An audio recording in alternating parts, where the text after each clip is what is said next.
Hero Tales of the Far North. By Jacob A. Riis. Hero Tales of the Far North. The Macmillan Company. New York, Boston, Chicago, Atlanta, San Francisco. Macmillan and Company. Limited. London, Bombay, Calcutta, Melbourne. The Macmillan Company of Canada. Ltd. Toronto. By Jacob A. Riis. New York. The Macmillan Company, 1919. Copyright 1910. By The Macmillan Company. This book of my dead heroes I dedicate to my living hero, Theodore Roosevelt.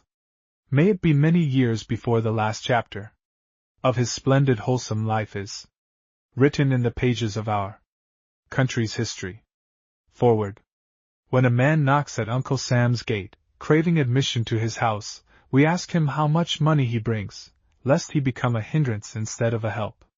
If now we were to ask what he brings, not only in his pocket, but in his mind and in his heart, this stranger, what ideals he owns, what company he kept in the country he left that shaped his hopes and ambitions, might it not, if the answer were right, be a help to a better mutual understanding between host and guest? For the Mayflower did not hold all who in this world have battled for freedom of home, of hope, and of conscience. The struggle is bigger than that. Every land has its George Washington, its Kosciuszko, its William Tell, its Garibaldi, its Kossuth, if there is but one that has a Joan d'Arc. What we want to know of the man is, were its heroes his? This book is an attempt to ask and to answer that question for my own people, in a very small and simple way, it is true, but perhaps abler pens with more leisure than mine may follow the trail it has blazed. I should like to see some Swede write of the heroes of his noble, chivalrous people, whom lack of space has made me slight here, though I count them with my own. I should like to hear the epic of united Italy, of proud and freedom-loving Hungary, the swan song of unhappy Poland, chanted to young America again and again, to help us all understand that we are kin in the things that really count, and help us pull together, as we must if we are to make the most of our common country. These were our heroes then. Every lad of northern blood, whose heart is in the right place, loves them. And he need make no excuses for any of them. Nor has he need of bartering them for the great of his new home. They go very well together. It is partly for his sake I have set their stories down here. All too quickly he lets go his grip on them, on the new shore.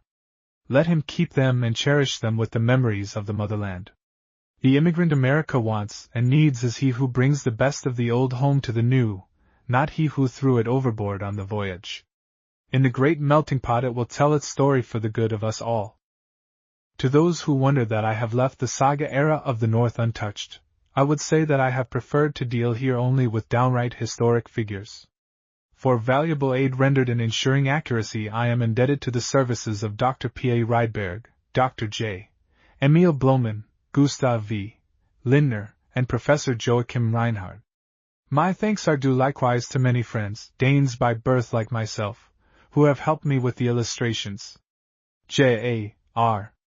Richmond Hill, June, 1910. Richmond Hill. Contents. A Knight Errant of the Sea. A Knight Errant of the Sea. 1. Hans Egede, the Apostle to Greenland. Hans Egede, the Apostle to Greenland. 31. Gustav Vasa, the Father of Sweden.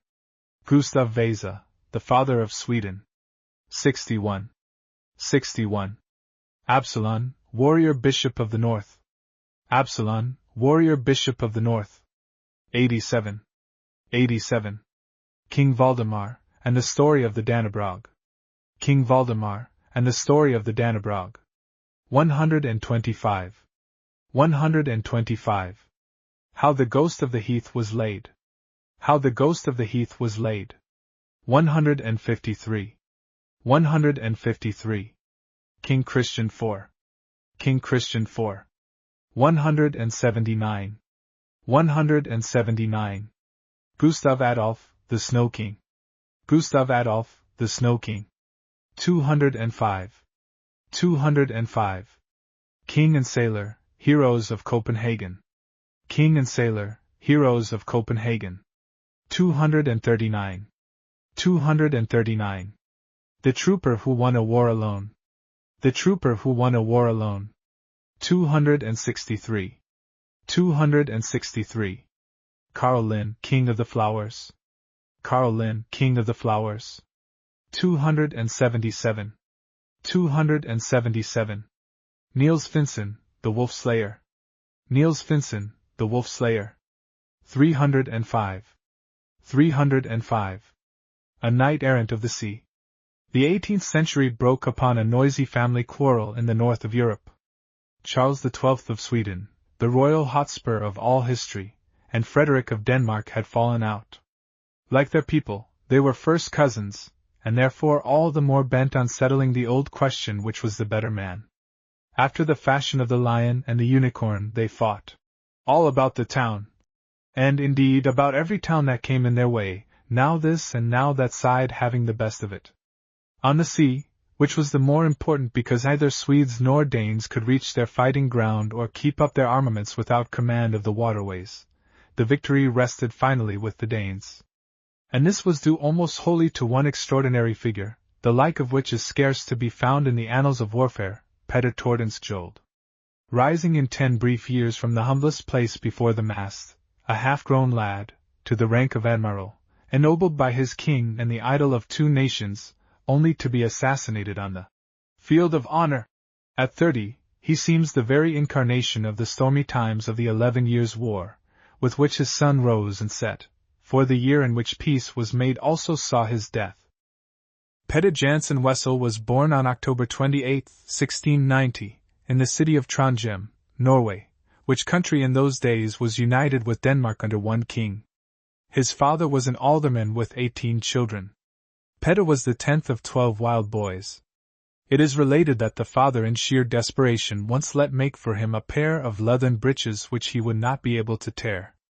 But the lad, not to be beaten so easily, sat on a grindstone and had one of his schoolfellows turn it till the seat was worn thin, a piece of bravado that probably cost him dear, for doubtless the exasperated father's stick found the attenuated spot.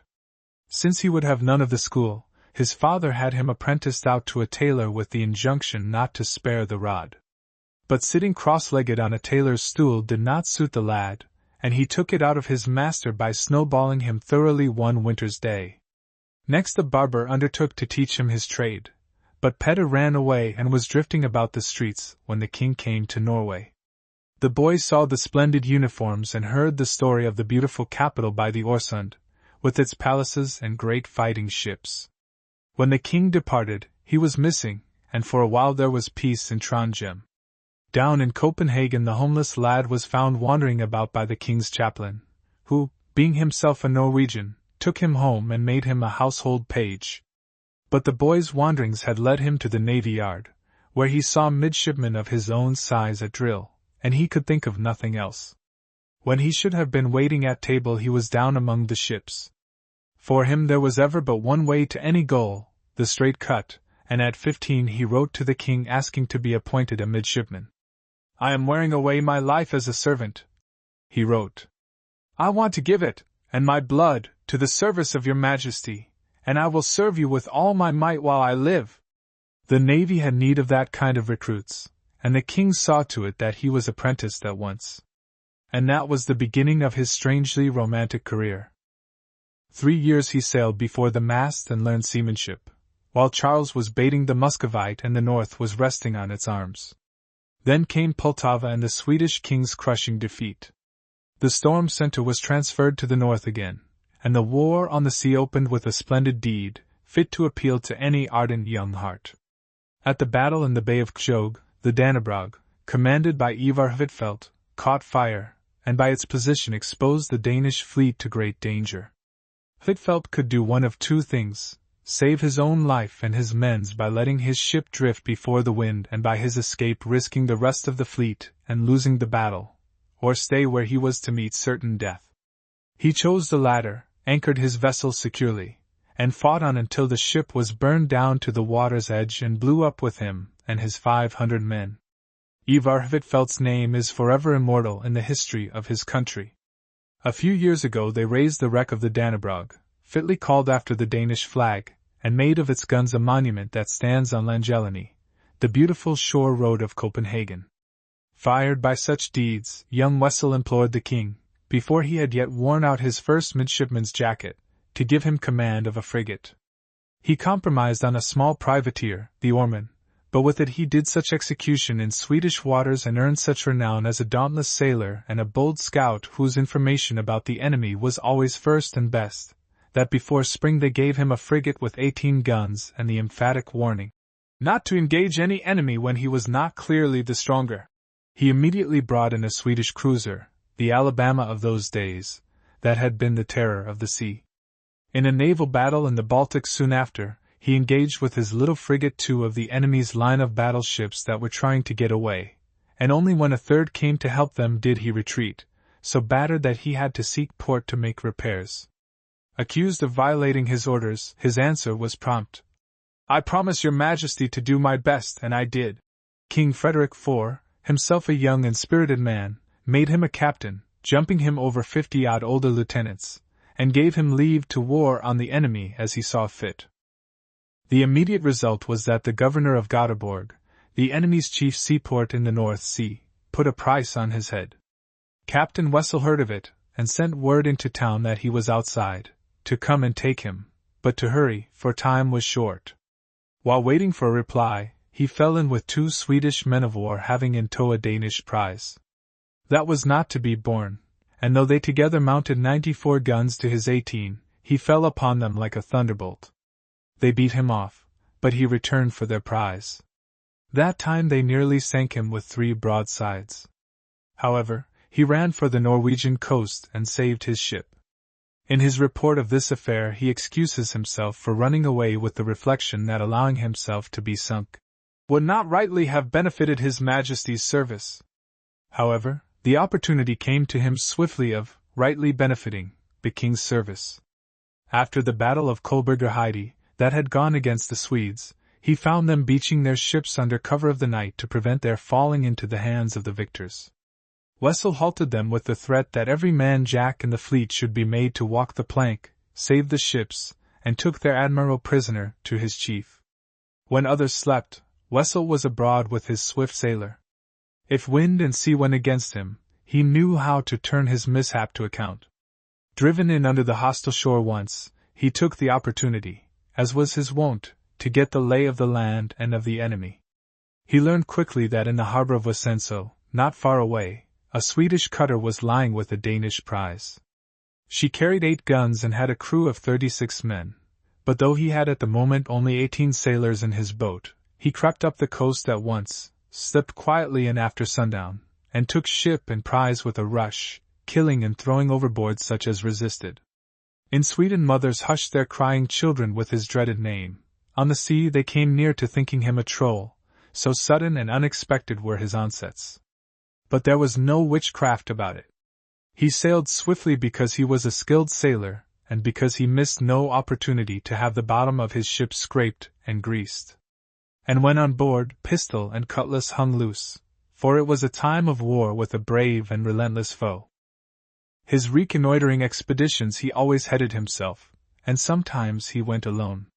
Thus, when getting ready to take Marstrand, a fortified seaport of great importance to Charles, he went ashore disguised as a fisherman and peddled fish through the town, even in the very castle itself, where he took notice, along with the position of the guns and the strength of the garrison, of the fact that the commandant had 2 pretty daughters.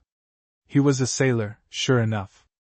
Once when ashore on such an expedition, he was surprised by a company of dragoons. His men escaped, but the dragoons cut off his way to the shore. As they rode at him, reaching out for his sword, he suddenly dashed among them, cut one down, and diving through the surf, swam out to the boat, his sword between his teeth. Their bullets churned up the sea all about him, but he was not hit. He seemed to bear a charmed life. In all his fights he was wounded but once. That was in the attack on the strongly fortified port of Stromstad, in which he was repulsed with a loss of 96 killed and 246 wounded, while the Swedish loss footed up over 1,500, a fight which led straight to the most astonishing chapter in his whole career, of which more anon. All Denmark and Norway presently rang with the stories of his exploits.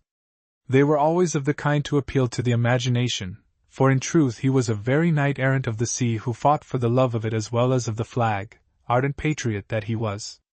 A brave and chivalrous foe he loved next to a loyal friend. Cowardice he loathed. Once when ordered to follow a retreating enemy with his frigate Vide Ornen, the White Eagle, of 30 guns, he hugged him so close that in the darkness he ran his ship into the great Swedish man-of-war Ossel of 64 guns. The chance was too good to let pass. Seeing that the Ossel's lower gun ports were closed, and reasoning from this that she had been struck in the waterline and badly damaged, he was for boarding her at once, but his men refused to follow him. In the delay the Ossel backed away. Captain Wessel gave chase, pelted her with shot, and called to her captain, whose name was Sistjerne, Sea Star, to stop. "Running away from a frigate, are you? Shame on you, coward and poltroon! Stay and fight like a man for your king and your flag." Seeing him edge yet farther away, he shouted in utter exasperation, "Your name shall be Dogstar forever, not Sea Star, if you don't stay." But all this, he wrote sadly to the king, with much more which was worse, had no effect. However, on his way back to join the fleet he ran across a convoy of 10 merchant vessels, guarded by 3 of the enemy's line of battle ships. He made a feint at passing, but suddenly turning, swooped down upon the biggest trader, ran out his boats, made fast, and towed it away from under the very noses of its protectors. It meant prize money for his men, but their captain did not forget their craven conduct of the night, which had made him lose a bigger prize, and with the money they got a sound flogging. The account of the duel between his first frigate, Lovendel's galley, of 18 guns, and a Swede of 28 guns reads like the doings of the old Vikings, and indeed both commanders were likely descended straight from those arch-fighters. Wessel certainly was. The other captain was an English officer, Bachman by name, who was on the way to deliver his ship, that had been bought in England, to the Swedes. They met in the North Sea and fell to fighting by noon of one day. The afternoon of the next saw them at it yet. Twice the crew of the Swedish frigate had thrown down their arms, refusing to fight any more. Vainly the vessel had tried to get away, the Dane hung to it like a leech. In the afternoon of the second day Wessel was informed that his powder had given out. He had a boat sent out with a herald, who presented to Captain Bachman his regrets that he had to quit for lack of powder, but would he come aboard and shake hands? The Briton declined. Meanwhile the ships had drifted close enough to speak through the trumpet, and Captain Wessel shouted over from his quarterdeck that, if he could lend him a little powder, they might still go on. Captain Bachman smilingly shook his head, and then the two drank to one another's health, each on his own quarterdeck, and parted friends, while their crews manned what was left of the yards and cheered each other wildly. Wessel's enemies, of whom he had many, especially among the nobility, who looked upon him as a vulgar upstart, used this incident to bring him before a court-martial. It was unpatriotic, they declared, and they demanded that he be degraded and fined. His defense, which with all the records of his career are in the Navy Department at Copenhagen, was brief but to the point. It is summed up in the retort to his accusers that they themselves should be rebuked, and severely, for failing to understand that an officer in the king's service should be promoted instead of censured for doing his plain duty, and that there was nothing in the Articles of War commanding him to treat an honorable foe otherwise than with honor. It must be admitted that he gave his critics no lack of cause. His enterprises were often enough of a hair-raising kind, and he had scant patience with censure. Thus once, when harassed by an Admiralty order purposely issued to annoy him, he wrote back, "The biggest fool can see that to obey would defeat all my plans. I shall not do it. It may suit folk who love loafing about shore, but to an honest man such talk is disgusting, let alone that the thing can't be done." He was at that time 26 years old, and in charge of the whole North Sea fleet. No wonder he had enemies. However, the king was his friend. He made him a nobleman, and gave him the name Tordenskjold. It means thunder shield. Then, by the powers, he swore when he was told, "I shall thunder in the ears of the Swedes so that the king shall hear of it," and he kept his word. Charles had determined to take Denmark with one fell blow. He had an army assembled in Skane to cross the Sound, which was frozen over solid. All was ready for the invasion in January 1716. The people throughout Sweden had assembled in the churches to pray for the success of the king's arms, and he was there himself to lead. But in the early morning hours a strong east wind broke up the ice, and the campaign ended before it was begun. Charles then turned on Norway, and laid siege to the city of Frederiksskjold, which, with its strong fort, Fredriksten, was the key to that country. A Danish fleet lay in the Skagerrak, blocking his way of reinforcements by sea. Tordenskjold, with his frigate, Vide Ornen, and 6 smaller ships, the frigate Vindhunden of 16 guns, and 5 vessels of light draught, 2 of which were heavily armed, was doing scouting duty for the admiral when he learned that the entire Swedish fleet of 44 ships that was intended to aid in the operations against Frederiksskjold lay in the harbor of Deinkilen waiting its chance to slip out. It was so well shielded there that its commander sent word to the king to rest easy. Nothing could happen to him. He would join him presently. Tordenskjold saw that if he could capture or destroy this fleet Norway was saved. The siege must perforce be abandoned. And Norway was his native land, which he loved with his whole fervid soul. But no time was to be lost. He could not go back to ask for permission, and one may shrewdly guess that he did not want to, for it would certainly have been refused. He heard that the Swedish officers, secure in their stronghold, were to attend a wedding on shore the next day. His instructions from the Admiralty were, in an emergency always to hold a council of war, and to abide by its decision. At daybreak he ran his ship alongside Vindhunden, her companion frigate, and called to the captain. "The Swedish officers are bidden to a wedding, and they have forgotten us. What do you say, shall we go unasked?" Captain Grip was game. "Good enough," he shouted back. "The wind is fair, and we have all day. I am ready." That was the council of war, and its decision. Tordenskjold gave the signal to clear for action, and sailed in at the head of his handful of ships. The inlet to the harbor of Deinkilen is narrow and crooked, winding between reefs and rocky steeps quite 2 miles, and only in spots more than 400 feet wide. Halfway in was a strong battery. Tordenskjold's fleet was received with a tremendous fire from all the Swedish ships, from the battery, and from an army of 4,000 soldiers lying along shore. The Danish ships made no reply. They sailed up grimly silent till they reached a place wide enough to let them wear round, broadside on. Then their guns spoke. 3 hours the battle raged before the Swedish fire began to slacken. As soon as he noticed it, Tordenskjold slipped into the inner harbor under cover of the heavy pall of smoke, and before the Swedes suspected their presence they found his ships alongside. Broadside after broadside crashed into them, and in terror they fled, soldiers and sailors alike. While they ran, Tordenskjold swooped down upon the halfway battery, seized it, and spiked its guns. The fight was won. But the heaviest part was left, the towing out of the captured ships. All the afternoon Tordenskjold led the work in person, pulling on ropes, cheering on his men. The Swedes, returning gamely to the fight, showered them with bullets from shore. One of the abandoned vessels caught fire. Lieutenant Tonder, of Tordenskjold's staff, a veteran with a wooden leg, boarded it just as the quartermaster ran up yelling that the ship was full of powder and was going to blow up. He tried to jump overboard, but the lieutenant seized him by the collar and, stumping along, made him lead the way to the magazine. A fuse had been laid to an open keg of powder, and the fire was sputtering within an inch of it when Lieutenant Tonder plucked it out, smothered it between thumb and forefinger, and threw it through the nearest porthole. There were 200 barrels of powder in the ship. Tordenskjold had kept his word to the king. Not as much as a yawl of the Deinkilen fleet was left to the enemy. He had sunk or burned 13 and captured 31 ships with his 7, and all the piled-up munitions of war were in his hands. King Charles gave up the siege, marched his army out of Norway, and the country was saved.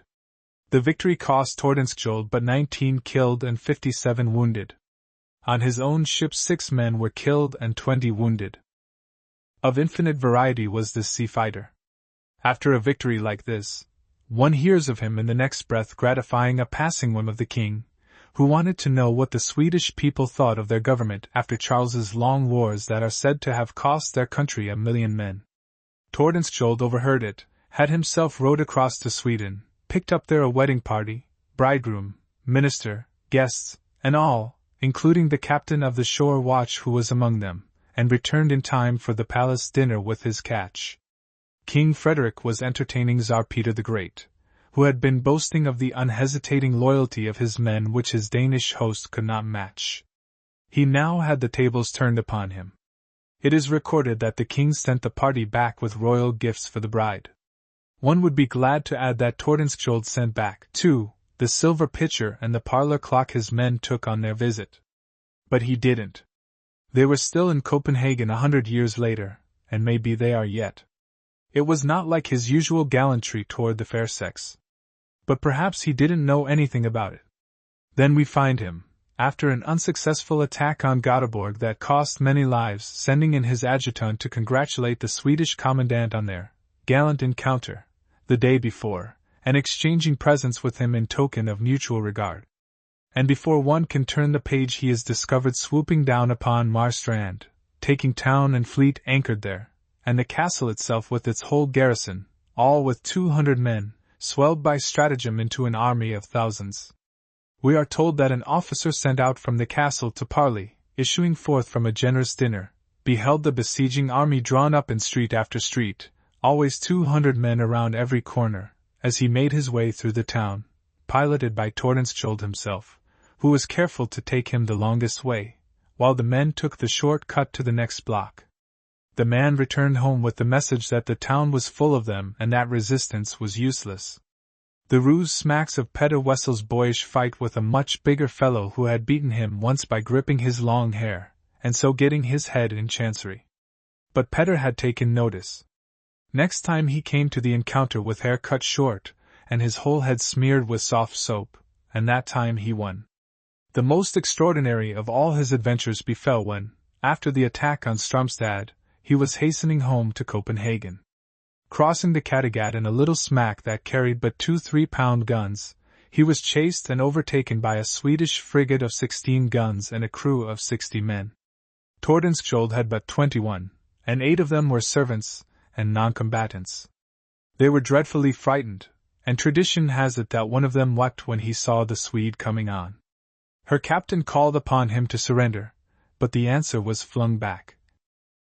"I am Tordenskjold. Come and take me, if you can." With that came a tiny broadside that did brisk execution on the frigate. Tordenskjold had hauled both his guns over on the fighting side of his vessel. There ensued a battle such as Homer would have loved to sing. Both sides banged away for all they were worth. In the midst of the din and smoke Tordenskjold used his musket with cool skill. His servants loaded while he fired. At every shot a man fell on the frigate. Word was brought that there was no more round shot. He bade them twist up his pewter dinner service and fire that, which they did. The Swede tried vainly to board. Tordenskjold maneuvered his smack with such skill that they could not hook on. Seeing this, Captain Lind, commander of the frigate, called to him to desist from the useless struggle. He would be honored to carry such a prisoner into Göteborg. Back came the taunt. "Neither you nor any other Swede shall ever carry me there." And with that he shot the captain down. 1. When his men saw him fall, they were seized with panic and made off as quickly as they could, while Tordenskjold's crew, of whom only 14 were left, beat their drums and blew trumpets in frantic defiance. Their captain was for following the Swede and boarding her, but he couldn't. Sails, rigging, and masts were shot to pieces. Perhaps the terror of the Swedes was increased by the sight of Tordenskjold's tame bear making faces at them behind his master. It went with him everywhere till that day, and came out of the fight unscathed. But during the night the crew ran the vessel on the Swedish shore, whence Tordenskjold himself reached Denmark in an open boat which he had to keep bailing all night, for the boat was shot full of holes, and though he and his companions stuffed their spare clothing into them it leaked badly. The enemy got the smack, after all, and the bear, which, being a Norwegian, proved so untractable on Swedish soil that, sad to relate, in the end they cut him up and ate him. King Charles, himself a knightly soul and an admirer of a gallant enemy, gave orders to have all Tordenskjold's belongings sent back to him, but he did not live to see the order carried out. He was found dead in the rifle pits before Frederiksteen on December 11, 1718, shot through the head. It was Tordenskjold himself who brought the all-important news to King Frederick in the night of December 28. They were not the days of telegraphs and fast steamers, and when the king, who had been roused out of bed to receive him, could not trust his ears, he said with characteristic audacity, "I wish it were as true that your Majesty had made me a Shoutbijnacht, the rank next below Admiral." And so he took the step next to the last on the ladder of his ambition. Within 7 months he took Marstrand. It is part of the record of that astonishing performance that when the unhappy commandant hesitated as the hour of evacuation came, not sure that he had done right in capitulating, Tordenskjold walked up to the fort with 100 men, half his force, banged on the gate, went in alone and up to the commandant's window, thundering out, "What are you waiting for? Don't you know time is up?" In terror and haste, Colonel Dankwart moved his Hessians out, and Tordenskjold marched his handful of men in. When he brought the king the keys of Marstrand, Frederick made him an admiral. It was while blockading the port of Göteborg in the last year of the war that he met and made a friend of Lord Carteret, the English ambassador to Denmark, and fell in love with the picture of a young Englishwoman, Miss Norris, a lady of great beauty and wealth, who, Lord Carteret told him, was an ardent admirer of his. It was this love which indirectly sent him to his death.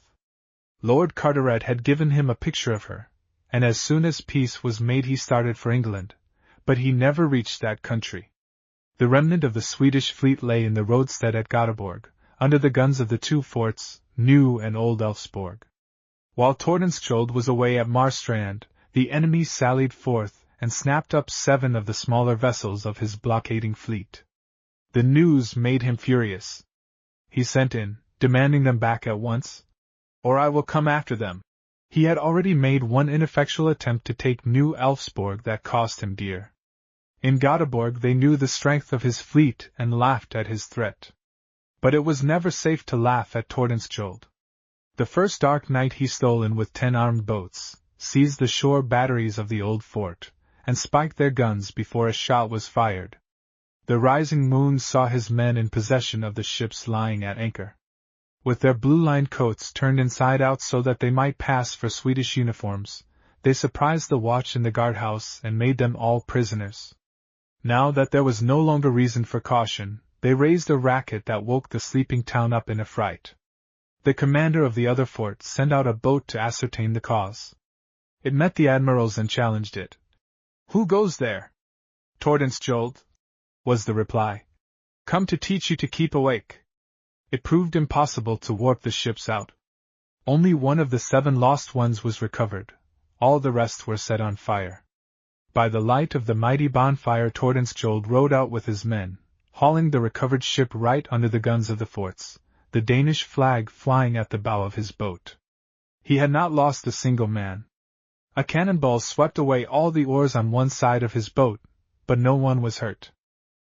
At Marstrand they had been up all night listening to the cannonading and the crash upon crash as the big ships blew up.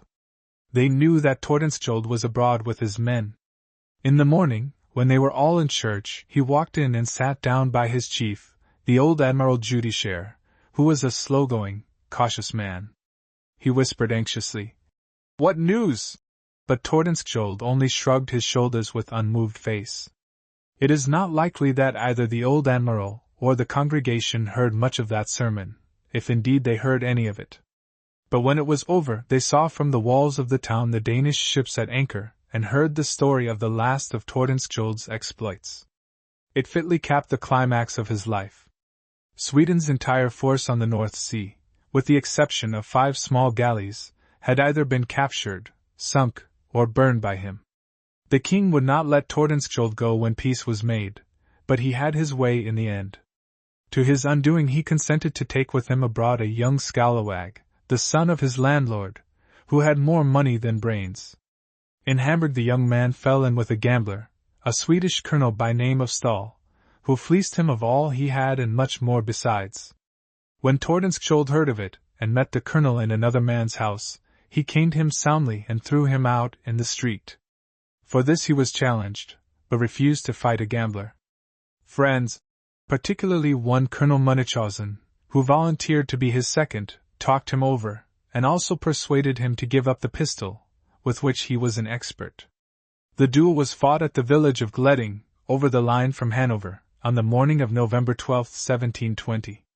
Tordenskjold was roused from sleep at 5, and after saying his prayers, a duty he never on any account omitted, he started for the place appointed.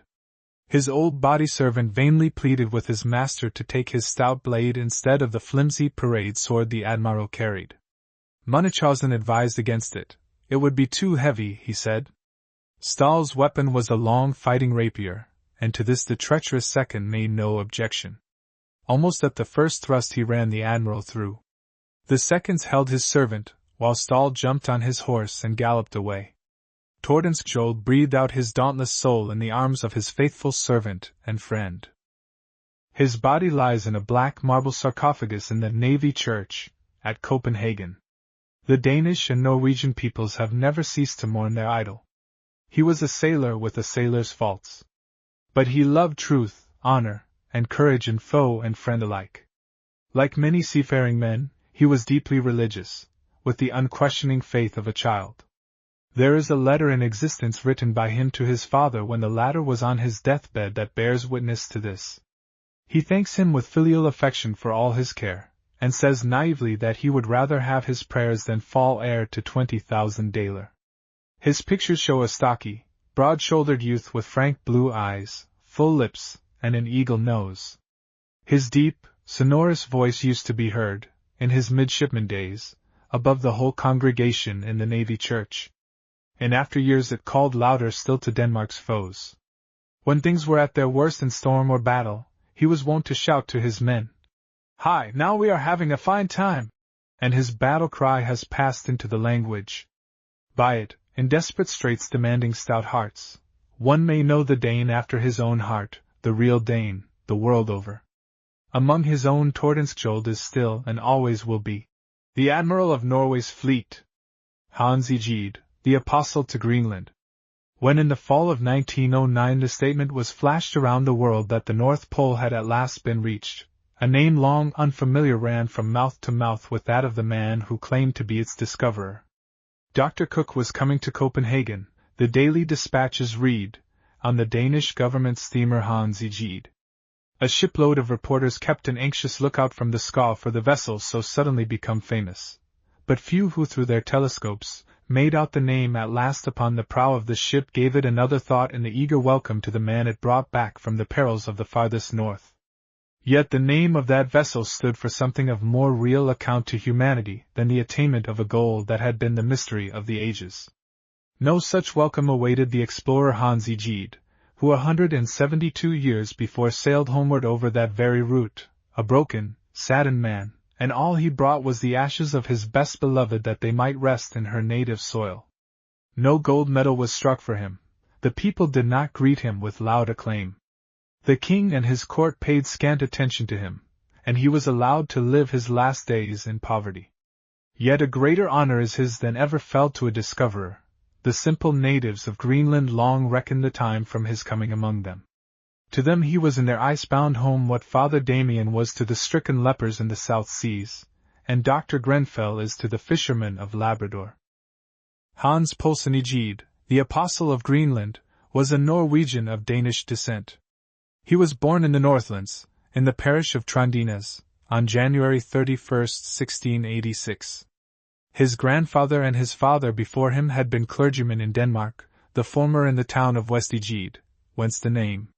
Graduated in a single year from the University of Copenhagen, at which his teachers bore witness. No one need wonder who knows the man.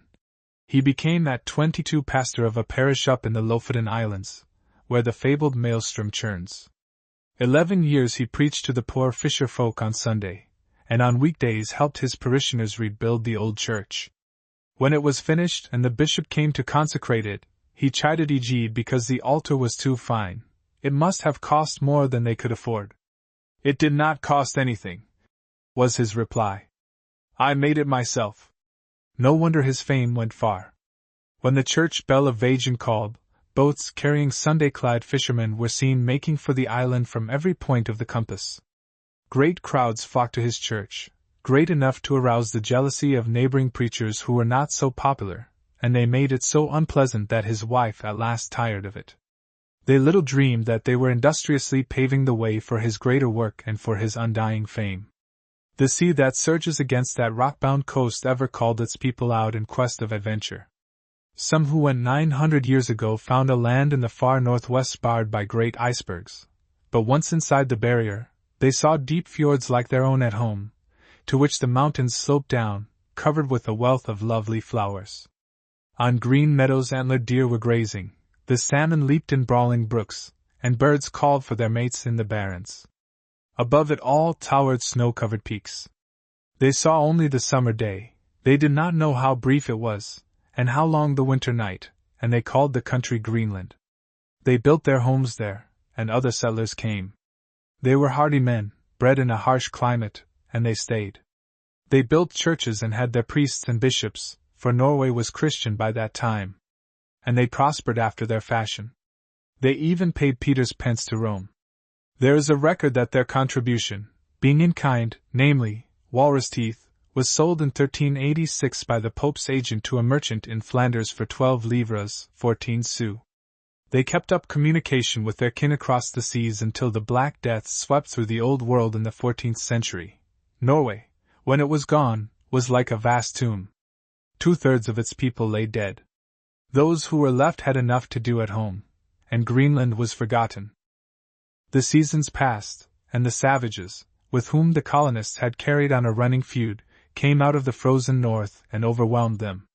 Dim traditions that were whispered among the natives for centuries told of that last fight. It was the Ragnarok of the Northmen. Not one was left to tell the tale. Long years after, when fishing vessels landed on that desolate coast, they found a strange and hostile people in possession. No one had ever dared to settle there since. This last Egede knew, but little more.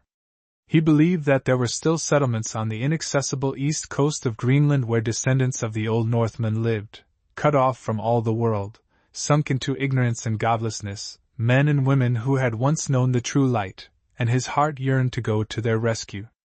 Waking and dreaming, he thought of nothing else. The lamp in his quiet study shone out over the sea at night when his people were long asleep. Their pastor was poring over old manuscripts and the logs of whalers that had touched upon Greenland. From Bergen he gathered the testimony of many sailors. None of them had ever seen traces of, or heard of, the old Northmen.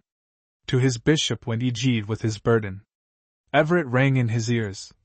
God has chosen you to bring them back to the light. The bishop listened and was interested. Yes, that was the land from which seafarers in a former king's time had brought home gold and sand. There might be more. It couldn't be far from Cuba and Hispaniola, those golden coasts. If one were to go equipped for trading, no doubt a fine stroke of business might be done. Thus the Right Reverend Bishop Krog of Trondheim, and Egede went home, disheartened. At home his friends scouted him, said he was going mad to think of giving up his living on such a fool's chase. His wife implored him to stay, and with a heavy heart Egede was about to abandon his purpose when his jealous neighbor, whose parishioners had been going to hear Egede preach, stirred up such trouble that his wife was glad to go. She even urged him to, and he took her at her word. They moved to Bergen, and from that port they sailed on May 3, 1721, on the ship Habit, the Hope, with another and smaller vessel as convoy, 46 souls all told, bound for the unknown north. The Danish king had made Egede missionary to the Greenlanders on a salary of 300 daler a year, the same amount which Egede himself contributed of his scant store toward the equipment. The bishop's plan had prevailed.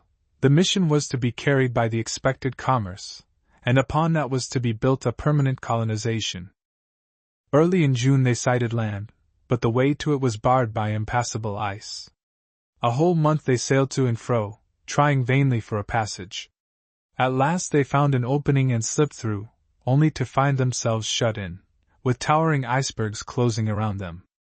As they looked fearfully out over the rail, their convoy signaled that she had struck, and the captain of Habit cried out that all was lost. In the tumult of terror that succeeded, Egede alone remained calm. Praying for succor where there seemed to be none, he remembered the 107th Psalm. He brought them out of darkness and the shadow of death, and brake their bands in sunder. And the morning dawned clear, the ice was moving and their prison widening. On July 3rd, Habit cleared the last ice reef, and the shore lay open before them. The Eskimos came out in their kayaks, and the boldest climbed aboard the ship. In one boat sat an old man who refused the invitation. He paddled about the vessel, mumbling darkly in a strange tongue. He was an Angekok, one of the native medicine men of whom presently Egede was to know much more. As he stood upon the deck and looked at these strangers for whose salvation he had risked all, his heart fell.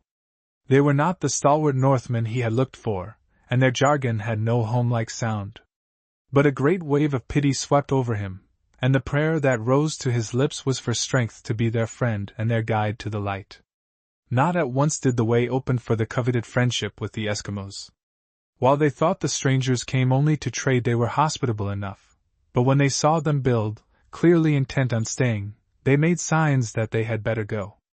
They pointed to the sun that sank lower toward the horizon every day, and shivered as if from extreme cold, and they showed their visitors the icebergs and the snow, making them understand that it would cover the house by and by. When it all availed nothing and the winter came on, they retired into their huts, and cut the acquaintance of the white men. They were afraid that they had come to take revenge for the harm done their people in the olden time. There was nothing for it then, but that Egede must go to them, and this he did. They seized their spears when they saw him coming, but he made signs that he was their friend. When he had nothing else to give them, he let them cut the buttons from his coat. Throughout the 15 years he spent in Greenland, Egede never wore furs, as did the natives. The black robe he thought more seemly for a clergyman, to his great discomfort. He tells in his diary and in his letters that often when he returned from his winter travels it could stand alone when he took it off, being frozen stiff. After a while he got upon neighborly terms with the Eskimos, but if anything the discomfort was greater. They housed him at night in their huts, where the filth and the stench were unendurable. They showed their special regard by first licking off the piece of seal they put before him, and if he rejected it they were hurt. Their housekeeping, of which he got an inside view, was embarrassing in its simplicity. The dishwashing was done by the dogs licking the kettles clean. Often, after a night or two in a hut that held half a dozen families, he was compelled to change his clothes to the skin in an open boat or out on the snow. But the alternative was to sleep out in a cold that sometimes froze his pillow to the bed and the teacup to the table even in his own home. Above all, he must learn their language. It proved a difficult task, for the Eskimo tongue was both very simple and very complex. In all the things pertaining to their daily life it was exceedingly complex. For instance, to catch one kind of fish was expressed by one word, to catch another kind in quite different terms. They had one word for catching a young seal, another for catching an old one. When it came to matters of moral and spiritual import, the language was poured to desperation. Egede's instruction began when he caught the word kine, what is it? And from that time on he learned every day. But the pronunciation was as varied as the workaday vocabulary, and it was an unending task. It proceeded with many interruptions from the Angekoks, who tried more than once to bewitch him, but finally gave it up, convinced that he was a great medicine man himself, and therefore invulnerable. But before that they tried to foment a regular mutiny, the colony being by that time well under way, and Egede had to arrest and punish the leaders. The natives naturally clung to them, and when Egede had mastered their language and tried to make clear that the Angekoks deceived them when they pretended to go to the other world for advice, they demurred. "Did you ever see them go?" he asked. "Well, have you seen this god of yours of whom you speak so much?" was their reply. When Egede spoke of spiritual gifts, they asked for good health and blubber. "Our Angekoks give us that." Hellfire was much in theological evidence in those days, but among the Eskimos it was a failure as a deterrent. They listened to the account of it eagerly and liked the prospect. When at length they became convinced that Egede knew more than their Angekoks, they came to him with the request that he would abolish winter. Very likely they thought that one who had such knowledge of the hot place ought to have influence enough with the keeper of it to obtain this favor. It was not an easy task, from any point of view, to which he had put his hands. As that first winter wore away there were gloomy days and nights, and they were not brightened when, with the return of the sun, no ship arrived from Denmark. The Dutch traders came, and opened their eyes wide when they found Egede and his household safe and even on friendly terms with the Eskimos. Pelles, the natives called the missionary that, as the nearest they could come to the Danish priest, Pelles was not there after blubber, they told the Dutchmen, but to teach them about heaven and of him up there, who had made them and wanted them home with him again. So he had not worked altogether in vain. But the brief summer passed, and still no relief ship. The crew of Habit clamored to go home, and Egede had at last to give a reluctant promise that if no ship came in 2 weeks, he would break up. His wife alone refused to take a hand in packing. The ship was coming, she insisted, and at the last moment it did come. A boat arriving after dark brought the first word of it. The people ashore heard voices speaking in Danish, and flew to Egede, who had gone to bed, with the news.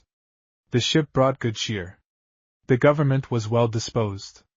Trading and preaching were to go on together, as planned. Joyfully then they built a bigger and a better house, and called their colony Godthab, Good Hope.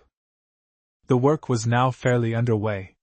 Of the energy and the hardships it entailed, even we in our day that have heard so much of Arctic exploration can have but a faint conception. Shut in on the coast of eternal ice and silence, save when in summer the Arctic rivers were alive, and crash after crash announced that the glaciers coming down from the inland mountains were casting their calves, the great icebergs, upon the ocean. The colonists counted the days from the one when that year's ship was lost to sight till the returning spring brought the next one, their only communication with their far-off home. In summer the days were sometimes burning hot, but the nights always bitterly cold. In winter, says Egede, hot water spilled on the table froze as it ran, and the meat they cooked was often frozen at the bone when set on the table. Summer and winter Egede was on his travels between Sundays, sometimes in a trader's boat, more often the only white man with 1 or 2 Eskimo companions, seeking out the people. When night surprised him with no native hut in sight, he pulled the boat on some desert shore and, commending his soul to God, slept under it. Once he and his son found an empty hut, and slept there in the darkness. Not until day came again did they know that they had made their bed on the frozen bodies of dead men who had once been the occupants of the house, and had died they never knew how. Peril was everywhere. Again and again his little craft was wrecked. Once the house blew down over their heads in one of the dreadful winter storms that ravaged those high latitudes. Often he had to sit on the rail of his boat, and let his numbed feet hang into the sea to restore feeling in them. On land he sometimes waded waist-deep in snow, climbed mountains and slid down into valleys, having but the haziest notion of where he would land. At home his brave wife sat alone, praying for his safety and listening to every sound that might herald his return.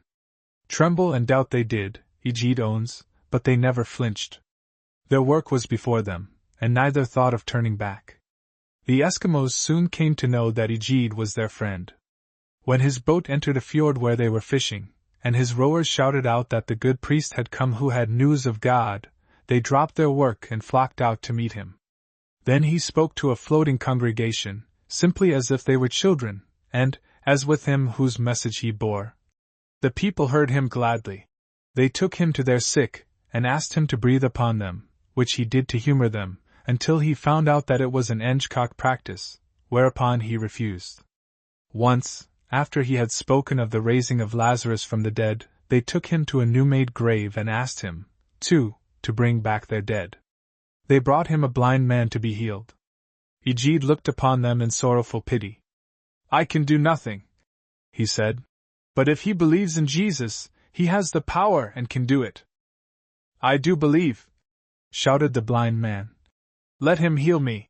It occurred to Egede, perhaps as a mere effort at cleanliness, to wash his eyes in cognac, and he sent him away with words of comfort.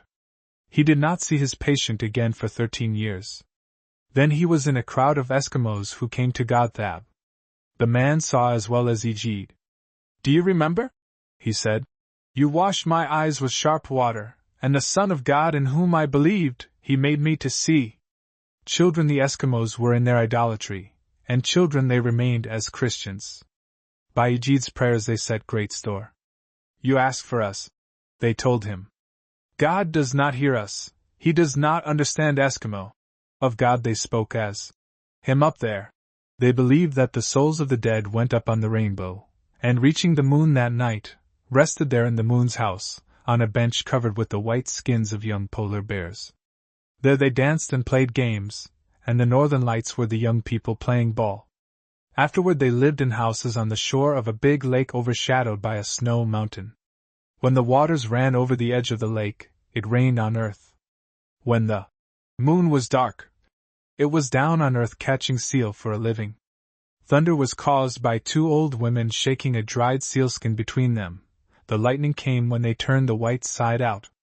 The big nail, we have heard of as the Eskimos' pole, was a high-pointed mountain in the farthest north on which the sky rested and turned around with the sun, moon, and stars. Up there the stars were much bigger. Orion's belt was so near that you had to carry a whip to drive him away. The women were slaves. An Eskimo might have as many wives as he saw fit, they were his, and it was nobody's business. But adultery was unknown. The seventh commandment in Egid's translation came to read, "One wife alone you shall have and love." The birth of a girl was greeted with wailing. When grown, she was often wooed by violence. If she fled from her admirer, he cut her feet when he overtook her, so that she could run no more. The old women were denounced as witches who drove the seals away, and were murdered. An Eskimo who was going on a reindeer hunt, and found his aged mother a burden, took her away and laid her in an open grave. Returning on the third day, he heard her groaning yet, and smothered her with a big stone. He tried to justify himself to Egid by saying that she died hard, and it was a pity not to speed her. Yet they buried a dog's head with a child, so that the dog, being clever, could run ahead and guide the little one's steps to heaven. They could count no further than 5. At a stretch they might get to 20, on their fingers and toes, but there they stopped. However, they were not without resources. It was the day of long Sunday services, and the Eskimos were a restless people. When the sermon dragged, they would go up to Egid and make him measure on their arms how much longer the talk was going to be. Then they tramped back to their seats and sat listening with great attention, all the time moving one hand down the arm, checking off the preacher's progress. If they got to the fingertips before he stopped, they would shake their heads sourly and go back for a remeasurement. No wonder Egid put his chief hope in the children, whom he gathered about him in flocks. For all that, the natives loved him. There came a day that brought this message from the north. "Say to the speaker to come to us to live, for the other strangers who come here can only talk to us of blubber, blubber, blubber, and we also would hear of the great Creator." Egid went as far as he could, but was compelled by ice and storms to turn back after weeks of incredible hardships. The disappointment was the more severe to him because he had never quite given up his hope of finding remnants of the ancient Norse settlements. The fact that the old records spoke of a West Bygd settlement and an East Bygd had misled many into believing that the desolate East Coast had once been colonized. Not until our own day was this shown to be an error, when Danish explorers searched that coast for 100 miles and found no other trace of civilization than a beer bottle left behind by the explorer Nordenskjold. Egid's hope had been that Greenland might be once more colonized by Christian people. When the Danish government, after some years, sent up a handful of soldiers, with a major who took the title of governor, to give the settlement official character as a trading station, they sent with them 20 unofficial Christians, 10 men out of the penitentiary and as many lewd and drunken women from the treadmill, who were married by lot before setting sail, to give the thing a halfway decent look. They were good enough for the Eskimos, they seemed to have thought at Copenhagen. There followed a terrible winter, during which mutiny and murder were threatened. "It is a pity," writes the missionary, "that while we sleep secure among the heathen savages, with so-called Christian people our lives are not safe." As a matter of fact they were not, for the soldiers joined in the mutiny against Egid as the cause of their having to live in such a place, and had not sickness and death smitten the malcontents, either he nor the governor would have come safe through the winter. On the Eskimos this view of the supposed fruits of Christian teaching made its own impression. After seeing a woman scourged on shipboard for misbehavior, they came innocently enough to Egede and suggested that some of their best Engcocks be sent down to Denmark to teach the people to be sober and decent. There came a breathing spell after 10 years of labor in what had often enough seemed to him the spiritual as well as physical ice barrens of the north, when Egede surveyed a prosperous mission, with trade established, 150 children christened and schooled, and many of their elders asking to be baptized. In the midst of his rejoicing the summer's ship brought word from Denmark that the king was dead, and orders from his successor to abandon the station. Egede might stay with provisions for 1 year, if there was enough left over after fitting out the ship, but after that he would receive no further help. When the Eskimos heard the news, they brought their little children to the mission. "These will not let you go," they said, and he stayed. His wife, whom hardship and privation and the lonely waiting for her husband in the long winter nights had at last broken down, refused to leave him, though she sadly needed the care of a physician. A few of the sailors were persuaded to stay another year. So now, Egede wrote in his diary when, on July 31, 1731, he had seen the ship sail away with all his hopes.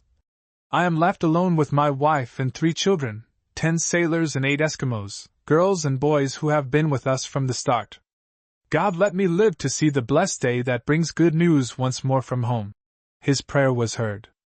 The next summer brought word that the mission was to be continued, partly because Egede had strained every nerve to send home much blubber and many skins. But it was as a glimpse of the sun from behind dark clouds.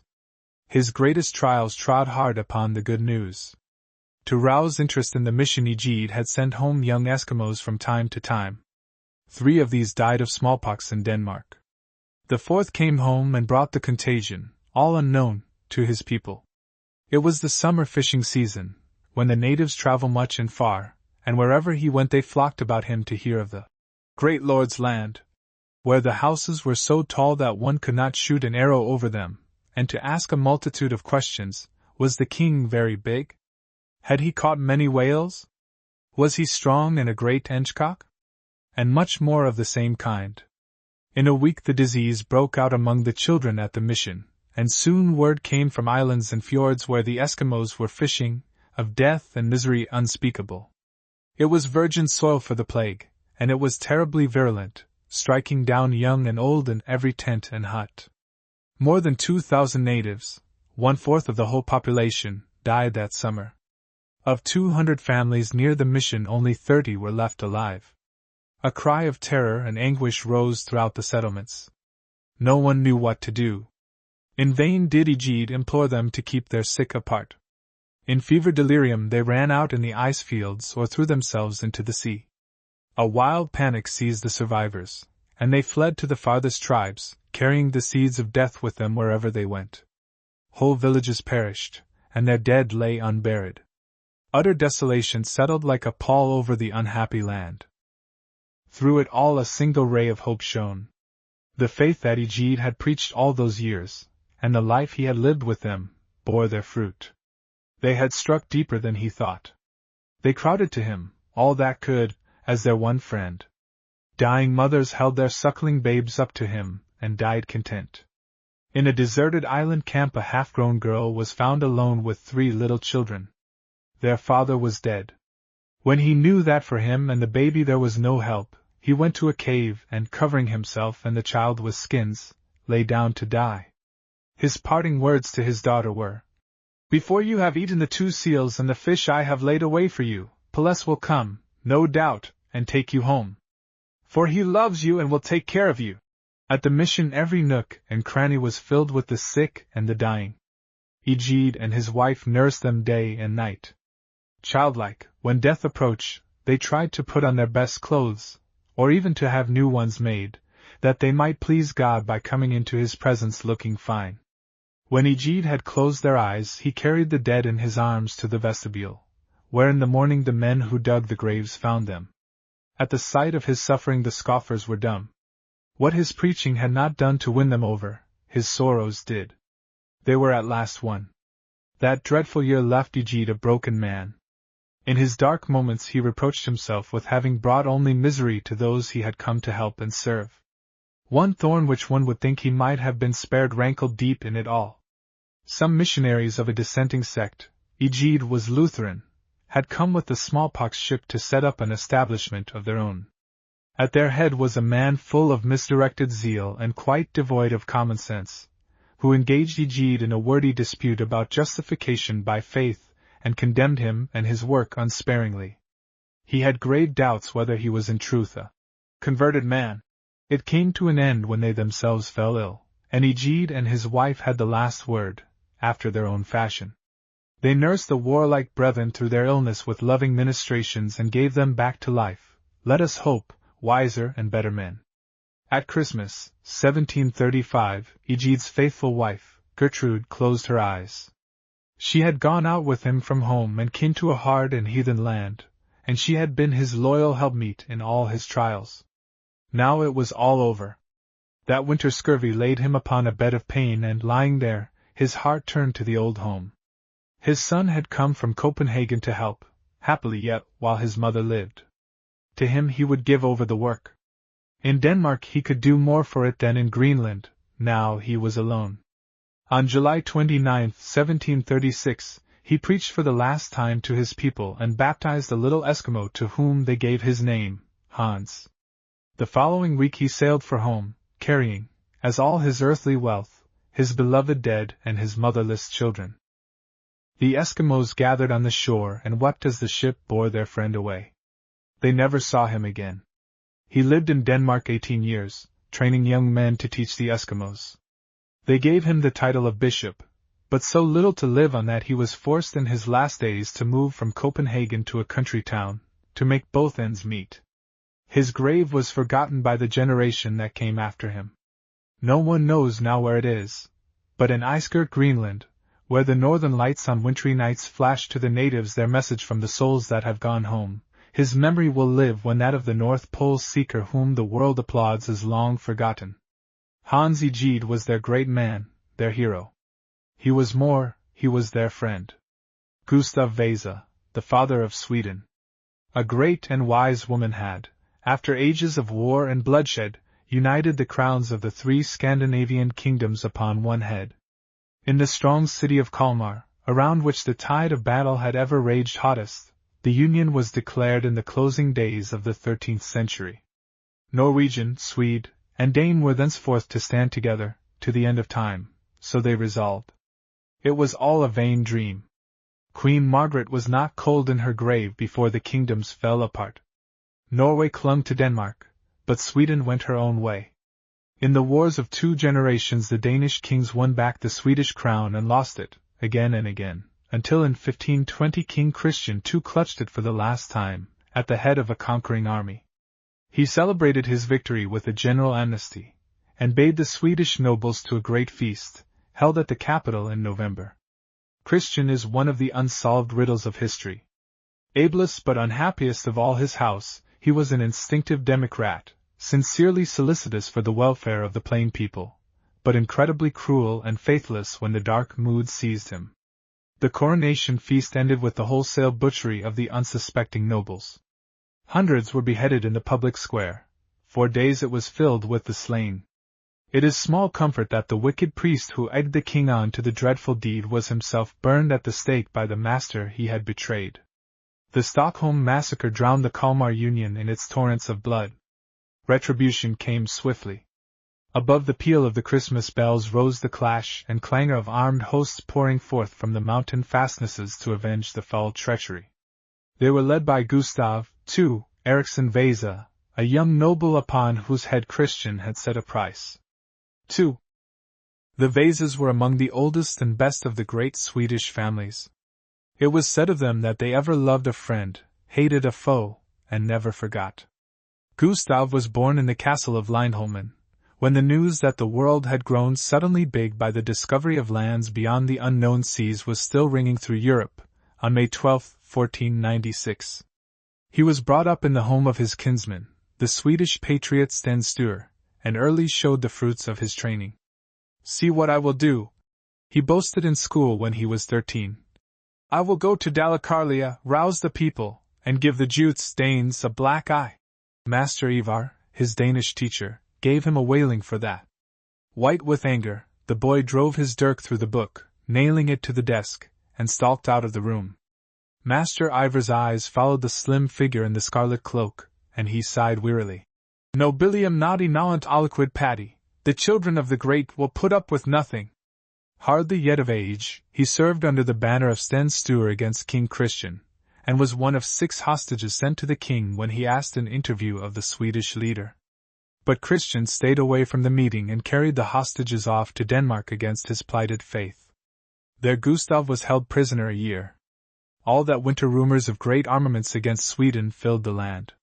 He heard the young bloods from the court prate about bending the stiff necks in the country across the Sound, and watched them throw dice for Swedish castles and Swedish women, part of the loot when his fatherland should be laid under the yoke. Ready to burst with anger and grief, he sat silent at their boasts. In the spring he escaped, disguised as a cattle herder, and made his way to Lubeck, where he found refuge in the house of the wealthy merchant Court Konig. They soon heard in Denmark where he was, and the king sent letters demanding his surrender. But the burghers of the Hansa town hated Christian with cause, and would not give him up. Then came Gustav's warder who had gone bail for him in 1600 gulden, and pleaded for his prisoner. "I am not a prisoner," was Gustav's retort. "I am a hostage, for whom the Danish king pledged his oath and faith. If any one can prove that I was taken captive in a fight or for just cause, let him stand forth. Ambushed was I, and betrayed." The Lubeck men thought of the plots King Christian was forever hatching against them. Now, if he succeeded in getting Sweden under his heel, their turn would come next. Better, they said, send this Gustav home to his own country. Perchance he might keep the king busy there, by which they showed their good sense. His ex-keeper was packed off back home, and Gustav reached Sweden, sole passenger on a little coast trader, on May 31, 1520. A stone marks the spot where he landed, near Kalmar, for then struck the hour of Sweden's freedom. But not yet for many weary months did the people hear its summons. Swedish manhood was at its lowest ebb. Stockholm was held by the widow of Sten Sture with a half-famished garrison. In Kalmar another woman, Anna Bjelke, commanded, but her men murmured, and the fall of the fortress was imminent. When Gustav Vasa, who had slipped in unseen, exhorted them to stand fast, they would have mobbed him. He left as he had come, the day before the surrender. Traveling by night, he made his way inland, finding everywhere fear and distrust. The king had promised that if they would obey him, they should never want for herring and salt. So they told Gustav, and when he tried to put heart into them and rouse their patriotism, they took up bows and arrows and bade him begone. Indeed, there were not wanting those who shot at him. Like a hunted deer he fled from hamlet to hamlet. Such friends as he had left advised him to throw himself upon the king's mercy, told him of the amnesty proclaimed. But Gustav's thoughts dwelt grimly among the northern mountaineers whom as a boy he had bragged he would set against the tyrant. Insensibly he shaped his course toward their country. He was with his brother-in-law, Joachim Brahe, when the king's message bidding him to the coronation came. Gustav begged him not to go, but Brahe's wife and children were within Christian's reach, and he did not dare stay away. When he left, the fugitive hid in his ancestral home at Rafsnäs on Lake Mälar. There one of Brahe's men brought him news of the massacre in which his master and Gustav's father had perished. His mother, grandmother, and sisters were dragged away to perish in Danish dungeons. On Gustav's head the king had set a price, and spies were even then on his track.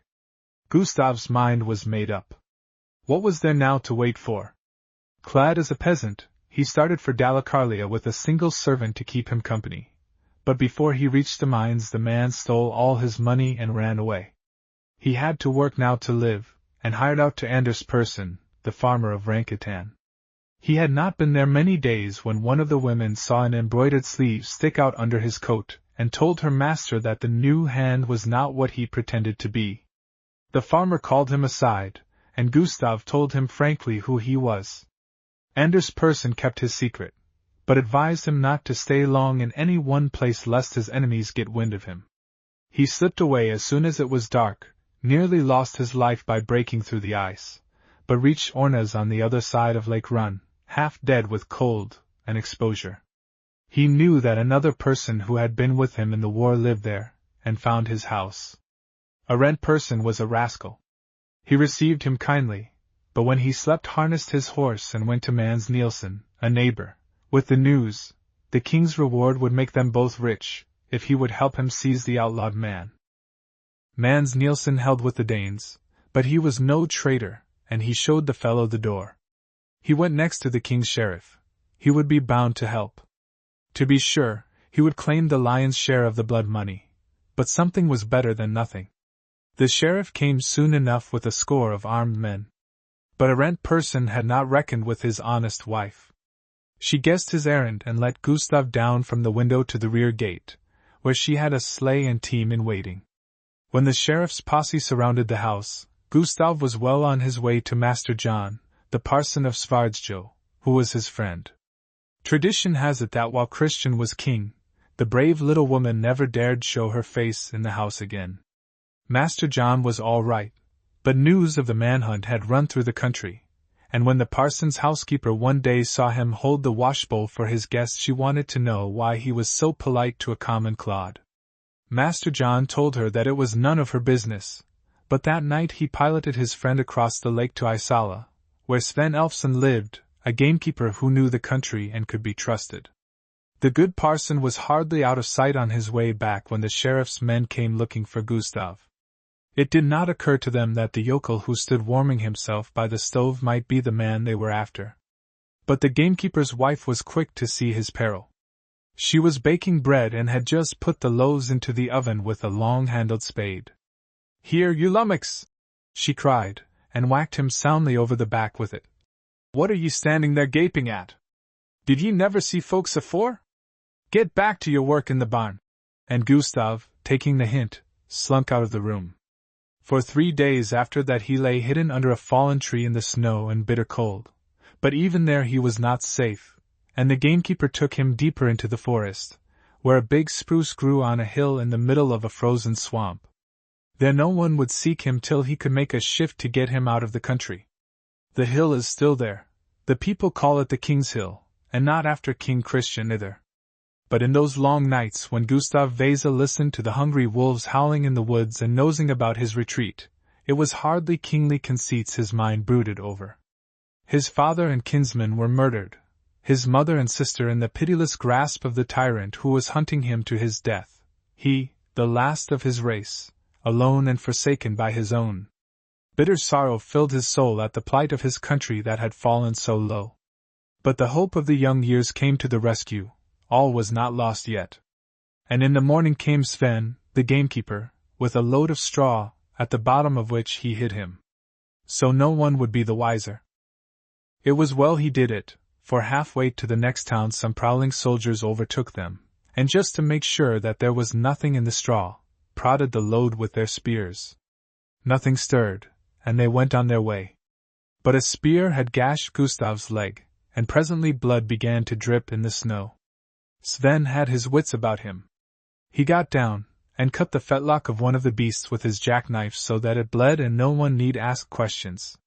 When they got to Marnez, Gustav was weak from the loss of blood, but a friendly surgeon was found to bind up his wounds. Farther and farther north he fled, keeping to the deep woods in the day, until he reached Radwick. Feeling safer there, he spoke to the people coming from church one Sunday and implored them to shake off the Danish yoke.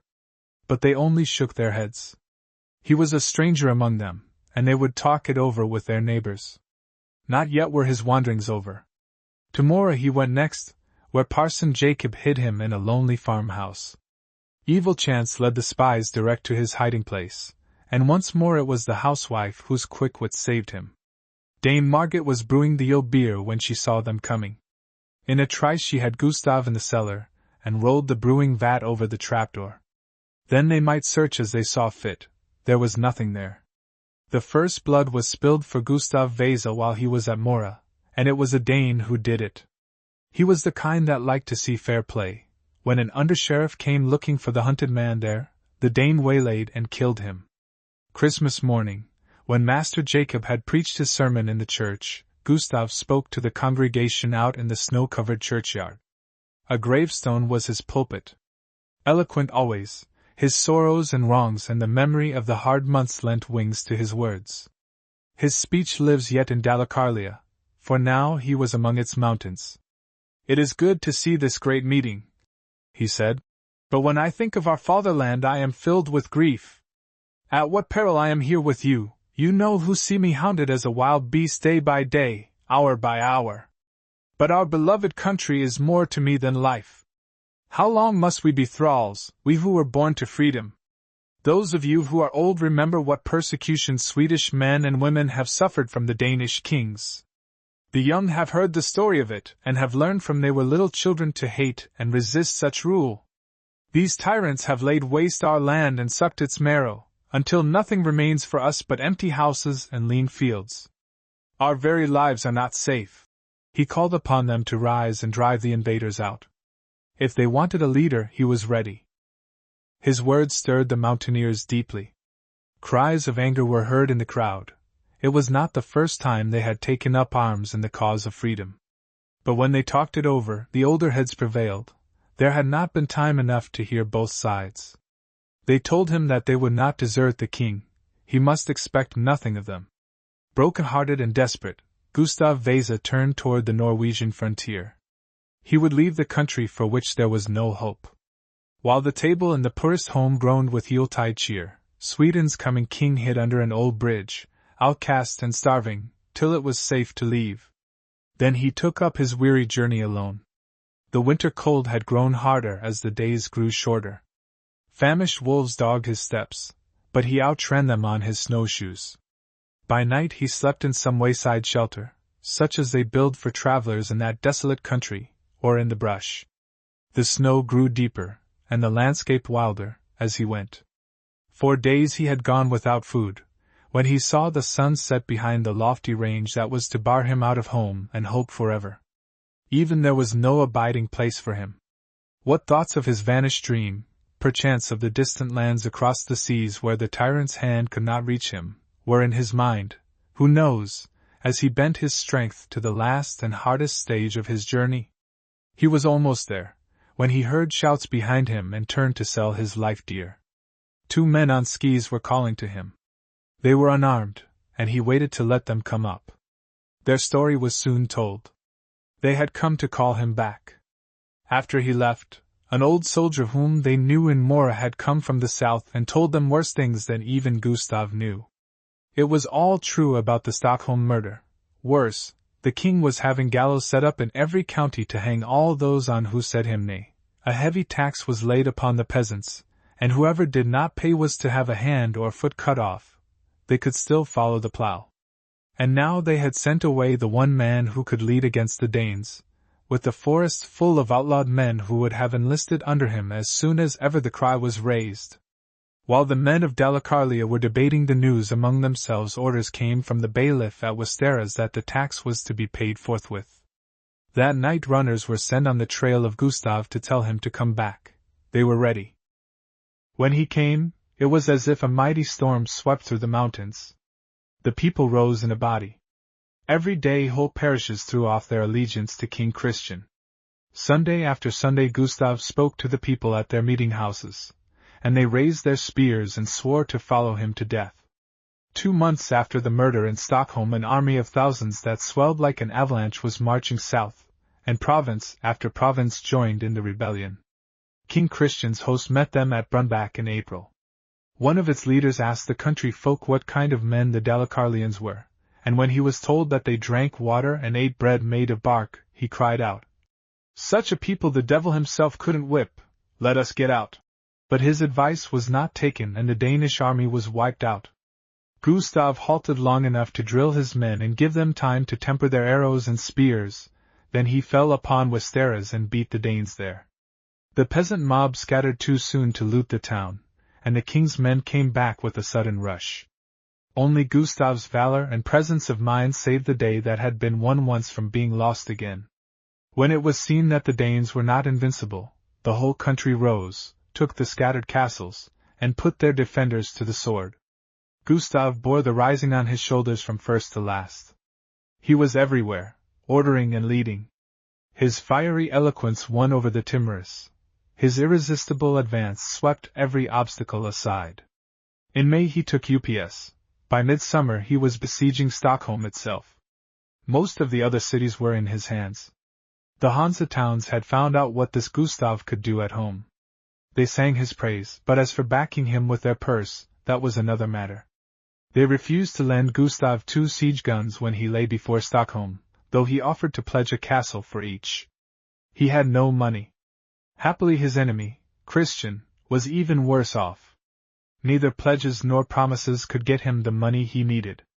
His chief men were fighting among themselves and made peace only to turn upon him.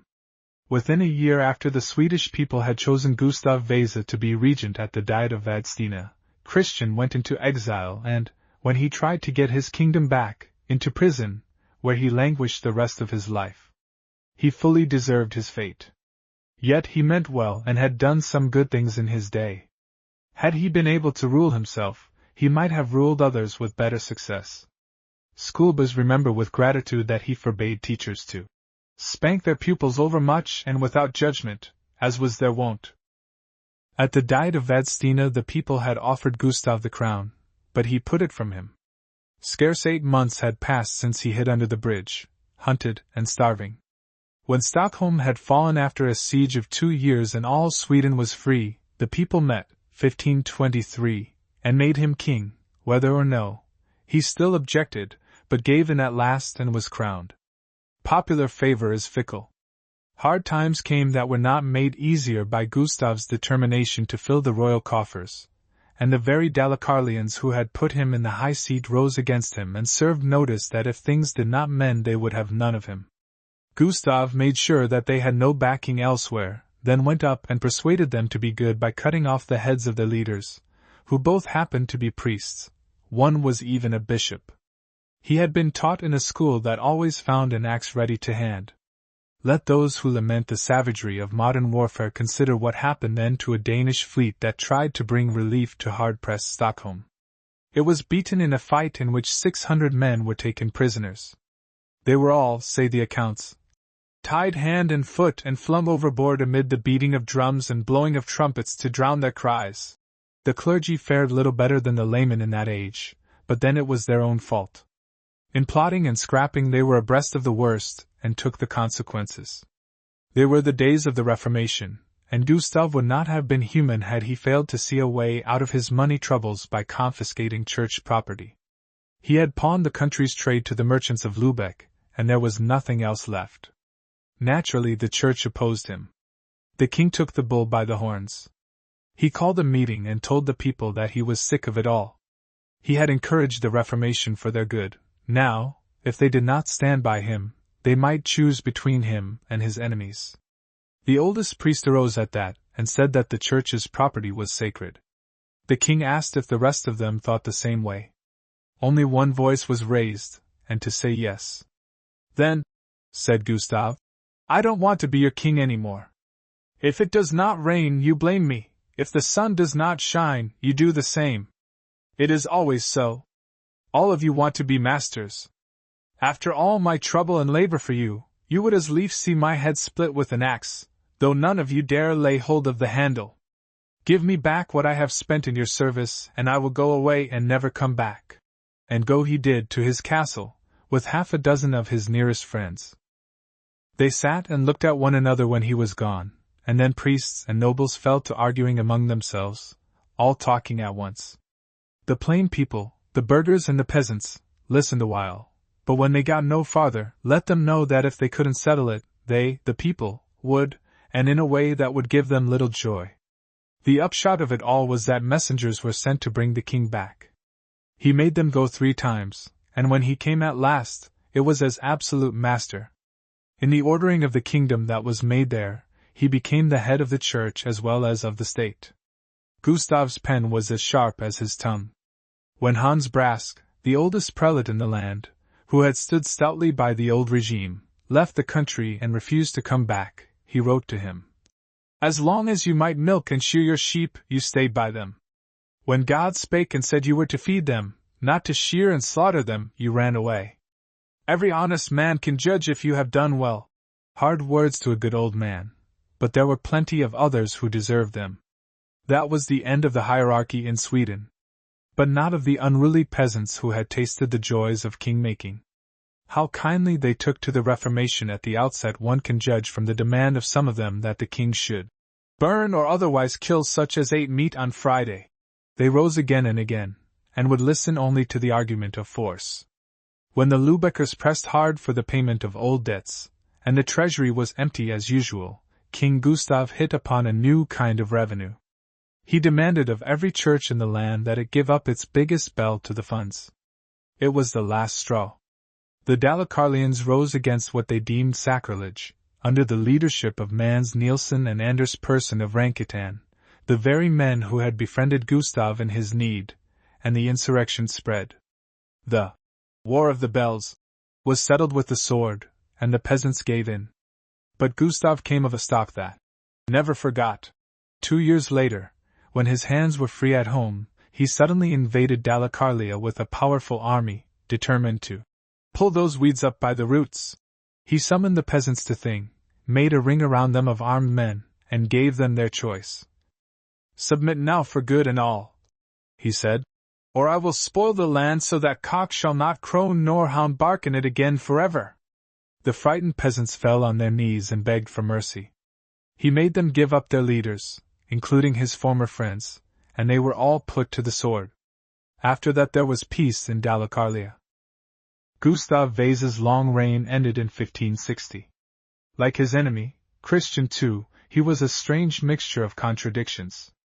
He was brave in battle, wise in council, pious, if not a saint, clean, and merciful when mercy fitted into his plans. His enemies called him a greedy, suspicious despot. Greedy he was. More than 11,000 farms were confiscated by the crown during his reign, and he left 4,000 farms and a great fortune to his children as his personal share. But historians have called him the great housekeeper, who found waste and loss and left an ordered household. He gave all for Sweden, and all he had was at her call. It was share and share alike, in his view. Despotic he could be, too. L'état c'est moi might have been said by him. But he did not exploit the state, he built it.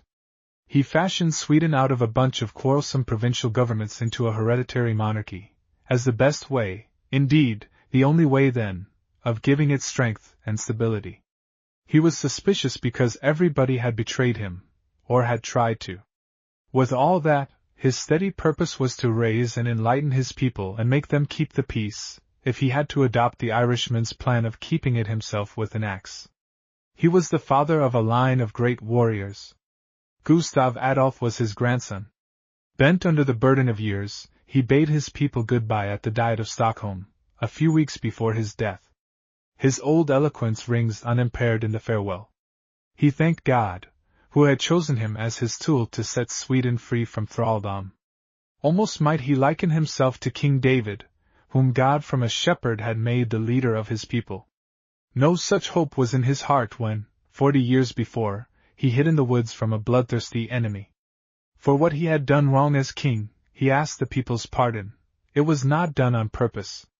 He knew well that many thought him a hard ruler, but the time would come when they would gladly dig him up from his grave if they only could. And with that he went out, bowing deeply to the Diet, the tears streaming down his face. They saw him no more, but on his tomb the Swedish people, forgetting all else, have written that he was the father of his country. Absalon, warrior bishop of the North. A welcome change awaits the traveler who, having shaken off the chill of the German dreadnoughts at Kiel, crosses the Baltic to the Danish islands, a change from the dread portents of war to smiling peace. There can be nothing more pastoral and restful than the Sealand landscape as framed in a car window, yet he misses its chief charm whom its folklore escapes, the countless legends that cling to field and forest from days long gone. The guidebook gives scarce a hint of them, but turn from its page and they meet you at every step, hail you from every homestead, every copse. Nor is their story always of peace. Here was Nud Lavard slain by his envious kinsman for the crown, and a miraculous spring gushed forth where he fell. Of the church they built for the pilgrims who sought it from afar they will show you the sight, but the spring dried up with the simple old faith. Yonder, under the roof of Ringsted Church, lie Denmark's greatest dead. Not half an hour from the ferry landing at Korser, your train labors past a hill crowned by a venerable cross, holy Anders Hill. So saintly was that masterful priest that he was wont, when he prayed, to hang his hat and gloves on a sunbeam as on a hook. And woe to the land if his cross be disturbed, for then, the peasant will tell you, the cattle die of plague and the crops fail. A little further on, just beyond Sorrow, a village church rears twin towers above the wheat field where the skylark soars and sings to its nesting mate. For 700 years the story of that church and its builder has been told at Danish firesides, and the time will never come when it is forgotten. Vjenislev is the name of the village, and Asker Ryg. 3 ruled there in the 12th century, when the king summoned his men to the war. Bidding goodbye to his wife, Sir Asker tells her to build a new church while he is away, for the old, with wall of clay, straw-thatched and grim, is in ruins. And let it be worthy of the master. 3. And then he whispers in her ear. Should the child be a girl, he tells her to build only a spire, for modesty beseemeth a woman. Well for Sir Asker that he did not live in our day of clamoring suffragists. He would have views, without doubt. But no such things troubled him, while he battled in foreign lands all summer. It was autumn when he returned and saw from afar the swell behind which lay Vjenislev and home. Impatiently he spurred his horse to the brow of the hill, for no news had come of Lady Inga those many months. The bard tells us what he saw there. 2 sons lay at the Lady Inga's breast, and all was well. 4. Absalon and Esbern were not twins, as tradition has it. They were better than that. They became the great heroes of their day, and the years have not dimmed their renown. And Absalon reached far beyond the boundaries of little Denmark to every people that speaks the English tongue.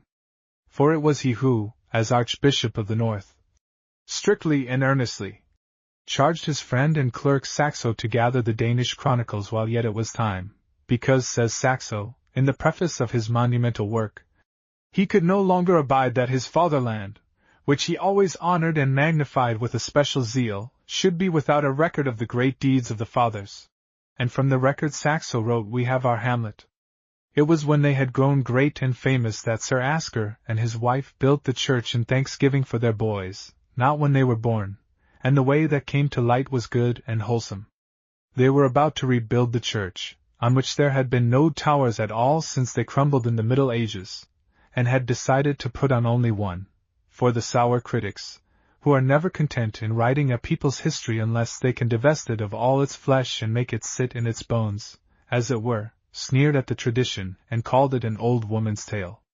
But they did not shout quite so loud when, in peeling off the whitewash of the Reformation, the mason's hammer brought forth mural paintings that grew and grew until there stood the whole story to read on the wall, with Sir Asker himself and the Lady Inga, clad in garments of the 12th century, bringing to the Virgin the church with the twin towers. So the folklore was not so far out after all, and the church was rebuilt with 2 towers, as it should be. Under its eaves, whether of straw or tile, the 2 boys played their childish games, and before long there came to join in them another of their own age, young Valdemar, whose father, the very Nud Lavard mentioned above, had been foully murdered a while before. It was a time, says Saxo, in which he must be of stout heart and strong head who dared aspire to Denmark's crown. For in less than 100 years more than 16 of her kings and their kin were either slain without cause by their own subjects, or otherwise met a sudden death. Sir Asker and the murdered Nud had been foster brothers, and throughout the bloody years that followed, he and his brothers, sons of the powerful Skjam Vide, 5, espoused his cause in good and evil days, while they saw to it that no harm came to the young prince under their roof. 5. The 3 boys, as they grew up, were bred to the stern duties of fighting men, as was the custom of their class. Absalon, indeed, was destined for the church, but in a country so recently won from the old war gods, it was the church militant yet, and he wielded spear and sword with the best of them. When, at 18, They sent him to France to be taught. He did not for his theological studies neglect the instruction of his boyhood. There he became the disciple and friend of the Abbot Bernard of Clairvaux, more powerful than prince or pope, and when the abbot preached the Second Great Crusade, promising eternal salvation to those who took up arms against the unbelievers, whether to wrest from them the Holy Sepulchre or to plant the cross among the wild heathen on the Baltic, his heart burned hot within him. It was a long way to the Holy Land, but with the Baltic robbers his people had a grievous score to settle. Their yells had sounded in his boyish ears as they ravished the shores of his fatherland, penetrating with murder and pillage almost to his peaceful home. And so, while he lent a diligent ear to the teachings of the Church, earning the name of the most learned clerk in the cloister of St. Genevieve in Paris, daily he laid the breviary aside and took up sword and lance, learning the arts of modern warfare with the graces of chivalry. In the old way of fighting, man to man, the men of the North had been the equals of any, if not their betters, but against the new methods of warfare their prowess availed little. Absalon, the monk, kept his body strong while soul and mind matured. When nothing more adventurous befell, he chopped down trees for the cloister hearths. But oftener the clash of arms echoed in the quiet halls, or the peaceful brethren crossed themselves as they watched him break an unruly horse in the cloister fen. Saxo tells us that he swam easily in full armor, and in more than one campaign in later years saved drowning comrades who were not so well taught, the while he watched rising all about some of the finest churches in Christendom. It was the era of cathedral building in Europe. The Romanesque style of architecture had reached its highest development in the very France where he spent his young manhood's years, and the Gothic, with its stamp of massive strength, was beginning to displace its gentler curve. 10 years of such an environment, in a land teeming with historic traditions, rounded out the man who set his face toward home, bent on redeeming his people from the unjust reproach of being mere barbarians of the North. It was a stricken Denmark to which he came back. 3 claimants were fighting for the crown. The land was laid waste by sea rovers, who saw their chance to raid defenseless homes while the men able to bear arms were following the rival kings. The people had lost hope. Just when Absalon returned, peace was made between the claimants. Knud, Svend, and Valdemar, his foster brother of old, divided up the country between them. They swore a dear oath to keep the pact, but for all that, the 3 kingdoms did not last 3 days. The treacherous Svend waited only for a chance to murder both his rivals, and it came quickly, when he and Valdemar were the guests of Knud at Roskilde. They had eaten and drunk together, and were gathered in the Storstue, the big room of the house, when Knud saw Svend whispering aside with his men. With a sudden foreboding of evil, he threw his arms about Valdemar's shoulders and kissed him. The young king, who was playing chess with one of his men, looked up in surprise and asked what it meant. Just then Svend left the hall, and his henchmen fell upon the 2 with drawn swords. Knud was cut down at once, his head cleft in twain. Valdemar upset the table with the candles and, wrapping his cloak about his arm to ward off the blows that showered upon him, knocked his assailants right and left and escaped, badly wounded. Absalon came into the room as Knud fell and, thinking it was Valdemar, caught him in his arms and took his wounded head in his lap. Sitting there in utter sorrow and despair, heedless of the tumult that raged in the darkness around him, he felt the king's garment, and knew that the man who was breathing his last in his arms was not his friend. He laid the lifeless body down gently and left the hall. The murderers barred his way, but he brushed their swords and spears aside and strode forth unharmed. Valdemar had found a horse and made for Geneslev, 20 miles away, with all speed, and there Absalon met him and his brother Espern in the morning. King Sven sought him high and low to finish his dastardly work, while on thing he wailed loudly before the people that Valdemar and Knud had tried to kill him, showing in proof of it his cloak, which he had rent with his own sword. But Valdemar's friends were wide awake. Espern flew through the island on his fleet horse in Valdemar's clothes, leading his pursuers a merry dance, and when the young king's wound was healed, he found him a boat and ferried him across to the mainland, where the people flocked to his standard. When Sven would have followed, it was the Lady Inga who scuttled his ship by night, and gave her foster son the start he needed. There followed a short and sharp struggle that ended on Grad Heath with the utter rout of Sven's forces. He himself was killed, and Valdemar at last was king of all Denmark. From that time the three friends were inseparable as in the old days when they played about the fields of Geneslef. Absalon was the keeper of the king's conscience, who was not afraid to tell him the truth when he needed to hear it. And where they were Esbern was found, never wavering in his loyalty to either. Within a year Absalon was made Bishop of Roskilde, the chief see of Denmark. Saxo innocently discovers to us King Valdemar's little ruse to have his friend chosen. He was yet a very young man, scarce turned 30, and had not been considered at all for the vacancy. There were 3 candidates, all of powerful families, and according to ecclesiastical law, the brethren of the chapter were the electors. The king went to their meeting and addressed them in person. Nothing was farther from him, he said, than to wish to interfere with their proper rights. Each must do as his conscience dictated, unhindered.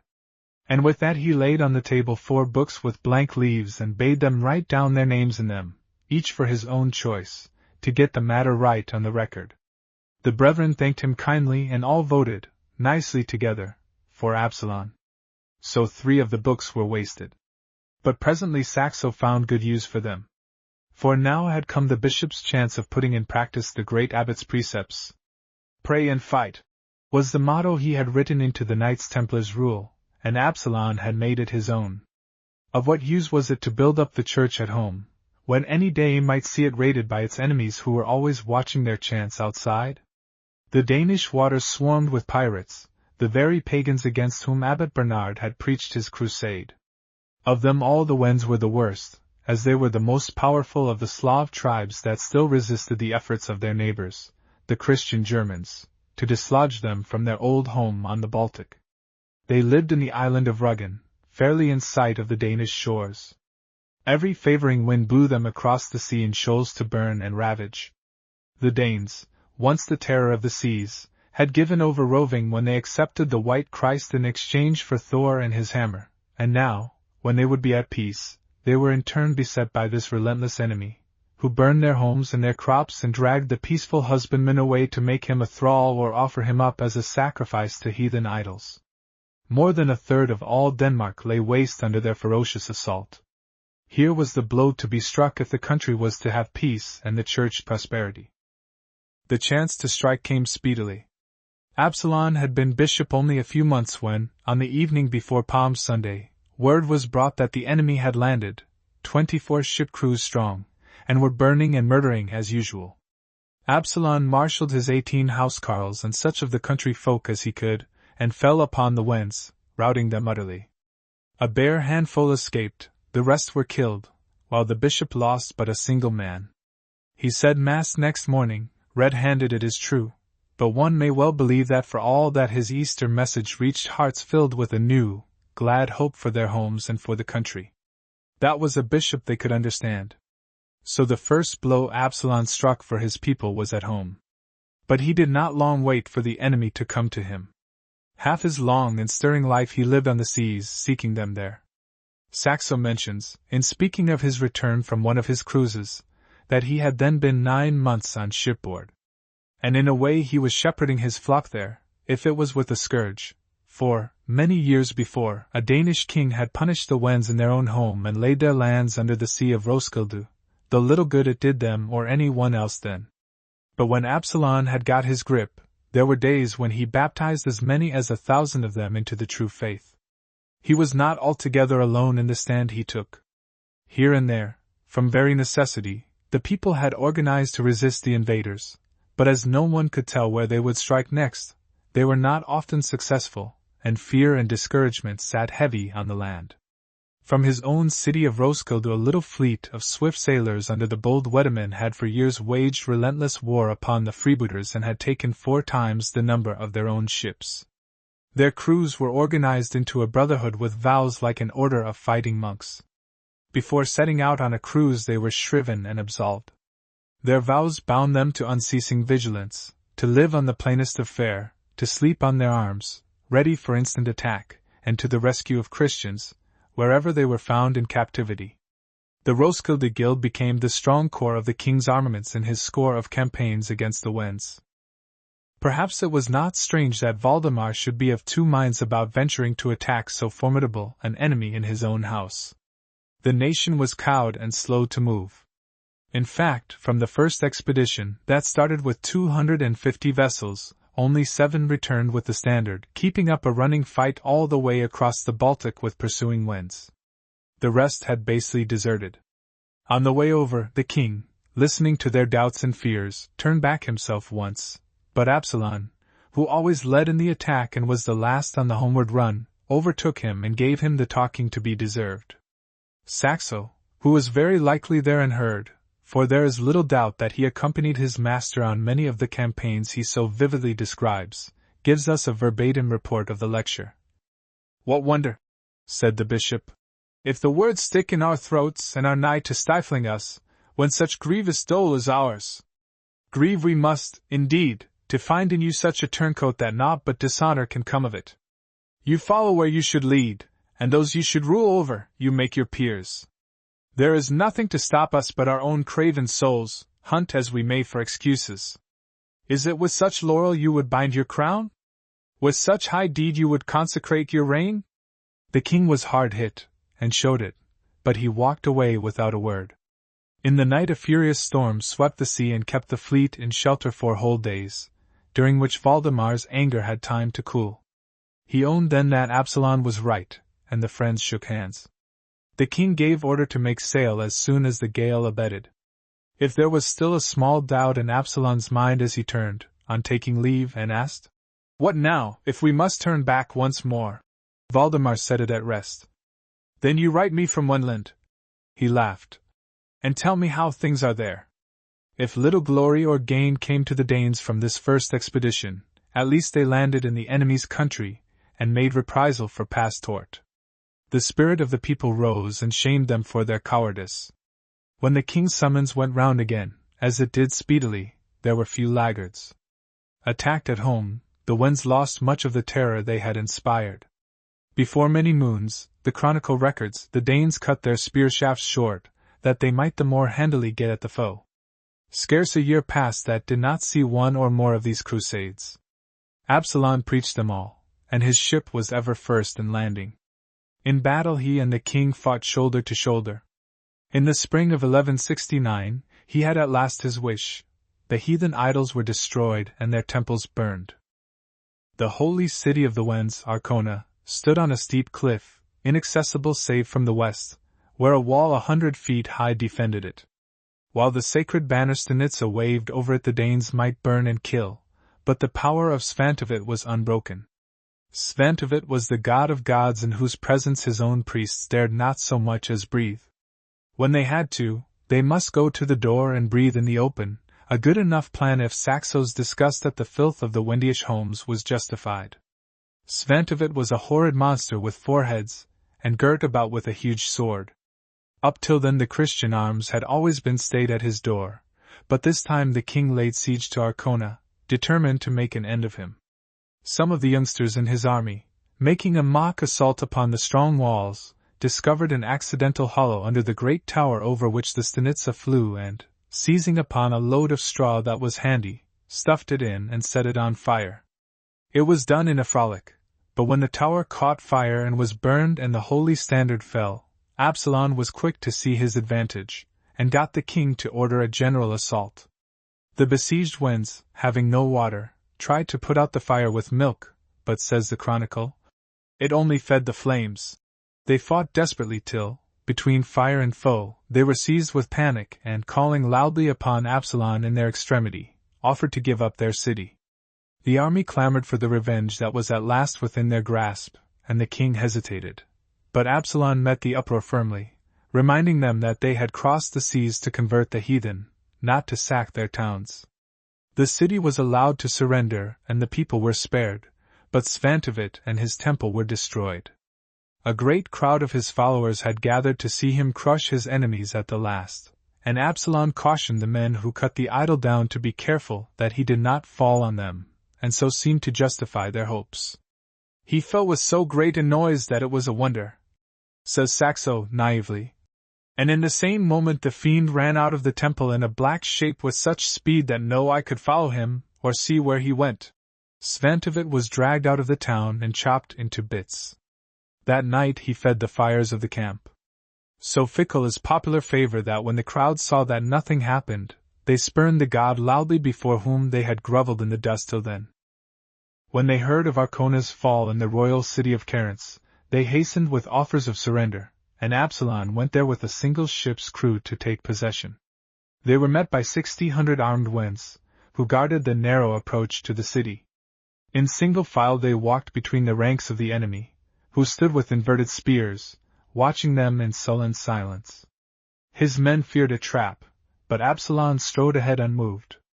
Coming to the temple of the local god, Regivid, he attacked him with his axe and bade his guard fall to, which they did. Saxo has left us a unique description of this idol that stood behind purple hangings, fashioned of oak, in every evil and revolting shape. The swallows had made their nests in his mouths and throats. There were 7 in so many faces, and filled him up with all manner of stinking uncleanness. Truly, for such god was such sacrifice fit. He had a sword for every one of his 7 faces, buckled about his ample waist, but for all that he went the way of the others, and even had to put up with the indignity of the Christian priests standing upon him while he was being dragged out. That seems to have helped cure his followers of their faith in him. They delivered the temple treasure into the hands of the king, 7 chests filled with money and valuables, among them a silver cup which the wretched king Sven had sent to Svantovit as a bribe to the Wends for joining him against his own country and kin. But those days were ended. It was the Danes' turn now, and Wenland was laid waste until the swallows found no eaves of any house whereunder to build their nests, and were forced to build them on the ships. A sad preliminary to bringing the country under the rule of the Prince of Peace. But in the scheme of those days the sword was equal partner with the cross in leading men to the true God. The heathen temples were destroyed and churches built on their sites of the timber gathered for the siege of Arcona. The people, deserted by their own, accepted the Christians' God in good faith, and were baptized in hosts, 1,300 on one day and 900 on the next. 3 days and nights Absalom saw no sleep. He did nothing halfway.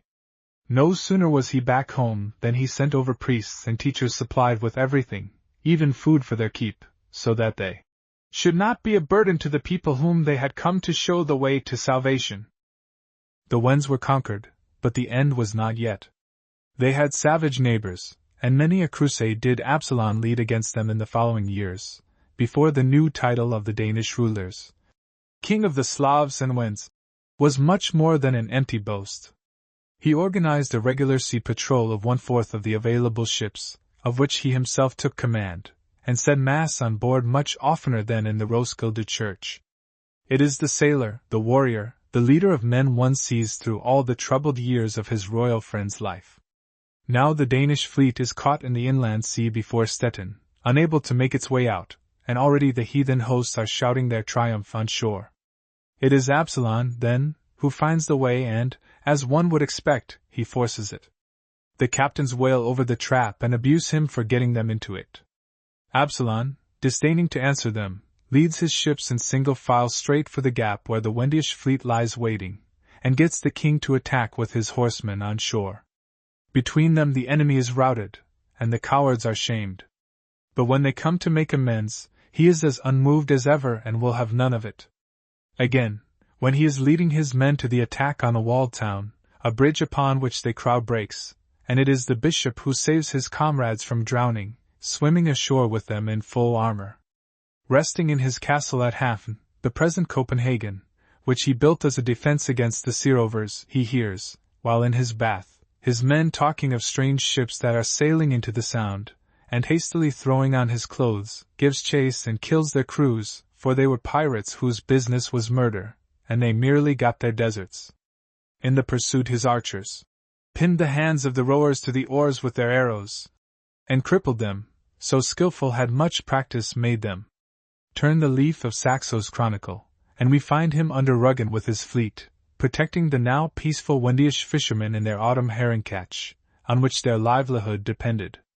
Of such stuff was made the bishop who, wherever danger threatens Valdemar and Absalom, Esbern is found, too, earning the name of the fleet snare, which the people had fondly given to their favorite. Where the fighting was hardest, he was sure to be. The king's son had ventured too far and was caught in a tight place by an overwhelming force, when Esbern pushed his ship in between him and the enemy and bore the brunt of a fight that came near to making an end of him. He had at last only a single man left, but the two made a stand against 100. When the heathen saw his face they fled in terror. At last they knocked him senseless with a stone, and would have killed him, but in the nick of time the king's men came to the rescue.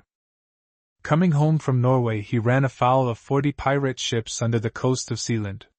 He tried to steal past. 40 against 1 were heavy odds. But it was moonlight, and he was discovered. The pirates lay across his course and cut him off. Esbern made ready for a fight and steered straight into the middle of them. The steersman complained that he had no armor, and he gave him his own. He beat his pursuers off again and again, but the wind slackened and they were closing in once more, swearing by their heathen gods that they would have him dead or alive, for a Danish prisoner on one of their ships had told who he was. But Esbern had more than one string to his bow. He sent a man aloft with flint and steel to strike fire in the top, and the pirates, believing that he was signaling to a fleet he had in ambush, fled helter-skelter. Esbern got home safe. The German emperor's fingers had always itched for the overlordship of the Danish Isles, and they have not ceased to do so to this day.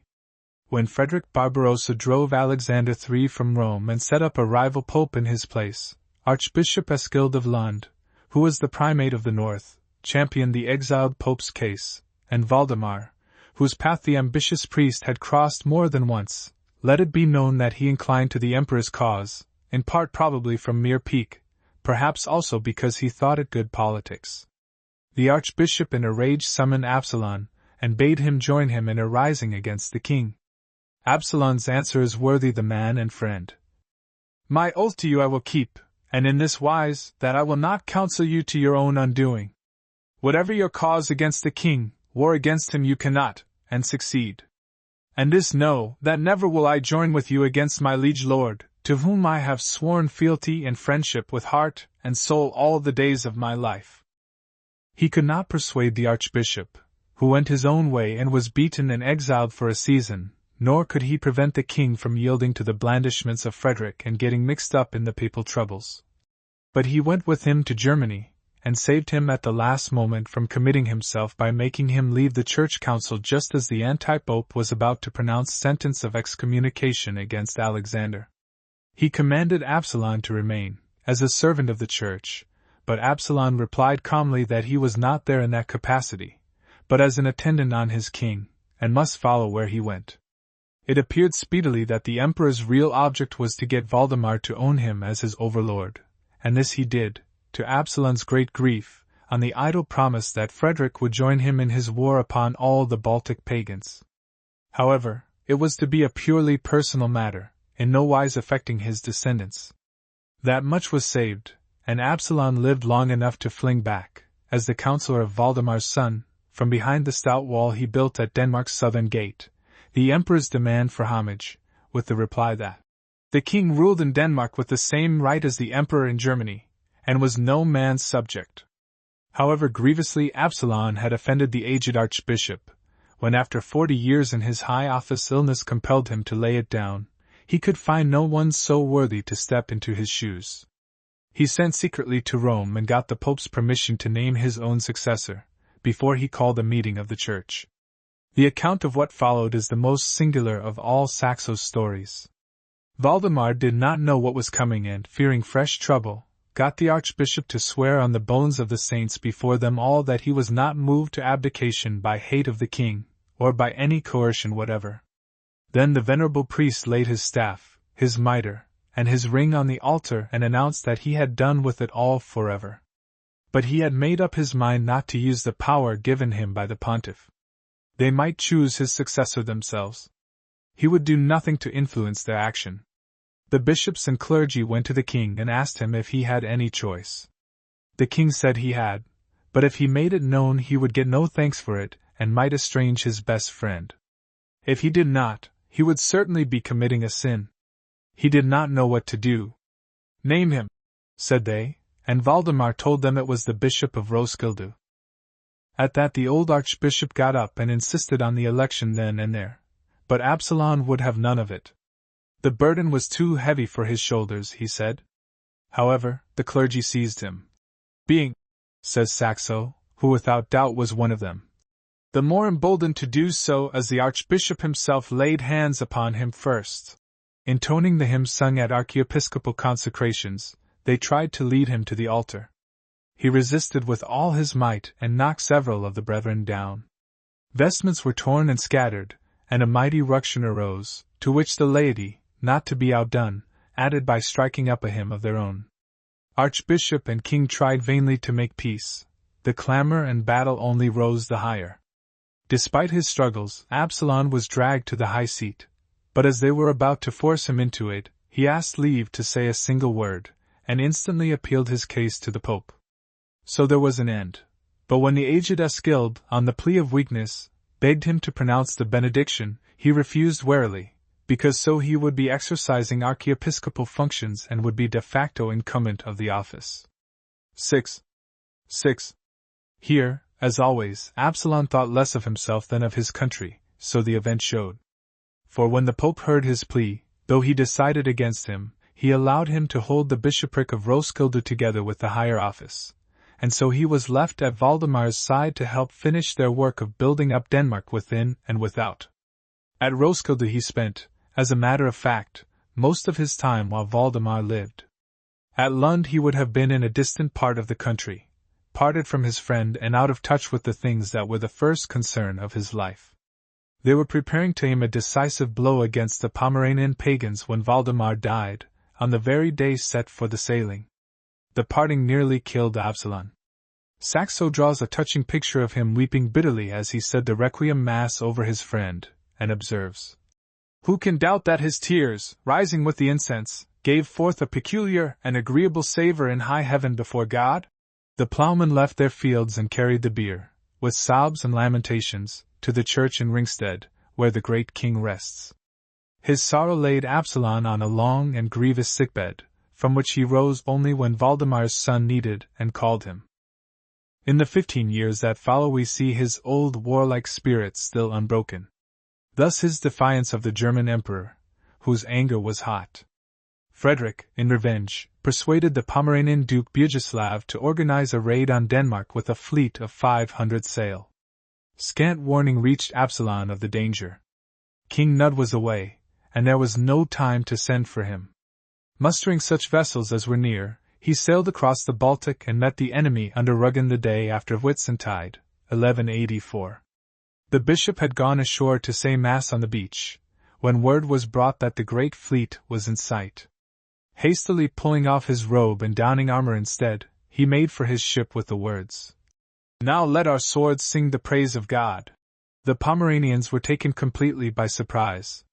They did not know the Danes were there, and when they heard the archbishop's dreaded war cry raised, they turned and fled in such terror and haste that 18 of their ships were run down and sunk with all on board. On one, a rower hanged himself for fear of falling into the hands of the Danes. Absalon gave chase, and the rout became complete.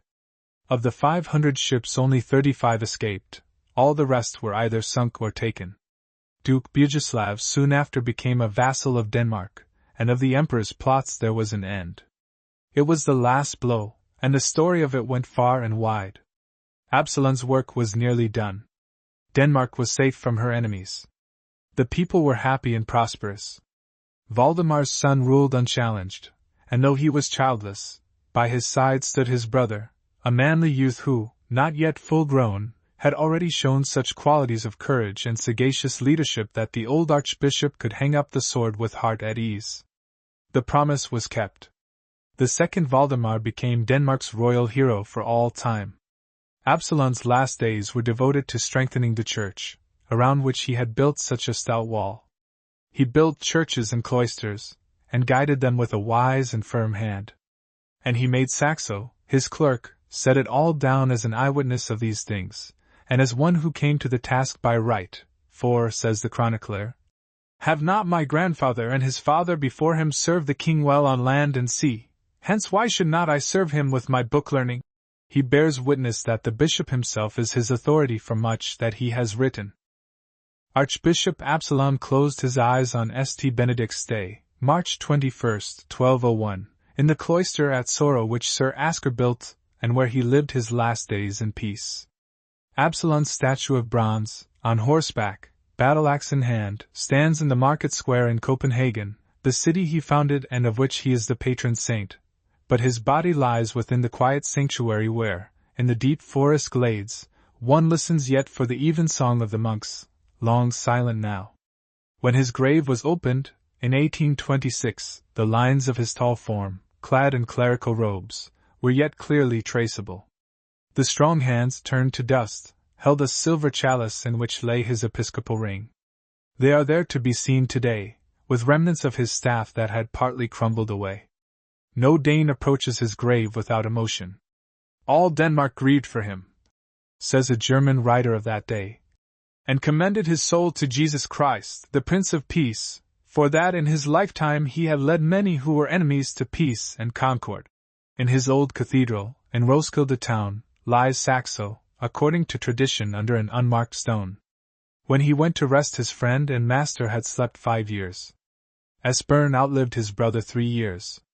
The hero of so many battles met his death at last by an accidental fall in his own house. The last we hear of him is at a meeting in the Christmas season, 1187, where emissaries of Pope Gregory VIII preached a general crusade.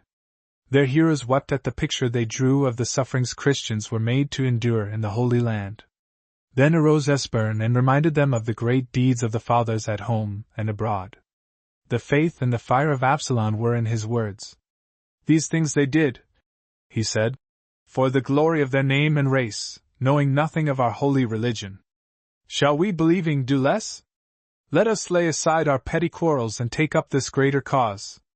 Let us share the sufferings of the saints, and earn their reward. Perhaps we shall win, God keeps the issue. Let him who cannot give himself, give of his means. So shall all we, sharing the promise, share also the reward. The account we have says that many took the cross, such was the effect of his words, more likely of the man, and what he was and had been in the sight of them all throughout his long life. King Valdemar, and the story of the Dannebrog. To the court of King Ottokar of Bohemia there came in the year 1205 a brilliant embassy from far-off Denmark to ask the hand of his daughter Dragomir for King Valdemar, the young ruler of that country. Sir Strange, 7, Ebesoen and Bishop Petter Sunnesen were the spokesmen, and many knights, whose fame had travelled far in the long years of fighting to bring the Baltic pagans under the cross, rode with them. The old king received them with delight. Valdemar was not only a good son-in-law for a king to have, being himself a great and renowned ruler, but he was a splendid knight, tall and handsome, of most courteous bearing, ambitious, manly, and of ready wit. So their suit prospered well. The folk song tells how they fared, how, according to the custom of those days, Sir Strange wedded the fair princess by proxy for his lord, and how King Ottokar, when he bade her good-bye, took this promise of her. 7. The daughter kept her vow. Never was queen more beloved of her people than Dagmar. That was the name they gave her in Denmark, for the Bohemian Dragomir was strange to them. Dagmar meant daybreak in their ancient tongue, and it really seemed as if a new and beautiful day dawned upon the land in her coming. The dry pages of history have little enough to tell of her beyond the simple fact of her marriage and untimely death, though they are filled with her famous husband's deeds. But not all of his glorious campaigns that earned for him the name of the victor have sunk so deep into the people's memory, or have taken such hold of their hearts, as the lovely queen who, through all the centuries the people have sung her praise, and they sing it yet. Of the many folk songs that have come down from the Middle Ages, those that tell of Queen Dagmar are the sweetest, as they are the most mournful, for her happiness was as brief as her life was beautiful. They sailed homeward over sunny seas, until they came to the shore where the royal lover awaited his bride, impatiently scanning the horizon for the gilded dragon's head of the ship that bore her. The minstrel sings of the great wedding that was held in the old city of Ribe. 8. The grey old cathedral in which they knelt together still stands, but of Valdemar's strong castle only a grass-grown hill is left. It was the privilege of a bride in those days to ask a gift of her husband on the morning after the wedding, and have it granted without question. 2 boons did Dagmar crave. 8. Right early in the morning, long before it was day. 1. That the plough tax might be forgiven the peasant, and that those who for rising against it had been laid in irons be set free. The other, that the prison door of Bishop Valdemar be opened. Bishop Valdemar was the archenemy of the king. The first request he granted, but the other he refused for cause. And he did his worst, for in the end the king yielded to Dagmar's prayers, and much mischief came of it. 7 years the good queen lived. 7 centuries have not dimmed the memory of them, or of her. The king was away in a distant part of the country when they sent to him in haste with the message that the queen was dying. The ballad tells of his fears as he sees Dagmar's page coming, and they proved only too true. In the wild ride over field and moor, the king left his men far behind. The tears of weeping women told him as he thundered over the drawbridge of the castle that he was too late. But Dagmar had only swooned. As he throws himself upon her bed she opens her eyes, and smiles upon her husband. Her last prayer, as her first, is for mercy and peace. Her sin, she says, is not great. She has done nothing worse than to lace her silken sleeves on a Sunday. Then she closes her eyes with a tired sigh.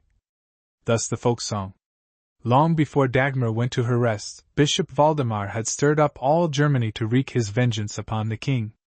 He was an ambitious, unscrupulous priest, who hated his royal master because he held himself entitled to the crown, being the natural son of King Nud, who was murdered at Roskilde, as told in the story of Absalom. While they were yet young men, when he saw that the people followed his rival, he set the German princes against Denmark, a task he never found hard. But young Valdemar made short work of them. He took the strong cities on the Elbe and laid the lands of his adversaries under the Danish crown. The bishop he seized, and threw him into the dungeon of Solborg Castle, where he had sat 13 years when Dagmar's prayers set him free. He could hardly walk when he came out, but he could hate, and all the world knew it. The Pope bound him with heavy oaths never to return to Denmark, and made him come to Italy so that he could keep an eye on him himself. But 2 years had not passed before he broke his oath, and fled to Bremen, where the people elected him to the vacant archbishopric, and its great political power. Forthwith he began plotting against his native land. In the bitter feud between the Guelphs and the Ghibellines he found his opportunity.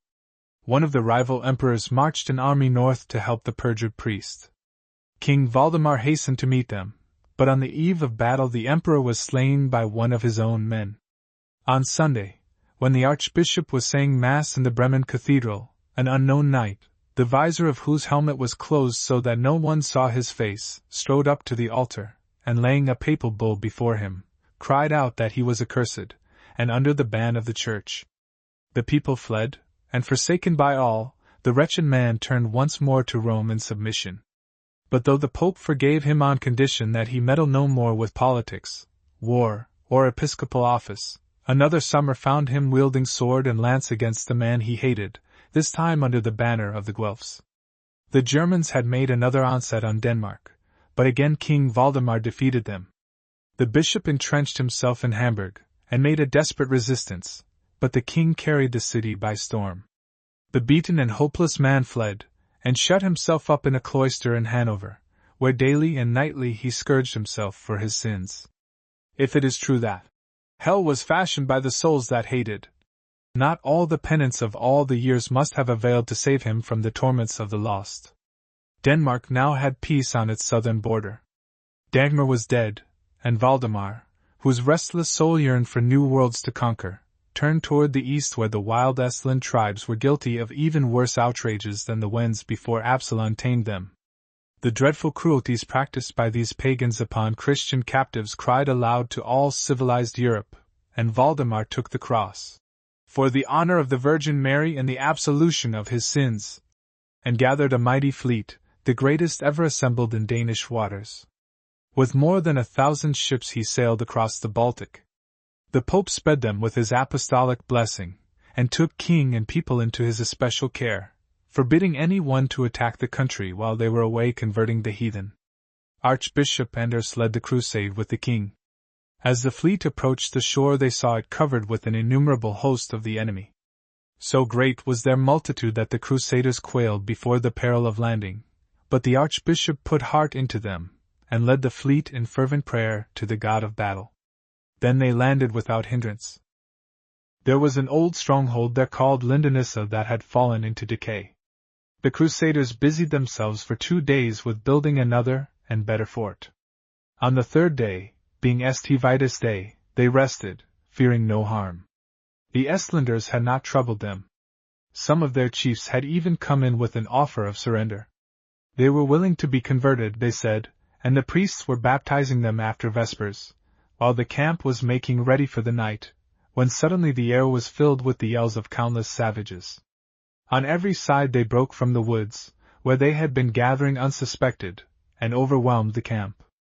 The guards were hewn down, the outposts taken, and the king's men were falling back in confusion, their standard lost, when Prince Vidislav of Ruggen, who had been camping with his men in a hollow between the sand hills, out of the line of attack, threw himself between them and the Estlanders, and gave the Danes time to form their lines.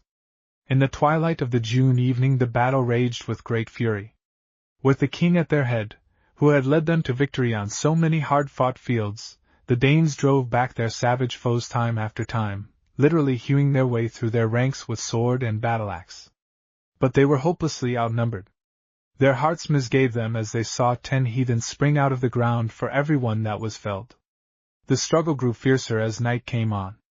The Christians were fighting for life.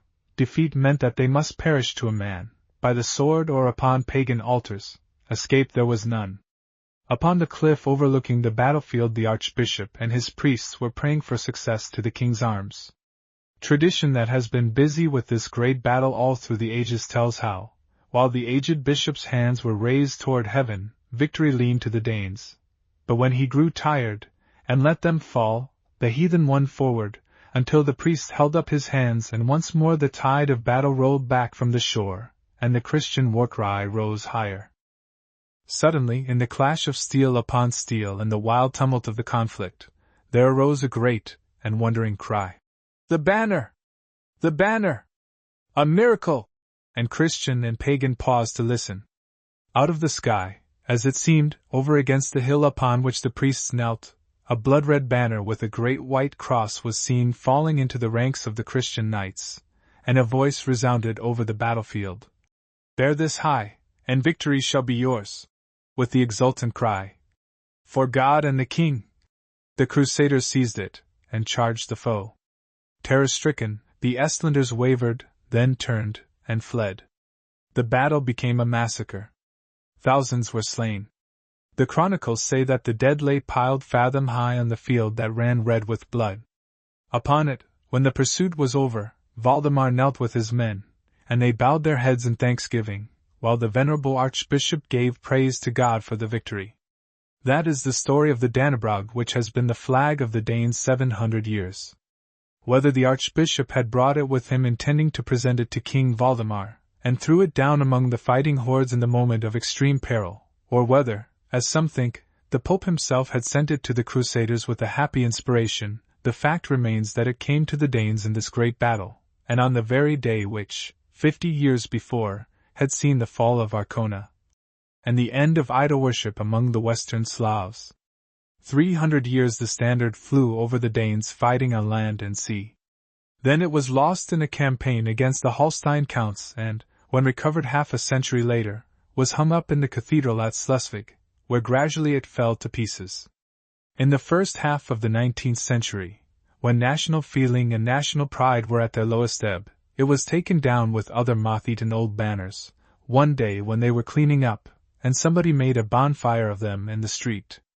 Such was the fate of the flag that fell from heaven, the sacred standard of the Danes. But it was not the end of it. The Dannebrog flies yet over the Denmark of the Valdemars, no longer great as then, it is true, nor master of its ancient foes, but the world salutes it with respect, for there was never blot of tyranny or treason upon it, and its sons own it with pride wherever they go. King Valdemar knighted 35 of his brave men on the battlefield, and from that day the Order of the Dannebrog is said to date. It bears upon a white crusader's cross the slogan of the great fight. For God and the King. And on its reverse the date when it was won. June 15, 1219. The back of paganism was broken that day, and the conversion of all Estland followed soon.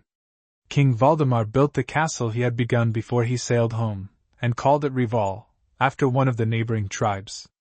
The Russian city of that name grew up about it and about the church which Archbishop Anders reared. The Dannebrog became its arms, and its people call it to this day the city of the Danes. Denmark was now at the height of her glory. Her flag flew over all the once hostile lands to the south and east, clear into Russia. The Baltic was a Danish inland sea. King Valdemar was named Victor, with cause. His enemies feared him. His people adored him. In a single night foul treachery laid the whole splendid structure low. The king and young Valdemar, Dagmar's son, with a small suite of retainers had spent the day hunting on the little island of Lio. Count Henrik of Schwerin, the Black Count they called him, who had just returned from a pilgrimage to the Holy Land, was his guest. The Count hated Valdemar bitterly for some real or fancied injury, but he hid his hatred under a friendly bearing and smooth speech. He brought the king gifts from the Holy Sepulchre, hunted with him, and was his friend. But by night, when the king and his son slept in their tent, unguarded, since no enemy was thought to be near, he fell upon them with his cutthroats, bound and gagged them despite their struggles, and gathering up all the valuables that lay around, to put the finishing touch upon his villainy, fled with his prisoners, in great haste and fear, while the king's men slept. When they awoke, and tried to follow, they found their ship scuttled. The Count's boat had been lying under sail all day, hidden in a sheltered cove, awaiting his summons. Germany at last had the lion and its whelp in her grasp. In chains and fetters they were dragged from one dungeon to another. The traitors dared not trust them long in any city, however strong. The German emperor shook his fist at Count Henrik, but secretly he was glad. He would have liked nothing better than to have the precious spoil in his own power. The Pope thundered in Rome and hurled his ban at the thugs. But the Black Count's conscience was as swarthy as his countenance, and besides, had he not just been to the Holy Land, and thereby washed himself clean of all his sins, past and present? Behind prison walls, comforted only by Dagmar's son, sat the king, growing old and grey with anger and grief. Denmark lay prostrate under the sudden blow, while her enemies rose on every side. Day by day word came of outbreaks in the conquered provinces. The people did not know which way to turn, the strong hand that held the helm was gone, and the ship drifted, the prey of every ill wind. It was as if all that had been won by 60 years of victories and sacrifice fell away in one brief season. The forest filled with outlaws, either peasant nor wayfarer, nor yet monk or nun in their quiet retreat, was safe from outrage, and pirates swarmed again in bay and sound, where for 2 generations there had been peace. The twice-perjured Bishop Valdemar left his cloister cell once more and girt on the sword, to take the kingdom he coveted by storm. He was met by King Valdemar's kinsman and friend, Albert of Orlemund, who hastened to the frontier with all the men he could gather. They halted him with a treaty of peace that offered to set Valdemar free if he would take his kingdom as a fief of the German crown. He, Albert, so it was written, was to keep all his lands and more, would he but sign it. He did not stop to hear the rest, but slashed the parchment into ribbons with his sword, and ordered an instant advance. The bishop he made short work of, and he was heard of no more. But in the battle with the German princes Albert was defeated and taken prisoner. The door of King Valdemar's dungeon was opened only to let his friend in. After 2 years and a half in chains, Valdemar was ransomed by his people with a great sum of gold. The Danish women gave their rings and their jewels to bring back their king. They flocked about him when he returned, and received him like the conqueror of old. But he rode among them grey and stern, and his thoughts were far away. They had made him swear on oath upon the sacrament, and all Denmark's bishops with him, before they set him free, that he would not seek revenge. But once he was back in his own, he sent to Pope Gregory, asking him to loose him from an oath wrung from him, while he was helpless in the power of bandits. And the Pope responded that to keep faith with traitors was no man's duty.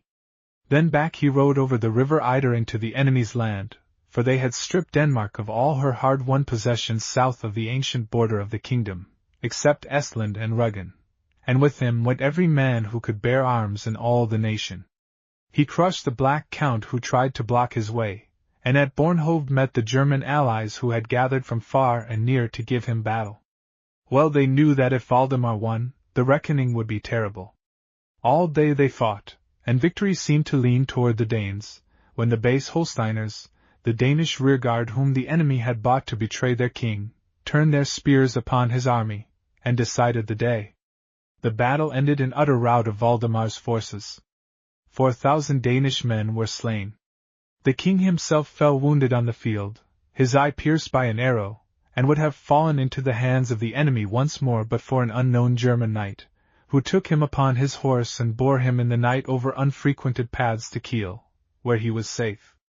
But all men said that this great hurt befell the king because that he brake the oath he swore upon the sacred body of the Lord. The wars of Valdemar were over, but his sorrows were not. 4 years later the crushing blow fell when Dagmar's son, who was crowned king to succeed him, lost his life while hunting. With him, says the folk song, died the hope of Denmark. The king had other sons, but to Dagmar's boy the people had given their love from the first, as they had to his gentle mother. The old king and his people grieved together. But Valdemar rose above his sorrows. Great as he had been in the days of victory, he was greater still in adversity. The country was torn by the wars of 80 years, and in need of rest. He gave his last days to healing the wounds the sword had struck. Valdemar, the victor, became Valdemar, the lawgiver. The laws of the country had hitherto made themselves. They were the outgrowths of the people's ancient customs, passed down by word of mouth through the generations, and confirmed on thing from time to time. King Valdemar gave Denmark her first written laws that judge between man and man, and at least one of her provinces clear down into our day. With law shall land be built, begins his code. The law, it says, must be honest, just, reasonable, and according to the ways of the people. It must meet their needs, and speak plainly so that all men may know and understand what the law is. It is not to be made in any man's favor, but for the needs of all them who live in the land. That is its purpose, and no man shall judge, condemn, the law which the king has given and the country chosen, either shall he, the king, take it back without the will of the people. That tells the story of Valdemar's day, and of the people who are so near of kin with ourselves. They were not sovereign and subjects, they were a chosen king and a free people, working together. With law land to build. King Valdemar was married twice. The folk song represents Dagmar as urging the king with her dying breath. That Bengerd, my lord, that base bad dame you never to wife will take. Bengerd, or Berengaria, was a Portuguese princess whom Valdemar married in spite of the warning, 2 years later. As the people had loved the fair Dagmar, so they hated the proud southern beauty, whether with reason or not. The story of her morning gift, as it has come down to us through the mist of time, is very different from the other. She asked the king, so the ballad has it, to give her Samso, a great and fertile island, and a golden crown, 9, for every maid, but he tells her not to be quite so greedy. 9. There be full many an honest maid with not dry bread to eat. Undismayed, Bengerd objects that Danish women have no business to wear silken gowns, and that a good horse is not for a peasant lad. The king replies patiently that what a woman can buy she may wear for him, and that he will not take the lad's horse if he can feed it. Bengerd is not satisfied. Let bar the land with iron chains, is her next proposal, that neither man nor woman enter it without paying tax. Her husband says scornfully that Danish kings have never had need of such measures, and never will. He is plainly getting bored, and when she keeps it up, and begrudges the husbandman more than 2 oxen and a cow, he loses his temper, and presumably there is a matrimonial tiff. Very likely most of this is fiction, bred of the popular prejudice. The king loved her, that is certain. She was a beautiful high-spirited woman, so beautiful that many hundreds of years after, when her grave was opened, the delicate oval of her skull excited admiration yet. But the people hated her. 20 generations after her death it was their custom when passing her grave to spit on it with the exclamation, "Out upon thee, Ben-Gerd! God bless the King of Denmark!" For in good or evil days they never wavered in their love and admiration for the king who was a son of the first Valdemar, and the heir of his greatness and of that of the sainted Absalon. Tradition has it that Ben-Gerd was killed in battle, having gone with her husband on one of his campaigns.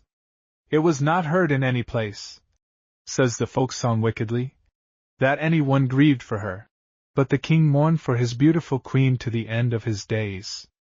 Ben-Gerd bore Valdemar 3 sons upon whom he lavished all the affection of his lonely old age.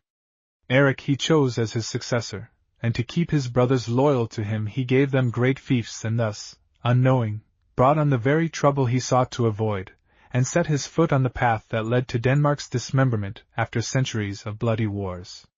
For to his second son Abel he gave Schleswig, and Abel, when his brother became king, sought alliance with the Holstein Count Adolf, 10, the very one who had led the Germans at the fatal Battle of Bornhoft. The result was a war between the brothers that raged 7 years, and laid waste the land. Worse was to follow, for Abel was only Abel in name, but Cain in deed. But happily the old king's eyes were closed then, and he was spared the sight of one brother murdering the other for the kingdom. 10. Some foreboding of this seems to have troubled him in his last years. It is related that once when he was mounting his horse to go hunting he fell into a deep reverie, and remained standing with his foot in the stirrup a long time, while his men wondered, not daring to disturb him. At last one of them went to remind him that the sun was low in the west. The king awoke from his dream, and bade him go at once to a wise old hermit who lived in a distant part of the country. "Ask him," he said, "what King Valdemar was thinking of just now, and bring me his answer." The knight went away on his strange errand, and found the hermit. And this was the message he brought back. Your lord and master pondered as he stood by his horse, how his sons would fare when he was dead. Tell him that war and discord they shall have, but kings they will all be. When the king heard the prophecy he was troubled in mind, and called his sons and all his great knights to a council at which he pleaded with them to keep the peace. But though they promised, he was barely in his grave, when riot and bloodshed filled the land. The climax was reached when Abel inveigled his brother to his home with fair words and, once he had him in his power, seized him and gave him over to his men to do with as they pleased. They understood their master only too well, and took King Eric out on the fjord in an open boat, and killed him there, scarce giving him time to say his prayers. They weighted his body with his helmet, and sank it in the deep. Abel made oath with 24 of his men that he was innocent of his brother's blood, and took the crown after him.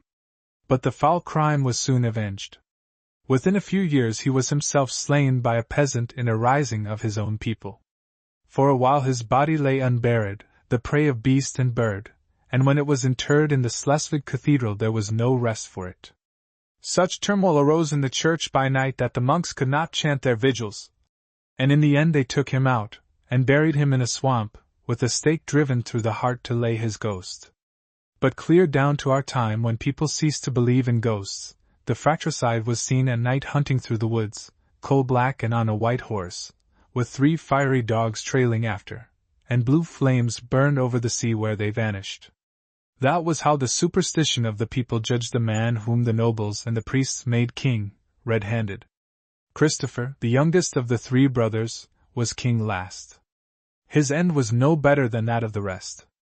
Indeed, it was worse. Hardly yet 40 years old, he died, poisoned, it was said, by the abbot Arnfast, in the sacrament as he knelt at the altar rail in the Ribe Cathedral.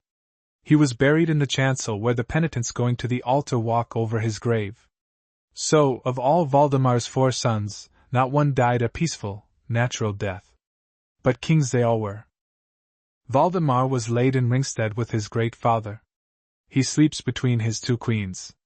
Dagmar's grave was disturbed in the late Middle Ages by unknown Vandals, and the remains of Denmark's best-loved queen were scattered. Only a golden cross, which she had worn in life, somehow escaped, and found its way in course of time into the Museum of Antiquities at Copenhagen, where it now is, its chief and priceless treasure. There also is a braid of Queen Bengard's hair that was found when her grave was opened in 1855. The people's hate had followed her even there, and would not let her rest.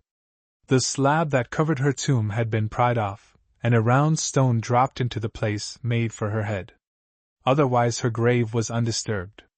Truly then fell the crown from the heads of Danish men, says the old chronicle of King Valdemar's death, and black clouds were gathering ominously even then over the land. But in storm and stress, as in days that were fair, the Danish people have clung loyally to the memory of their beloved king and of his sweet Dagmar. How the ghost of the heath was laid. On the map of Europe, the mainland of Denmark looks like a beckoning finger pointing due north and ending in a narrow sand reef, upon which the waves of the North Sea and of the Kattegat break with unceasing clamor and strife.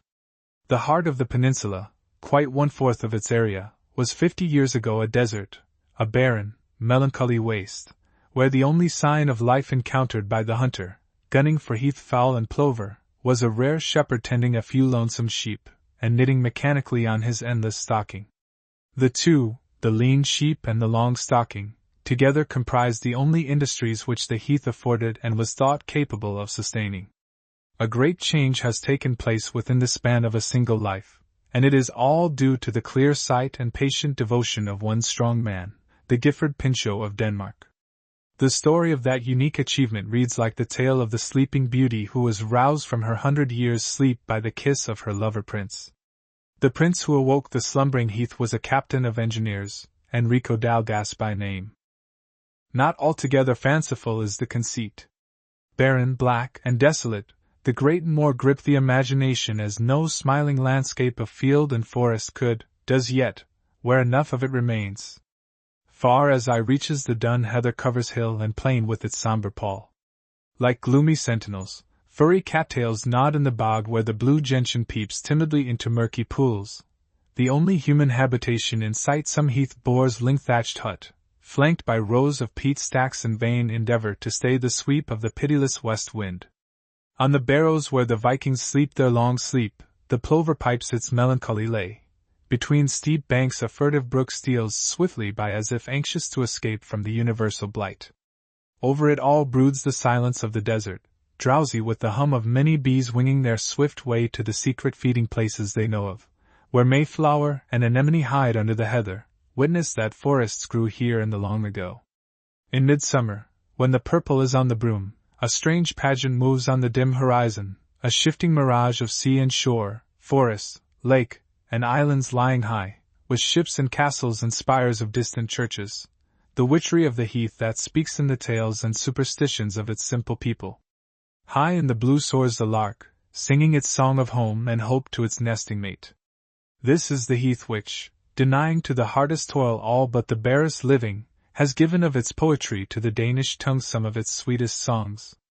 But in this busy world daydreams must make way for the things that make the day count, castles in the air to homes upon the soil. The heath had known such in the dim past. It had not always been a desert. The numberless cairns that lie scattered over it, sometimes strung out for miles as if marking the highways of the ancients, which they doubtless do, sometimes grouped where their villages stood, bear witness to it. Great battles account for their share, and some of them were fought in historic times. On Grath Heath the young King Valdemar overcame his treacherous rival Svend.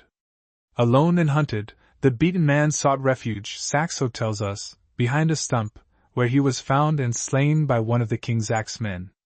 A chapel was built on the spot. More than 7 centuries later, in 1892, they dug there, and found the bones of a man with skull split in two. The stump behind which the wretched Svend hid was probably the last representative of great forests that grew where now is sterile moor. In the bogs trunks of oak and fir are found lying as they fell centuries ago.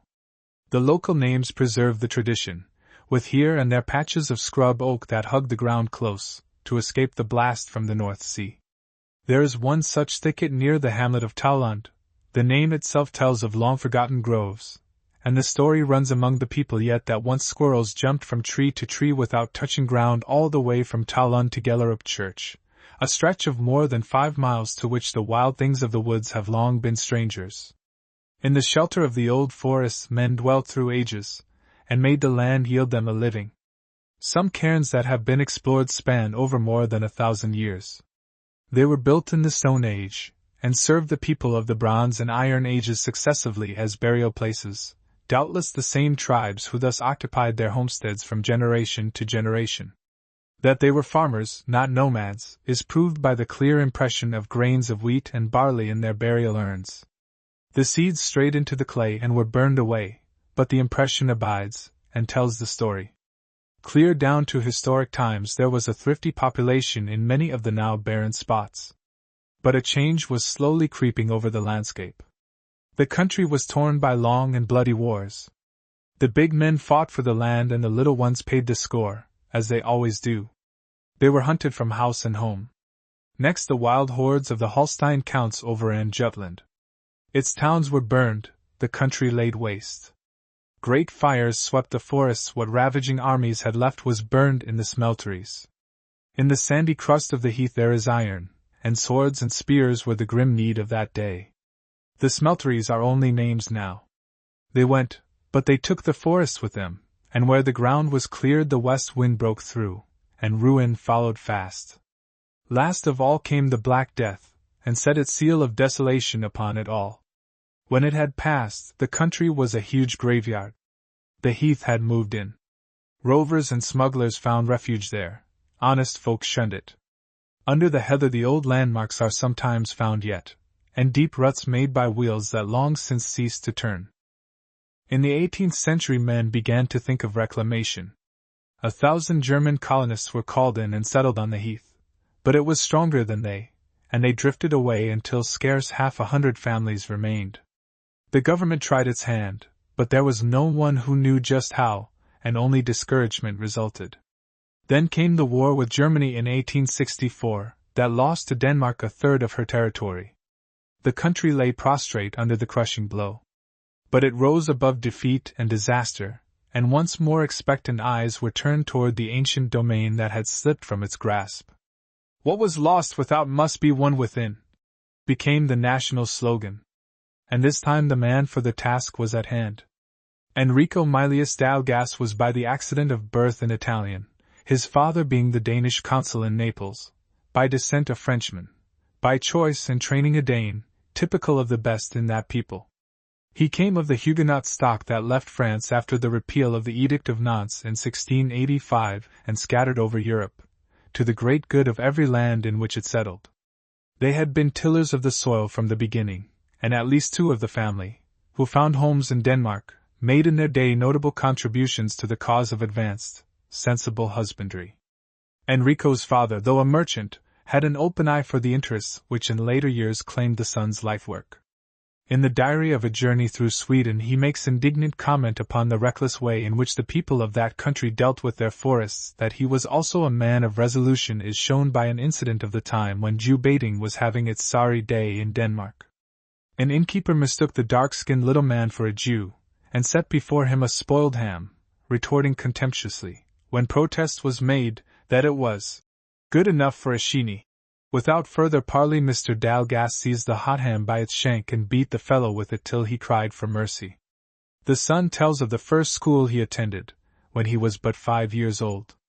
It was kept by the widow of one of Napoleon's generals, a militant lady who every morning marshaled the school, a Lilliputian army with the teachers flanking the line like beardless sergeants in stays and petticoats, and distributed rewards and punishments, as the great emperor was wont to do after a battle. For the dunces there was a corner strewn with dried peas on which they were made to kneel with long-eared donkey caps adorning their luckless heads. Very likely it was after an insult of this kind that Enrico decided to elope to America with his baby sister. They were found down by the harbor bargaining with some fishermen to take them over to Capri en route for the land of freedom. The elder Dalgas died while the children were yet little, and the widow went back to Denmark to bring up her boys there. They were poor, and the change from the genial skies of sunny Italy to the bleak north did not make it any easier for them. Enrico's teacher saw it, and gave him his overcoat to be made over. But the boys spotted it, and squared accounts with their teacher by snowballing the wearer of the big green plaid until he was glad to leave it at home, and go without. He was in the military school when war broke out with Germany in 1848. Both of his brothers volunteered, and fell in battle. Enrico was ordered out as lieutenant, and put on the shoulder straps joyfully, to the great scandal of his godfather in Milan, who sympathized with the German cause. When the young soldier refused to resign, he not only cut him off in his will, but took away a pension of 400 kroner he had given his mother in her widowhood. If he had thoughts of bringing them over by such means, he found out his mistake. Mother and son were made of sterner stuff. Dalgas fought twice for his country, the last time in 1864, as a captain of engineers. It was no ordinary class, the one of 1851 that resumed its studies in the military high school. 2 of the students did not answer roll call. Their names were written among the nation's heroic dead. Some had scars and wore the cross for valor in battle. All were first lieutenants, to be graduated as captains. Dalgas had himself transferred from the artillery to the engineers, and was detailed as road inspector. So the opportunity of his life came to him. There were few railways in those days. The highways were still the great arteries of traffic. Dalgas built roads that crossed the heath, and he learned to know it, and the strong and independent, if narrow, people who clung to it with such a tenacious grip. He had a natural liking for practical geology and for the chemistry of the soil, and the deep cuts which his roads sometimes made gave him the best of chances for following his bent. The heath lay as an open book before him, and he studied it with delight. He found the traces of the old forests, and noted their extent. Occasionally the pickaxe uncovered peat deposits of unsuspected depth and value. Sometimes the line led across the lean fields, and damages had to be discussed and assessed. He learned the point of view of the heath farmer, sympathized with his struggles, and gained his confidence. Best of all, he found a man of his own mind, a lawyer by the name of Morville, himself a descendant of the exiled Huguenots. It is not a little curious that when the way was cleared for the Heath Society's great work, in its formal organization with M. Murray Peterson, a large landowner, as their associate in its management, the 3 men who for a quarter of a century planned the work and marked out the groove in which it was to run were all of that strong stock which is by no means the most common in Denmark. With his lawyer friend Captain Dalgas tramped the heath far and wide for 10 years. Then their talks had matured a plan. Dalgas wrote to the Copenhagen newspapers that the heath could be reclaimed, and suggested that it should be done by the state. They laughed at him. "Nothing better could have happened," he said in after years, "for it made us turn to the people themselves, and that was the road to success, though we did not know it." In the spring of 1866 100 men, little and big landowners most of them, met at his call, and organized the Heath Society, 11, with the object of reclaiming the moor. Dalgas became its managing director. 11. To restore to the treeless waste its forest growth was the fundamental idea, for until that was done nothing but the heather could grow there. The west wind would not let it. But the heath farmer shook his head. It would cost too much, and give too little back. What he needed was water and marl. Could the captain help them to these? That was another matter. The little streams that found their way into the heath and lost it there, dire need had taught them to turn to use in their fields. Not a drop escaped. But the river that ran between deep banks was beyond their reach. Could he show them how to harness that? Dalgas saw their point. "We are working, not for the dead soil, but for the living men who find homes upon it," he told his associates, and tree planting was put aside for the time. They turned canal diggers instead. Irrigation became their aim and task. The engineer was in his right place. The water was raised from the stream and let out upon the moor, and presently grass grew in the sand which the wiry stems of the heather had clutched so long. Green meadows lined the water runs, and fragrant haystacks rose. To the lean sheep was added a cow, then 2. The farmer laid by a little, and took in more land for cultivation. That meant breaking the heath. Also, it meant marl. The heath is lime poor. Marl is lime in the exact form in which it best fits that sandy soil. It was known to exist in some favored spots, but the poor heath farmer could not bring it from a distance. So the marl borer went with the canal digger. Into every acre he drove his auger, and mapped out his discoveries. At last accounts he had found marl in more than 1,700 places, and he is not done yet. Where there was none, Dalgas's society built portable railways into the moor far enough to bring it to nearly every farmer's door. It was as if a magic wand had been waved over the heath. With water and marl, the means were at hand for fighting it and winning out. Heads that had drooped in discouragement were raised. The cattle keep increased, and with it came the farmer's wealth. Marl changes the character of the heath's soil. With manure to fertilize it, there was no reason why it should not grow crops. None, except the withering blast of the west wind. The time for Dalgas to preach tree planting had come. While the canal digger and marl seeker were at work, there had been neighborhood meetings and talks at which Captain Dalgas did the talking. When he spoke, the heath boar listened, for he had learned to look upon him as one of them. He wore no gold lace. A plain man in everyday gray tweeds, with his trousers tucked into his boots, he spoke to plain people of things that concerned them vitally, and in a way they could understand. So when he told them that the heath had once been forest-clad, at least a large part of it, and pointed them to the proofs, and that the woods could be made to grow again to give them timber and shelter and crops, they gave heed. It was worth trying at any rate. The shelter was the immediate thing. They began planting hedges about their homesteads, not always wisely, for it is not every tree that will grow in the heath. The wind whipped and wore them, the all cramped their roots, and they died. The all is the rusty red crust that forms under the heather in the course of the ages where the desert rules. Sometimes it is a loose sandstone formation, sometimes it carries as much as 20% of iron that is absorbed from the upper layers of the sand. In any case, it must be broken through, no tree root can do it. The all, the poverty of the sand, and the wind together make the evil genius of the heath that had won until then in the century-old fight with man. But this time he had backing, and was not minded to give up. The heath society was there to counsel, to aid. And soon the hedges took hold, and gardens grew in their shelter. There is hardly a farm in all West Jutland today that has not one, even if the moor waits just beyond the gate.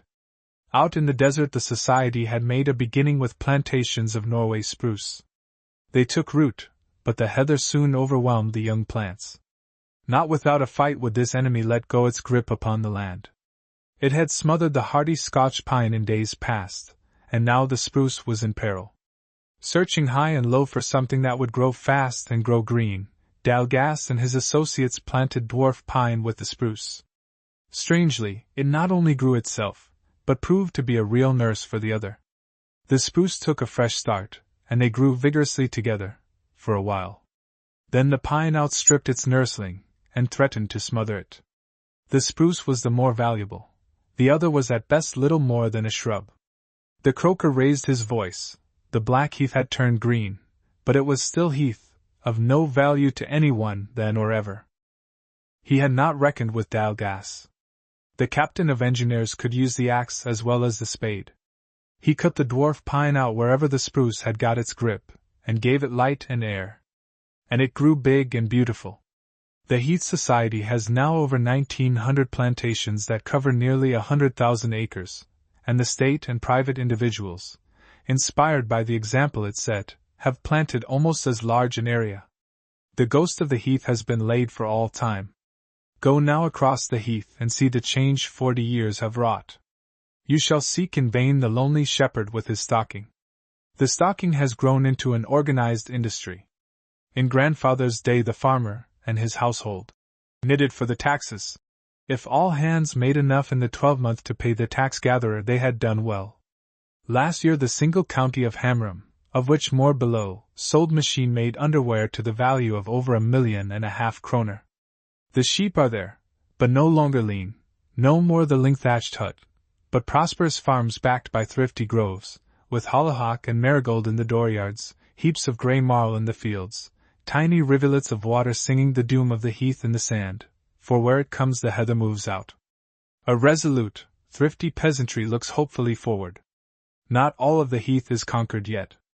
Roughly speaking, 3,300 square miles of heath confronted Dalgas in 1866. Just about 1,000 remain for those who come after to wrestle with, but already voices are raised pleading that some of it be preserved untouched for its natural beauty, while yet it is time. Meanwhile the plough goes over fresh acres every year, once, twice, then a deeper ploughing, this time to break the stony crust, and the heath is ready for its human mission. From the Society's nurseries that are scattered through the country come thousands of tiny trees, and are set out in the furrows, 2 of the spruce for each dwarf pine till the nurse has done her work. Then she is turned into charcoal, into tar, and a score of other things of use. The men who do the planting in summer find chopping to do in winter in the older plantations, at good wages. Money is flowing into the moor in the wake of the water and the marl. Roads are being made, and every day the mail carrier comes. In the olden time a stranger straying into the heath often brought the first news of the world without for weeks together. Game is coming, too, roebuck and deer. In the young forests the climate itself is changing. More rain falls in midsummer, when it is needed. The sandblast has been checked, the power of the west wind broken. The shriveled soil once more takes up and holds the rains, and the streams will deepen, fish leap in them as of yore. Groves of beech and oak are springing up in the shelter of their hardier evergreen kin. Make the land furry, Dalgas said, with prophetic eye beholding great forests taking the place of sand and heather, and in his lifetime the change was wrought that is transforming the barren moor into the homeland of a prosperous people. To the most unlikely of places, through the very prison doors, his gospel of hope has made its way. For the last dozen years the life prisoners in the Horsens Penitentiary have been employed in breaking and reforesting the heath, and their keepers report that the effect upon them of the hard work in the open has been to notably cheer and brighten them. The discipline has been excellent. There have been few attempts at escape, and they have come to nothing through the vigilance of the other prisoners. While the population in the rest of Denmark is about stationary, in West Jutland it grows apace. The case of Skaffes Farm in the parish of Sunds shows how this happens. Prior to 1870 this farm of 3,000 acres was rated the biggest and poorest in Denmark. Last year it had dwindled to 350 acres, but upon its old land 33 homesteads had risen that kept between them 62 horses and 252 cows, beside the sheep, and the manor farm was worth twice as much as before. The town of Herning, sometimes called the Star of the Heath, is the seat of Hammerum County, once the baldest and most miserable on the Danish mainland. In 1841 21 persons lived in Herning. Today there are more than 6,000 in a town with handsome buildings, gas, electric lighting, and paved streets. The heath is half a dozen miles away. And this is not the result of any special or forced industry, but the natural, healthy growth of a center for an army of industrious men and women winning back the land of their fathers by patient toil. All through the landscape one sees from the train the black giving way to the green. Churches rear their white gables. Bells that have been silent since the Black Death stalked through the land once more call the people to worship on the old sites. More churches were built in the reign of the good King Christian, who has just been gathered to his fathers, than in all the centuries since the day of the Valdemars. Bog cultivation is the Heath Society's youngest child. The heath is full of peat bogs that only need the sand, so plentiful on the uplands, to make their soil as good as the best, the muck of the bog being all plant food, and they have a surplus of water to give in exchange. With hope the keynote of it all, the state has taken up the Herculean task of keeping down the moving sands of the North Sea coast. All along it is a range of dunes that in the fierce storms of that region may change shape and place in a single night. The sand flight, at times reached miles inland, and threatened to bury the farmer's acres past recovery. Austrian fir and dwarf pine now grow upon the White Range, helping alike to keep down the sand and to bar out the blast. With this exception, the great change has been, is being, wrought by the people themselves. It was for their good, in the apathy that followed 1864, that it should be so, and Dalgas saw it. The state aids the man who plants 10 acres or more, and assumes the obligation to preserve the forest intact. The Heath Society sells him plants at half price, and helps him with its advice. It disposes annually of over 13 million young trees. The people do the rest, and back the society with their support. The Danish peasant has learned the value of cooperation since he turned dairy farmer, and associations for irrigation, for tree planting, and garden planting are everywhere. They even reach across the ocean. This year a call was issued to sons of the old soil, who have found a new home in America, to join in planting a Danish-American forest in the desert where hill and heather hide a silvery lake in their deep shadows, and returning wanderers may rest and dream of the long ago. Soldier though he was, Enrico d'Albiz's pick and spade brigade won greater victories for Denmark than her armies in 2 wars.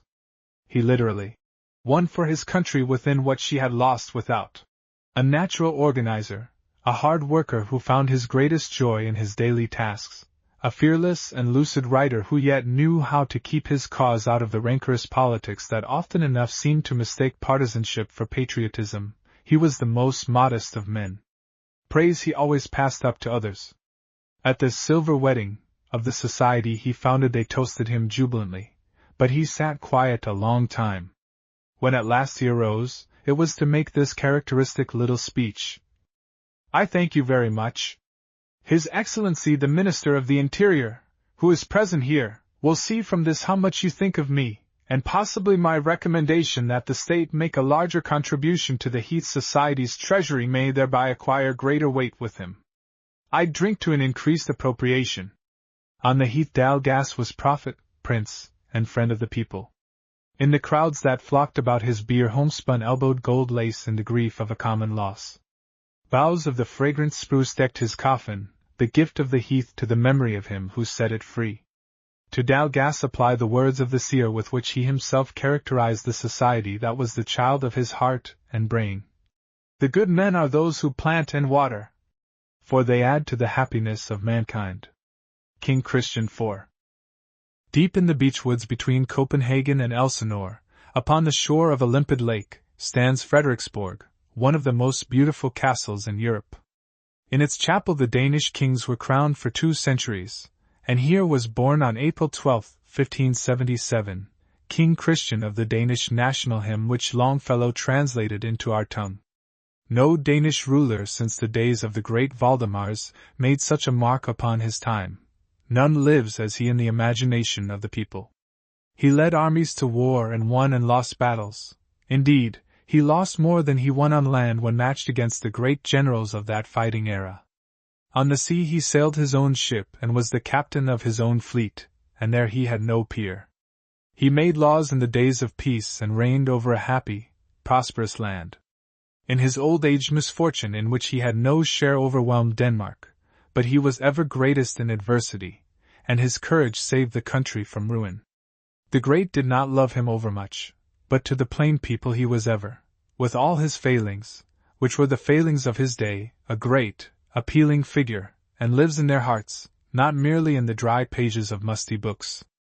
He was 11 years old when his father died, and until he came of age the country was governed by a council of happily most able men who, with his mother, gave him such a schooling as few kings have had.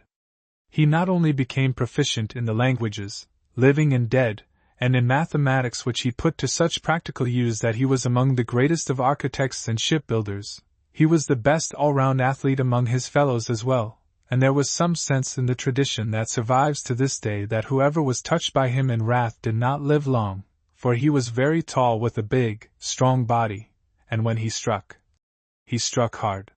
He was a dauntless sailor who knew as much about sailing a ship as any one of his captains, and much more about building it. Danger appealed to him always. When the spire on the great cathedral in Copenhagen threatened to fall, he was the one who went up in it alone and gave orders where and how to brace it. As he grew, he sat in the Council of State, learning kingcraft, and showed there the hard-headed sense of fairness and justice that went with him through life. He was hardly 14 when the case of 3 brothers of the powerful Riis family came before the council. They had attacked another young nobleman in the street, struck off one of his hands, and crippled the other. Because of their influence, the council was for being lenient, atrocious as the crime was. A fine was deemed sufficient. The young prince asked if there were not some law covering the case with severer punishment, and was told that in the province of Skane there was such a law that applied to serfs. But the assault had not been committed in Skane, and these were high noblemen. "All the worse for them," said the prince. "Is then a serf in Skane to have more rights under the law than a nobleman in the rest of Denmark? Let the law for the serf be theirs."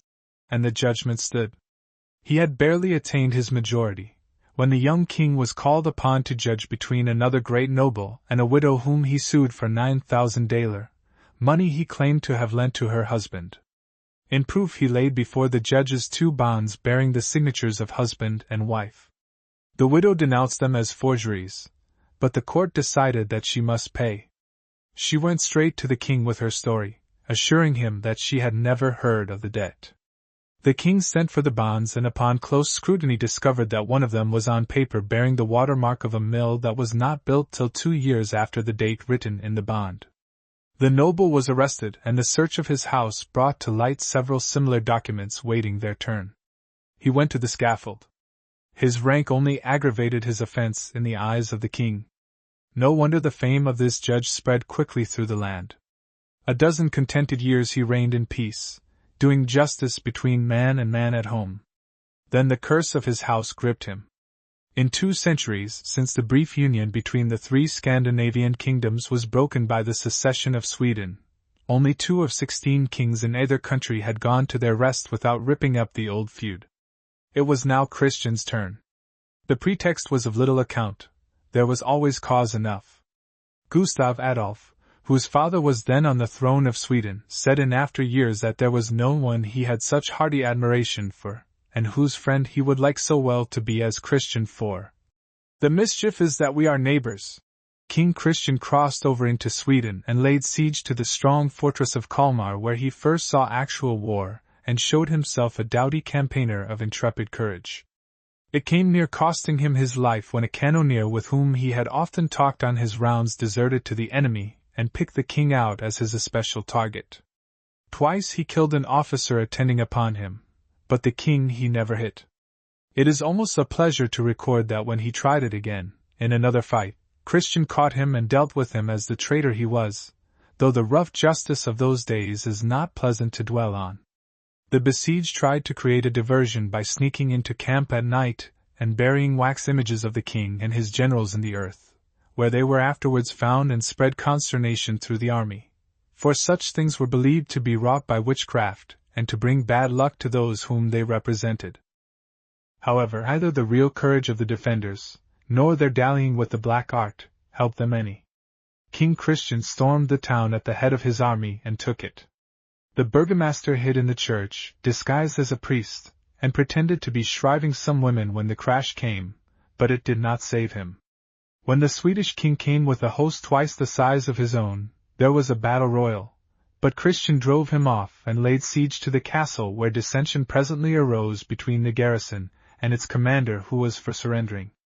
In the midst of their noisy quarrel, King Christian was discovered standing upon the wall, calmly looking on. He had climbed up alone on a rope ladder which the sentinel let down at his bidding. At the sight they gave it up and opened the gates, and the king rode home, proudly dating his letter from our castle Kalmar. Its loss so angered the Swedish king, who was old and sick, that he challenged Christian to single combat, without armor. The letters that passed between them were hardly kingly. King Christian wrote that he had other things to do. Better catch a doctor, old man, and have your headpiece looked after. Helpless anger killed Karl, and Gustav Adolf, of whom the world was presently to hear, took the command and the crown. After that Christian had a harder road to hoe. A foretaste of it came to him when he tried to surprise the fortress of Gullberg near the present Göteborg. Its commander was wounded early in the fight, but his wife who took his place more than filled it. She and her women poured boiling lye upon the attacking Danes until they lay, like scalded pigs, under the walls.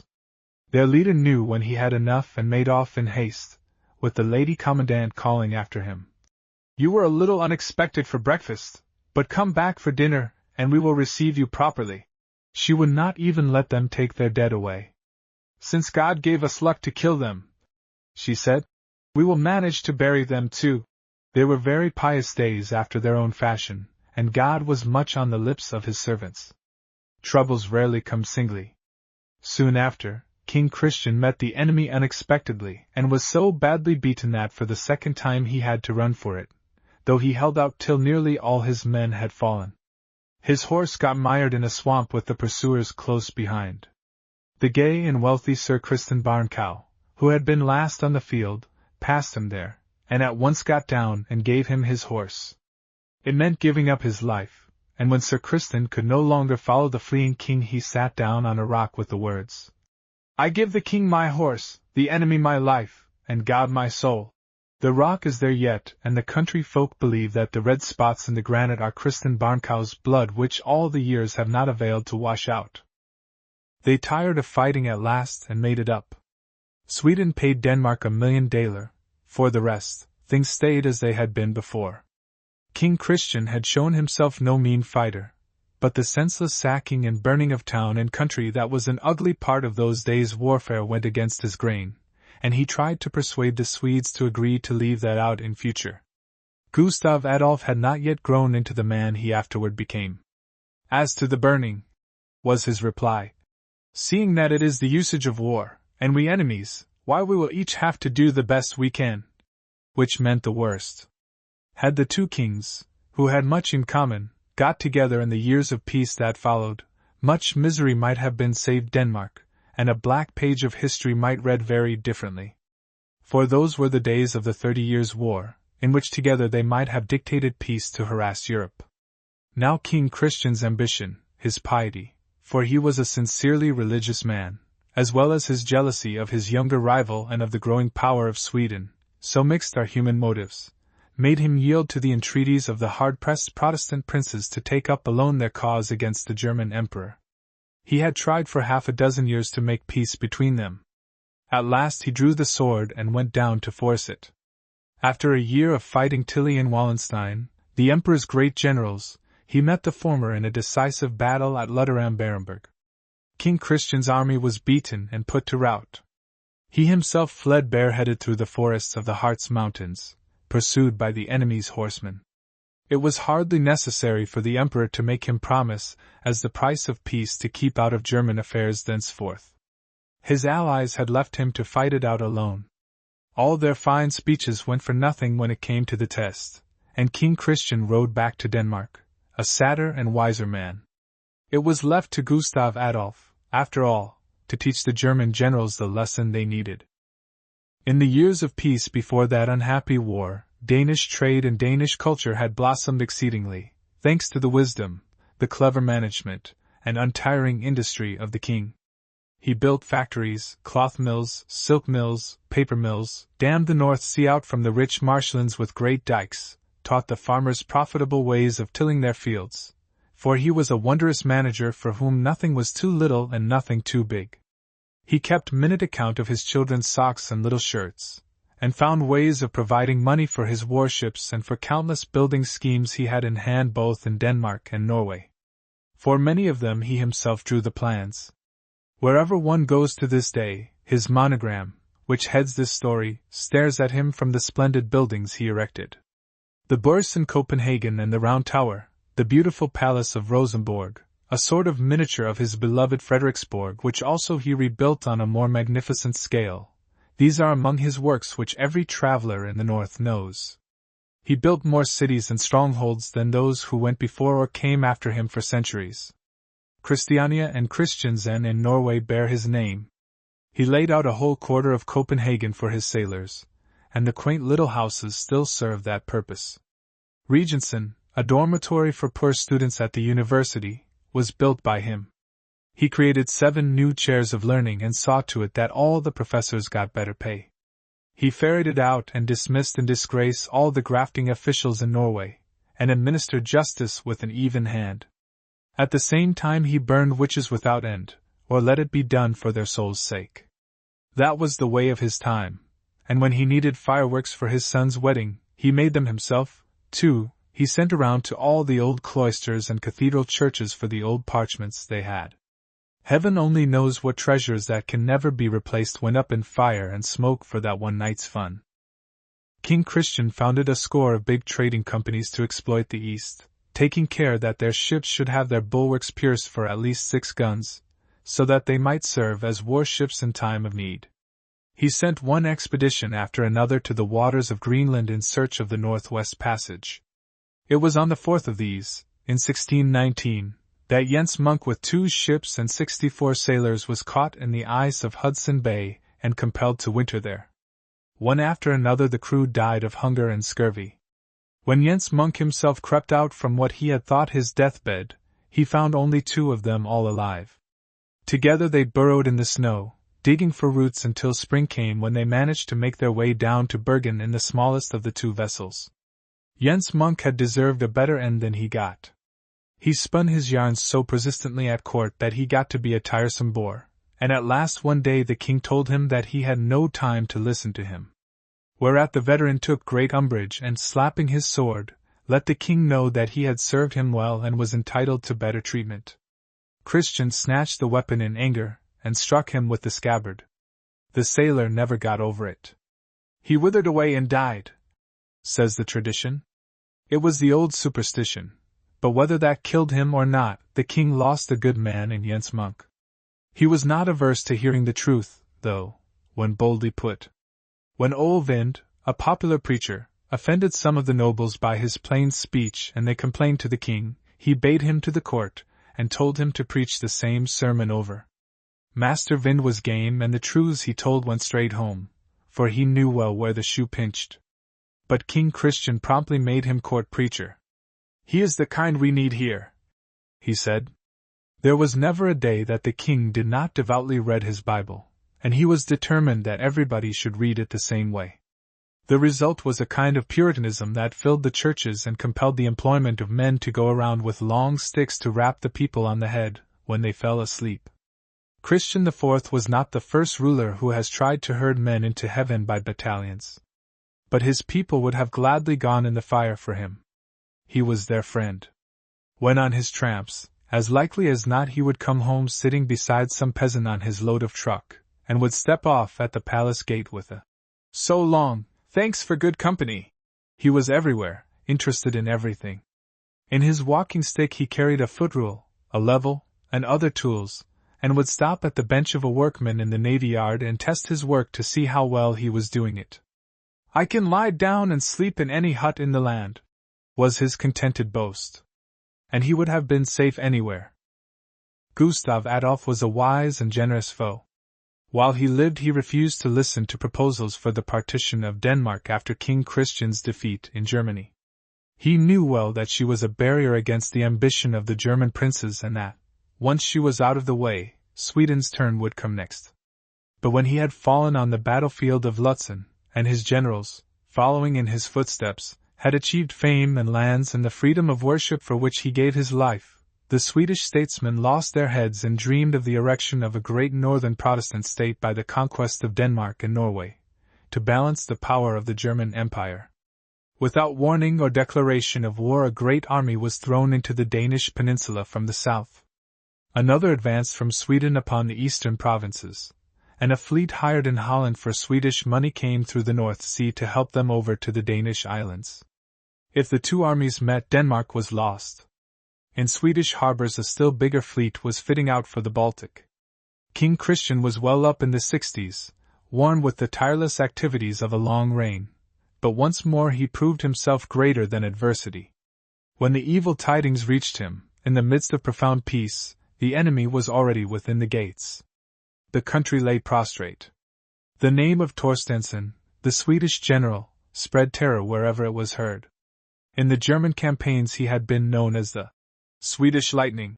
Beset on every side, never had Denmark's need been greater. The one man who did not lose his head was her king. By his personal example he put heart into the people and shamed the cowardly nobles. He borrowed money wherever he could, sent his own silver to the mint, crowded the work in the navy yard by night and by day, gathered an army, and hurried with it to the sounds where the enemy might cross. When the first ships were ready he sailed around the Skaw to meet the Dutch hirelings. "I am old and stiff," he said, "and no good any more to fight on land. But I can manage the ships." And he did. He met the Dutchmen in the North Sea, and under the Danish coast, and whipped them, almost single-handed, for his own ship Trefoil died and was for a long while the only one that wind and tide would let come up with them. That done, he left one of his captains to watch lest they come out from among the islands where their ships of shallower draught had sought refuge, and sailed for Copenhagen. Everything that could carry sail was ready for him by that time, Also the news that the Swedish fleet of 46 fighting ships under Claes Fleming had sailed for the coast of Holstein to take on board Torstensson's army. King Christian lost no time. He hoisted his flag on Trefold-Eiden and made after them with 39 ships, vowing that he would win this fight or die. At Kolbergerheide, the water outside the fjord of Kiel, he caught up with them and attacked at once. The battle that then ensued is the one of which the poet sings and with which the name of Christian IV is forever linked. At the outset the Danish fleet was in great peril. The Swedes fought gallantly as was their wont, and they were 3 or 4 against 1, for most of the king's ships came up slowly, some of them purposely, so it seems. The king said after the battle of certain of his captains, "They used me as a screen between them and the enemy." His own ship and that of his chief admirals bore the brunt of the battle for a long time. Trefold-Eiden fired 315 shots during the engagement, and at one time had 4 hostile ships clustering about her. King Christian was on the quarterdeck when a cannonball shivered the bulwark and one of his guns, throwing a shower of splintered iron and wood over him and those near him, killing and wounding 12 of the crew. The king himself fell, stunned and wounded in 23 places. His right eye was knocked out, 2 of his teeth, and his left ear hung in shreds. The cry was raised that the king was dead and panic spread on board. The story has it that a sailor was sent aloft to strike the flag but purposely entangled it in the rigging so that it could not fall. He could not bear to see the king's ship strike its colors. In the midst of the tumult the aged monarch rose to his feet, torn and covered with blood. "I live yet," he cried, "and God has left me strength to fight on for my country. Let every man do his duty." Leaning on his sword, he led the fight until darkness fell and the battle was won. Denmark was saved. The danger of an invasion was averted. In the palace of Rosenborg the priceless treasure they show to visitors is the linen cloth, all blood-stained, that bound the king's face as he fought, and won his last and biggest fight that day. Half blind, his body black and blue and sore from many bruises, King Christian yet refused to sail for Copenhagen to have his wounds attended.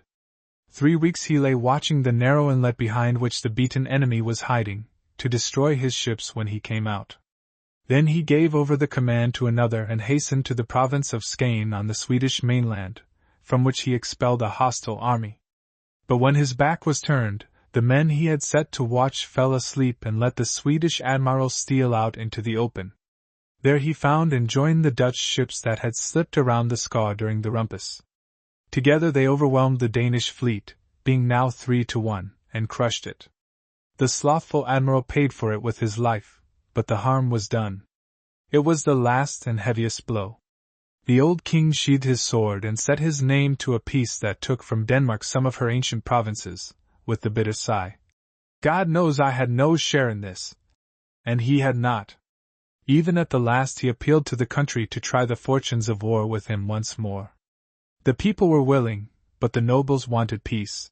However, God sent it, and he had to yield. The treaty was made at Bromsebro, where a bridge crossed the river dividing the 2 kingdoms. In the middle of the river was an island and the negotiations were carried on in a tent erected there, the French and the Dutch being the arbitrators. The envoys of Sweden and Denmark sat on opposite sides of the boundary post where the line cut through, each on the soil of his own country. So bitterly did they hate one another that they did not speak but wrote their messages, though they could have shaken hands where they Saturday even that was too close quarters, and they ended up by negotiating at second hand through the foreign ambassadors, all at the same table, but each looking straight past the other as if he were not there. Another touch of comedy relieves the gloom of that heavy day. It was the conquest of the Sarnedal, a mountain valley in Norway just over the Swedish frontier, by Pastor Buscovius who, Bible in hand, at the head of 200 ski men invaded and captured it one winter's day without a blow. He came over the snowfields into the valley that had not seen a preacher in many a long day, had the church bells rung to summon the people, preached to them, married and christened them, and gave them communion. The simple mountaineers had hardly heard of the war, and had nothing against their neighbors over the mountain. They joined Sweden then and there at the request of the preacher, and they stayed Swedes too, for in the final muster they were forgotten with their valley. Very likely the treaty makers did not know that it existed. King Christian died 4 years later, in 1648, past the 70 allotted to man. He was not a great leader like Gustav Adolf, and he was very human in some of his failings. But he was a strong man, a just king, and a father of his people who still cling to his memory with more than filial affection. Gustav Adolf, the Snow King. The city of Prague, the capital of Bohemia, went wild with excitement one spring morning in the year 1618. The Protestant estates of Germany had met there to protest against the aggressions of the Catholic League and the bad faith of the Emperor, who had guaranteed freedom of worship in the land and had now sent 2 envoys to defy the meeting and declare it illegal. In the old castle they delivered their message and bade the convention disperse, and the delegates, when they had heard, seized them and their clerk and threw them out of the window. In good old Bohemian fashion, they fell 70 feet and escaped almost without a scratch, which fact was accepted by the Catholics of that strenuous day as proof of their miraculous preservation, by the Protestants as evidence that the devil ever takes care of his own. It was the tiny spark that set Europe on fire. Out of it grew the 30 Years' War, the most terrible that ever scourged the civilized world. When Catholic League and Evangelical Union first mustered their armies, Bohemia had a prosperous population of 4 million souls. When the war was over there were less than 800,000 alive in that unhappy land, and the wolves that roamed its forests were scarcely more ferocious than the human starvelings who skulked among the smoking ruins of burned towns and hamlets. Other states fared little better. 2 centuries did not wipe out the blight of those awful years when rapine and murder, inspired by bigotry and hate, ran riot in the name of religion. In the gloom and horror of it all a noble figure stands forth alone. It were almost worth the sufferings of a 30 Years' War for the world to have gained a Gustav Adolf. The Snow King. The Emperor's generals named him when he first appeared on German soil at the head of his army of Northmen, and they prophesied that he would speedily melt, once the southern sun shone upon his host. They little knew the man.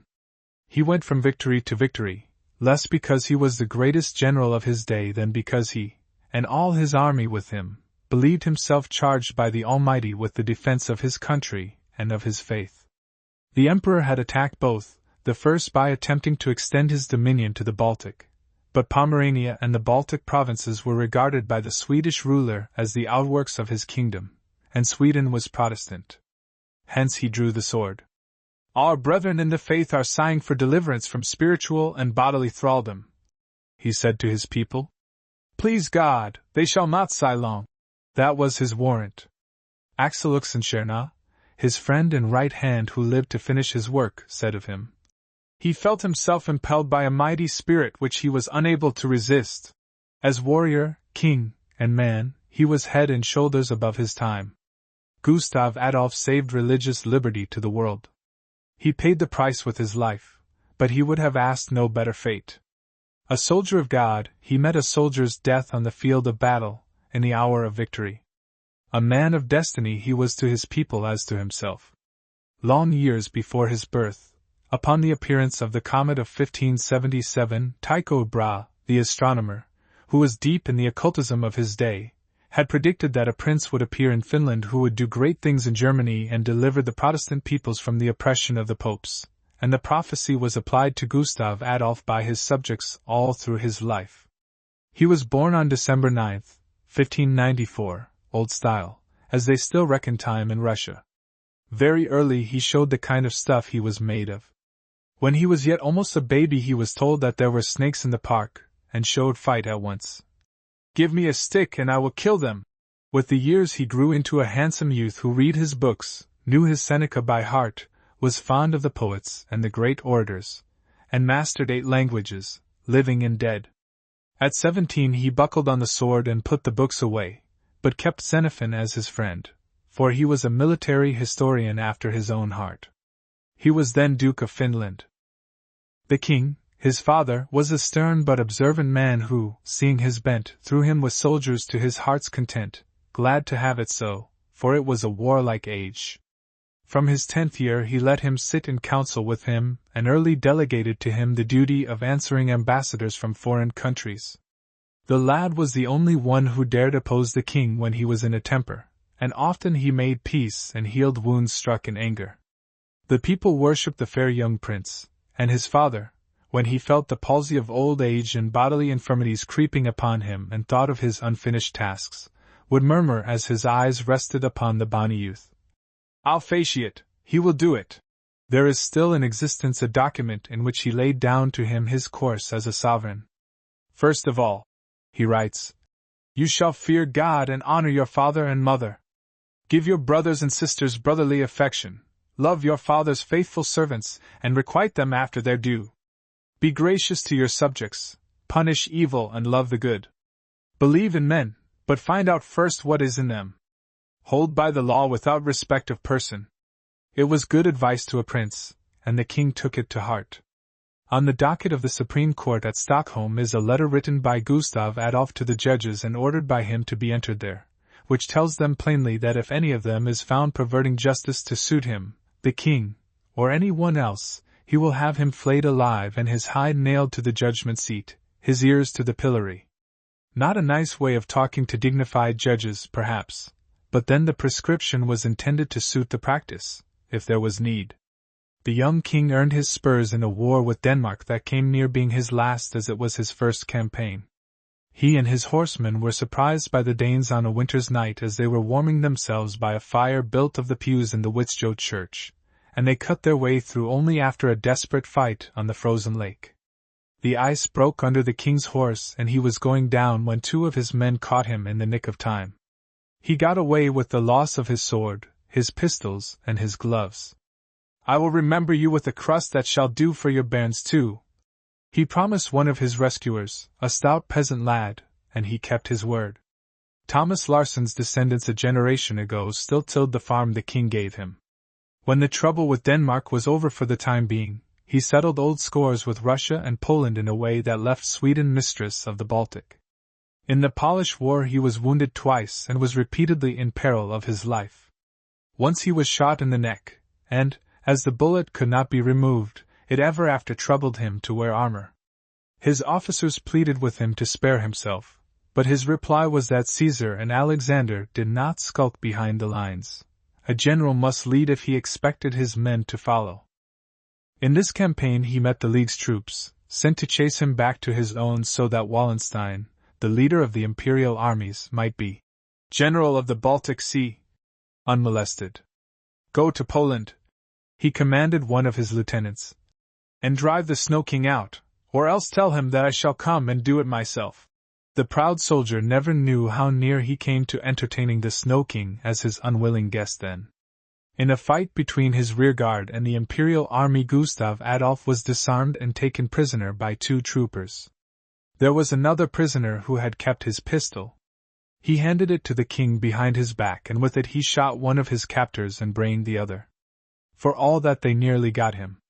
He saved himself only by wriggling out of his belt and leaving it in the hands of the enemy. 8 years he campaigned in Poland and Prussia, learning the arts of war. Then he was ready for his life work. He made a truce with Poland that freed his hands for a season, and went home to Sweden.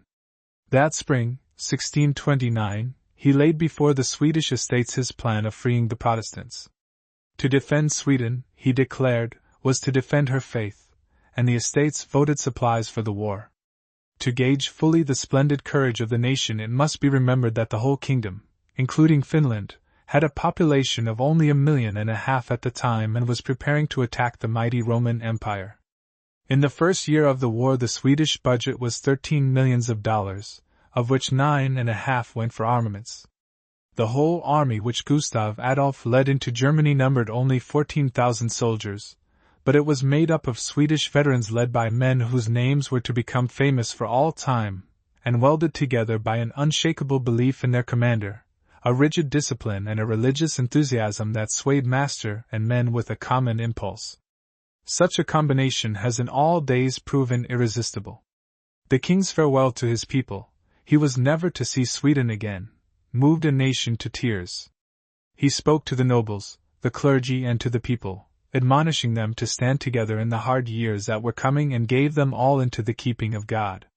They stood on the beach and watched his ships sail into the sunset until they were swallowed up in glory. Then they went back home to take up the burden that was their share. On the rugged shore the king knelt with his men and thanked God for having brought them safe across the sea, then seized a spade, and himself turned the first sod in the making of a camp. "Who prays well, fights well," he said. He was not exactly hospitably received. The old Duke of Pomerania would have none of him, begged him to go away, and only when the king pointed to his guns and hinted that he had keys well able to open the gates of Stettin, his capital, did he give in and promise help. The other German princes, with one or two exceptions, were as cravenly short-sighted. They held meetings and denounced the emperor and his lawless doings, but Gustav they would not help. The princes of Brandenburg and of Saxony, the two Protestant electors of the empire, were rather disposed to hinder him, if they might, though Brandenburg was his brother-in-law. Only when the king threatened to burn the city of Berlin over his head did he listen. While he was yet laboring with them, recruiting his army and keeping it in practice by driving the enemy out of Pomerania, news reached him of the fall of Magdeburg, the strongest city in northern Germany, that had of its own free will joined his cause. The sacking of Magdeburg is one of the black deeds of history. In a night the populous city was reduced to a heap of smoking ruins under which 20,000 men, women, and children lay buried. Not since the fall of Jerusalem, said Pappenheim, Tilly's famous cavalry leader to whom looting and burning were things of every day, had so awful a visitation befallen a town. Only the great cathedral and a few houses near it were left standing. The history of warfare of the Christian peoples of that day reads like a horrid nightmare. The fighting armies left a trail of black desolation where they passed. "They are not made up of birds that feed on air," sneered Tilly. Peaceful husbandmen were murdered, the young women dragged away to worse than slavery, and helpless children spitted upon the lances of the wild lanzknechts, and tossed with a laugh into the blazing ruins of their homes. But no such foul blot cleaves to the memory of Gustav Adolf. While he lived his men were soldiers, not demons. In his tent the work of Hugo Grotius on the rights of the nations in war and peace lay beside the Bible, and he knew them both by heart. When he was gone, the fame of some of his greatest generals was smirched by as vile orgies as Tilly's worst days had witnessed. It is told of John Boehner, one of the most brilliant of them, that he demanded ransom of the city of Pre, past which his way led. The city fathers permitted themselves an untimely jest. "Pre geet nix, Pre gives nothing," they said. Boehner was as brief. "Pre word zu nix, Pre comes to nothing," and his army wiped it out. Grief and anger almost choked the king when he heard of Magdeburg's fate. "I will avenge that on the old corporal, Tilly's nickname," he cried, "if it costs my life." Without further ado he forced the two electors to terms and joined the Saxon army to his own. On September 7, 1631, 15 months after he had landed in Germany, he met Tilly face to face at Breitenfeld, a village just north of Leipzig. The emperor's host in its brave show of silver and plumes and gold, the plunder of many campaigns under its invincible leader, looked with contempt upon the travel-worn Swedes in their poor, soiled garb. The stolid Finns sat there mean but wiry little horses very unlike Pappenheim's dreaded Walloons, descendants of the warlike Belgi of Gaul who defied the Germans of old in the forest of the Ardennes and joined Caesar in his victorious march. But Tilly himself was not deceived. He knew how far this enemy had come and with what hardships cheerfully borne, how they had routed the Russians, written laws for the Poles in their own land, and overthrown armies and forts that barred their way. He would wait for reinforcements, but his generals egged him on, said age had made him timid and slow, and carried the day. The king slept in an empty cart the night before the battle and dreamed that he wrestled with Tilly and threw him, but that he tore his breast with his teeth. When all was ready in the morning he rode along the front and told his fusiliers not to shoot till they saw the white in the enemy's eyes, the horsemen not to dull their swords by hacking the helmets of the Walloons.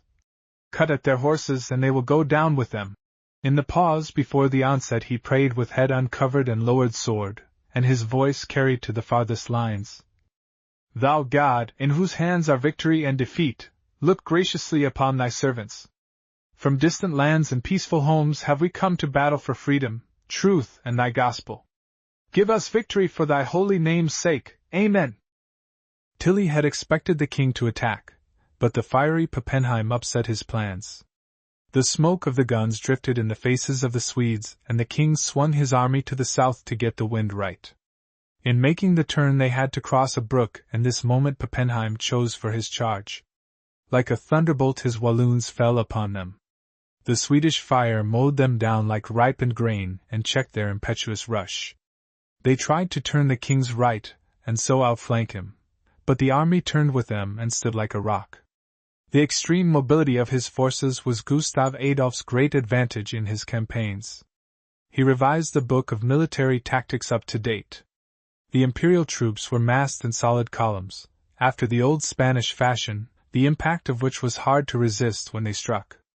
The kings, on the contrary, moved in smaller bodies, quickly thrown upon the point of danger, and his artillery was so distributed among them as to make every shot tell on the compact body of the enemy. Whichever way Pappenheim turned he found a firm front, bristling with guns, opposing him. 7 times he threw himself upon the living wall, each time his horsemen were flung back, their lines thinned and broken. The field was strewn with their dead. Tilly, anxiously watching, threw up his hands in despair. "This man will lose me honor and fame, and the emperor his lands," he cried. The charge ended in wild flight, and Tilly saw that he must himself attack, to turn the tide. On the double quick his columns of spearmen charged down the heights, swept the Saxons from the field, and fell upon the Swedish left. The shock was tremendous. General Gustav Horn gave back to let his second line come up, and held the ground stubbornly against fearful odds. Word was brought the king of his danger. With the right wing that had crushed Pappenheim he hurried to the rescue. In the heat of the fight the armies had changed position, and the Swedes found themselves climbing the hill upon which Tilly's artillery was posted. Seeing this, the king made one of the rapid movements that more than once won him the day. Raising the cry, "Remember Magdeburg!" he carried the position with his Finns by a sudden overwhelming assault, and turned the guns upon the dense masses of the enemy fighting below. In vain they stormed the heights. Both wings and the center closed in upon them, and the day was lost. Tilly fled, wounded, and narrowly escaped capture. A captain in the Swedish army, who was called Long Fritz because of his great height, was at his heels hammering him on the head with the butt of his pistol. A staff officer shot him down in passing, and freed his chief. Twilight fell upon a battlefield where 7,000 men lay dead, 2/3 of them the flower of the emperor's army. Blood-stained and smoke-begrimed, Gustav Adolf and his men knelt on the field and thanked God for the victory. Had the king's friend and adviser, Axel Oxenstierna, been with him he might have marched upon Vienna then, leaving the Protestant estates to settle their own affairs, and very likely have ended the war. Gustav Adolf thought of Tilly who would return with another army. Oxenstierna saw farther, weighing things upon the scales of the diplomatist. "How think you we would fare?" asked the king once, when the chancellor saw obstacles in their way which he would brush aside. "If my fire did not thaw the chill in you, but for my chill cooling your majesty's fire," was his friend's retort. "You would have long since been burned up." The king laughed, and owned that he was right. Instead of bearding the emperor in his capital he turned toward the Rhine where millions of Protestants were praying for his coming, and where his army might find rest and abundance. The cathedral city of Wurzburg he took by storm. The bishop who ruled it fled at his approach, but the full treasury of the Jesuits fell into his hands. The Madonna of beaten gold and the 12 solid silver apostles, famous throughout Europe, were sent to the mint and coined into money to pay his army. In the cellar they found chests filled with ducats. The bottom fell out of one as they carried it up, and the gold rolled out on the pavement. The soldiers swarmed to pick it up, but a good many coins stuck to their pockets. The king saw it and laughed. "Since you have them, boys, keep them." The dead were still lying in the castle yard after the siege, a number of monks among them. The color of some of them seemed high for corpses. "Arise from the dead," he said waggishly. "No one will hurt you." And the frightened monks got upon their feet and scampered away. Frankfurt opened its gates to his victorious host, and Nuremberg received him as a heaven-sent liberator. But Tilly was in the field with a fresh army, burning to avenge Breitenfeld. He had surprised General Horn at Bamberg and beaten him. At the approach of the king he camped where the river Lech joins the Danube, awaiting attack. There was but one place to cross to get at him, and right there he stood. The king seized Donauwörth and Ulm, and under cover of the fire of 70 guns threw a bridge across the Lech. 300 Finns carrying picks and spades ran across the shaky planks upon which the fire of Tilly's whole artillery park was concentrated. Once across, they burrowed in the ground like moles and, with bullets raining upon them, threw up earthworks for shelter. Squad after squad of volunteers followed. Duke Bernhard of Saxe-Weimar swam his horsemen across the river farther upstream and took the Bavarian troops in the flank, beating them back far enough to let him join the Finns at the landing. The king himself was directing the artillery on the other shore, aiming the guns with his own hand. The Walloons, Tilly's last hope, charged, but broke under the withering fire. In desperation the old field marshal seized the standard and himself led the forlorn hope. Halfway to the bridge he fell, one leg shattered by a cannonball, and panic seized his men. The Imperialists fled in the night, carrying their wounded leader. He died on the march soon after. Men said of him that he had served his master well. The Snow King had not melted in the south. He was master of the Roman Empire from the Baltic to the Alps. The way to Austria and Italy lay open before him. Protestant princes crowded to do him homage, offering him the imperial crown. But Gustav Adolf did not lose his head. Toward the humbled Catholics he showed only forbearance and toleration. In Munich he visited the College of the Jesuits, and spoke long with the rector in the Latin tongue, assuring him of their safety as long as they kept from politics and plotting. The armory in that city was known to be the best stocked in all Europe, and the king's surprise was great when he found gun carriages in plenty, but not a single cannon. Looking about him, he saw evidence that the floor had been hastily relayed and remembered the dead monks at Würzburg. He had it taken up and a dark vault appeared. The king looked into it. "Arise!" he called out, "and come to judgment." And amid shouts of laughter willing hands brought out 140 good guns, welcome reinforcements. The ignorant Bavarian peasants had been told that the king was the very Antichrist, come to harass the world for its sins, and carried on a cruel guerrilla warfare upon his army. They waylaid the Swedes by night on their foraging trips and maimed and murdered those they caught with fiendish tortures. The bitterest anger filled Gustav Adolf's soul when upon his entry into Landshut the burgomaster knelt at his stirrup asking mercy for his city. "Pray not to me," he said harshly, "but to God for yourself and for your people, for in truth you have need." For once thoughts of vengeance seemed to fill his soul. "No, no!" he thundered when the frightened burgomaster pleaded that his townsmen should not be held accountable for the cruelty of the country folk. "You are beasts, not men, and deserve to be wiped from the earth with fire and sword." From out the multitude there came a warning voice. "Will the king now abandon the path of mercy for the way of vengeance, and visit his wrath upon these innocent people?" No one saw the speaker. The day was oppressively hot, and the king came near fainting in the saddle. As he rode out of the city toward the camp, a bolt of lightning struck the ground beside him and a mighty crash of thunder rolled overhead. Pale and thoughtful, he rode on. But Landshut was spared. That evening General Horn brought the anxious citizens the king's promise of pardon. A few weeks later tidings reached Gustav Adolf that Wallenstein and the Elector of Bavaria were marching to effect a junction at Nuremberg. If they took the city, his line of communication was cut and his army threatened. Wallenstein, who was a traitor, had been in disgrace.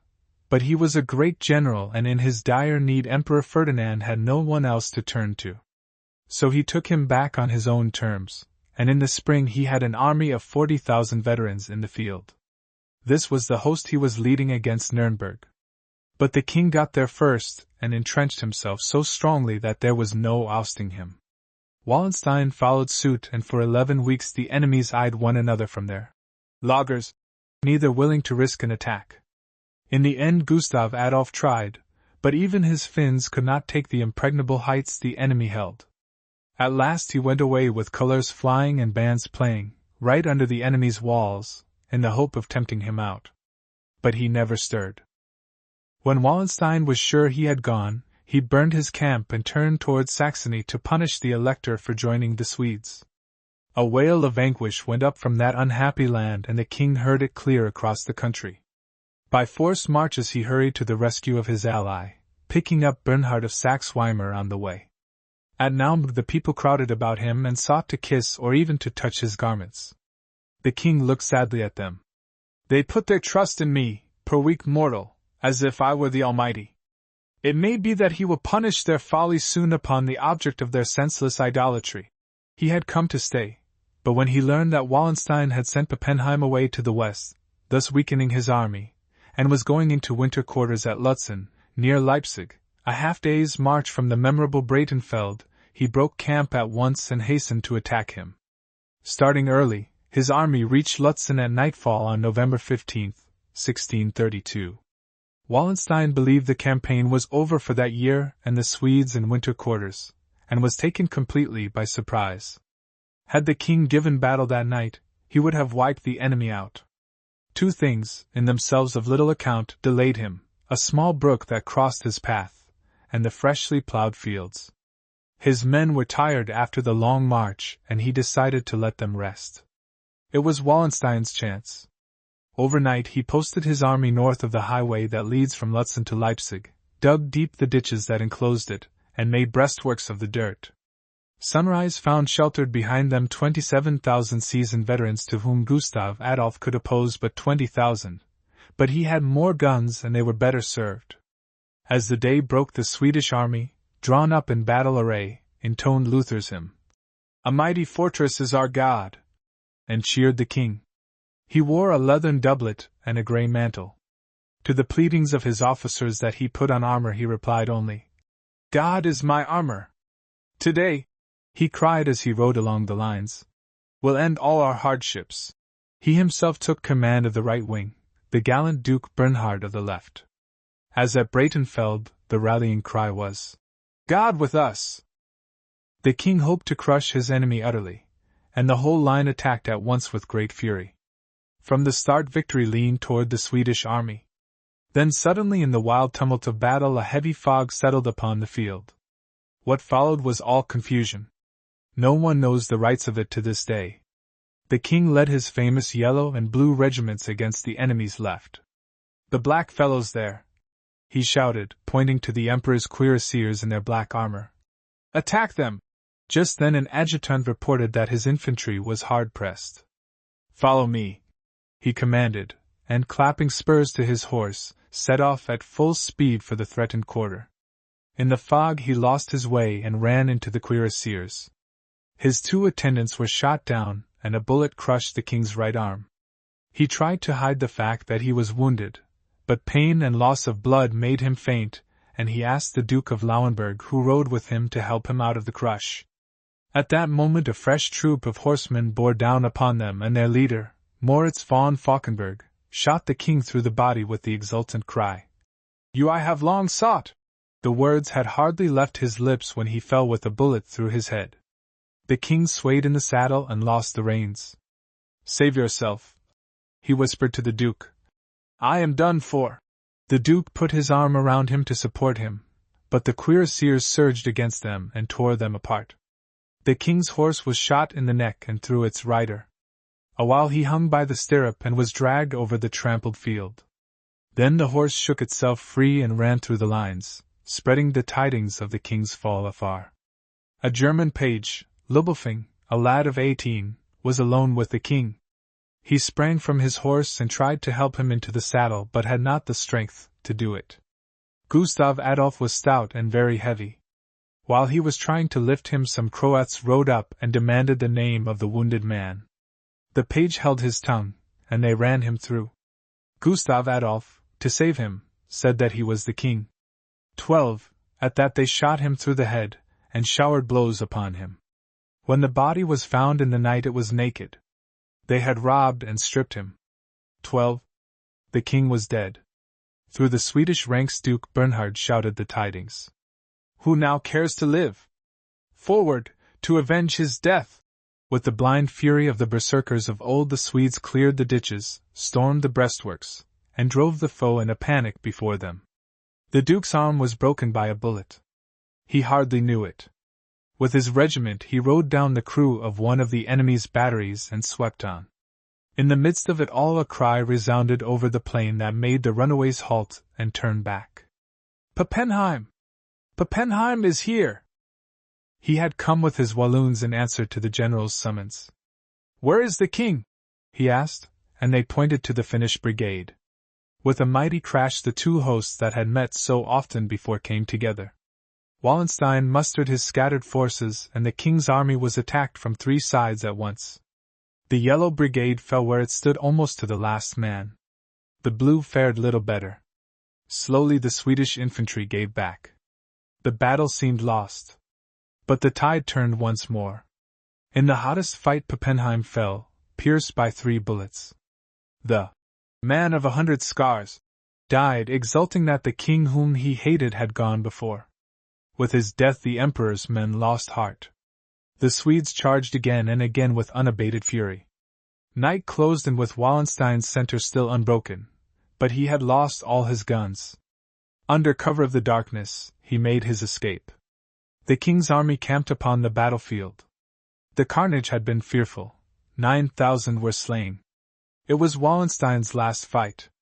With the remnants of his army he retreated to Bohemia, sick and sore, and spent his last days there plotting against his master. He died by an assassin's hand. The cathedrals of Vienna, Brussels, and Madrid rang with joyful Te Deums at the news of the king's death. The Spanish capital celebrated their triumph, with 12 days of bullfighting.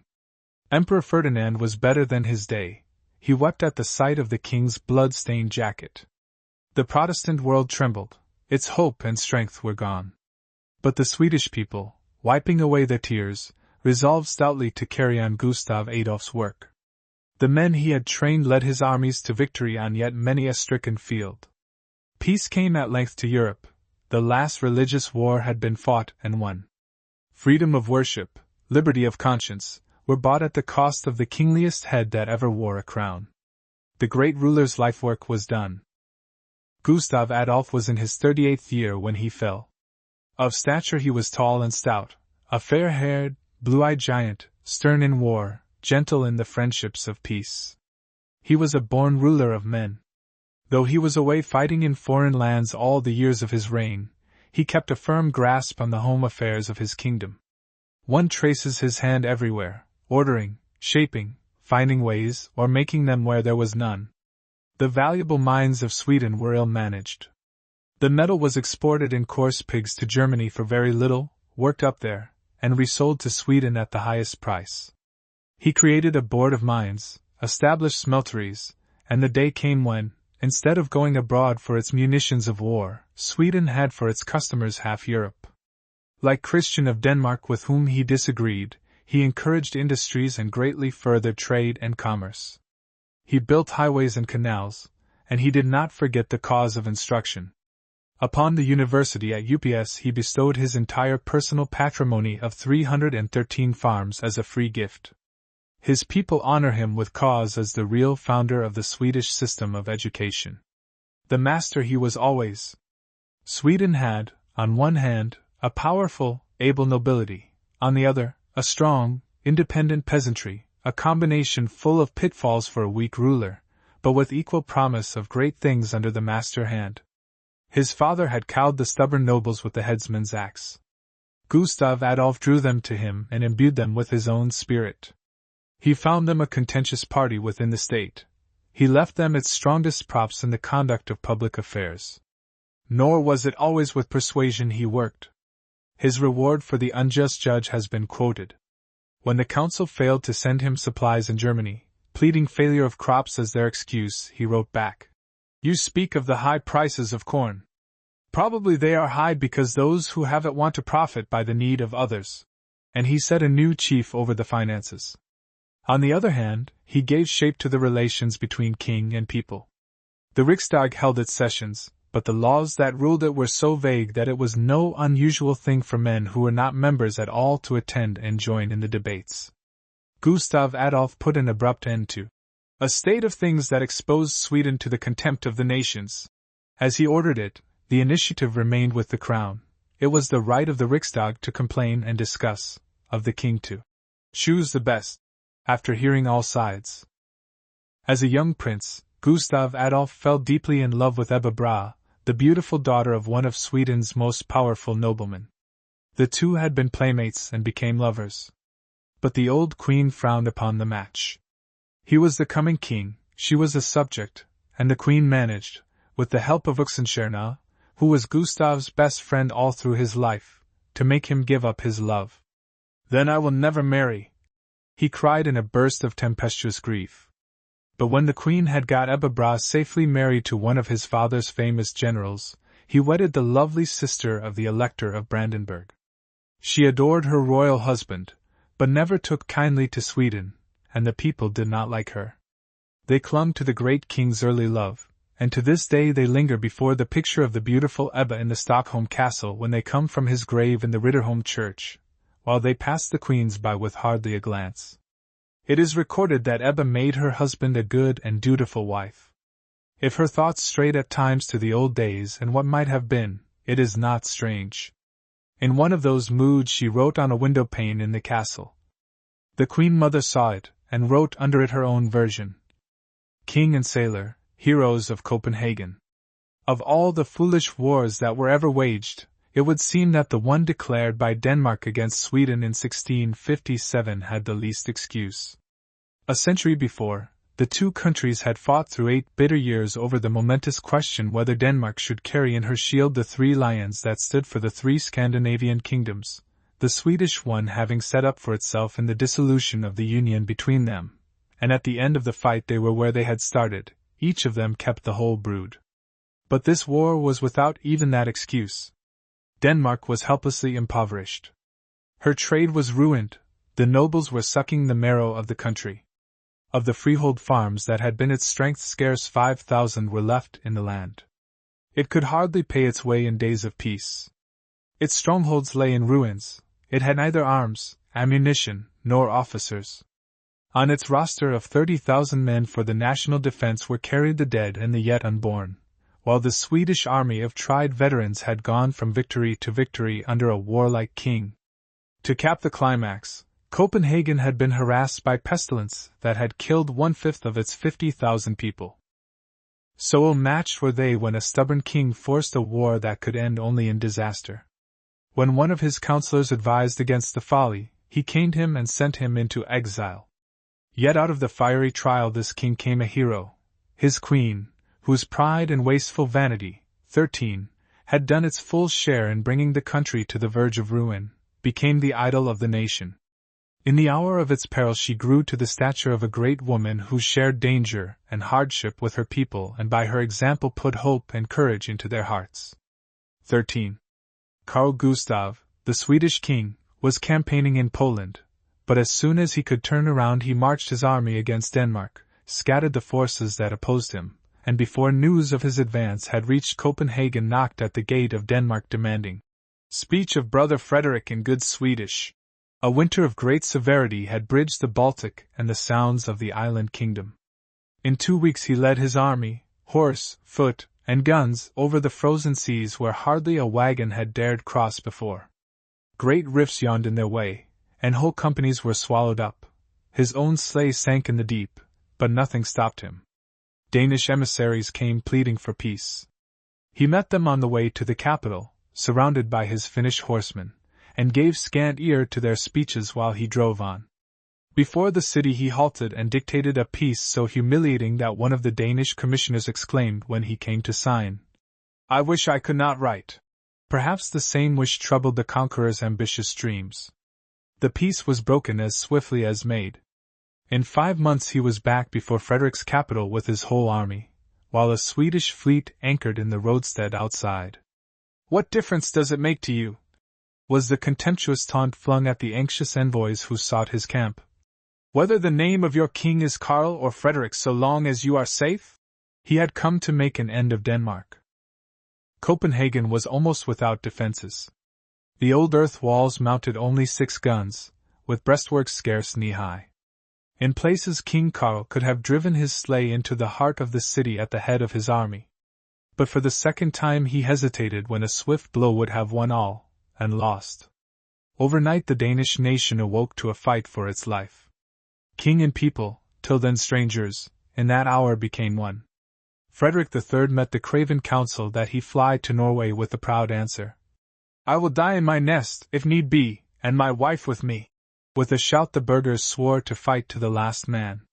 The walls of the city rose as if by magic. Nobles and mechanics, clergy and laborers, students, professors and sailors worked side by side. High-born women wheeled barrows.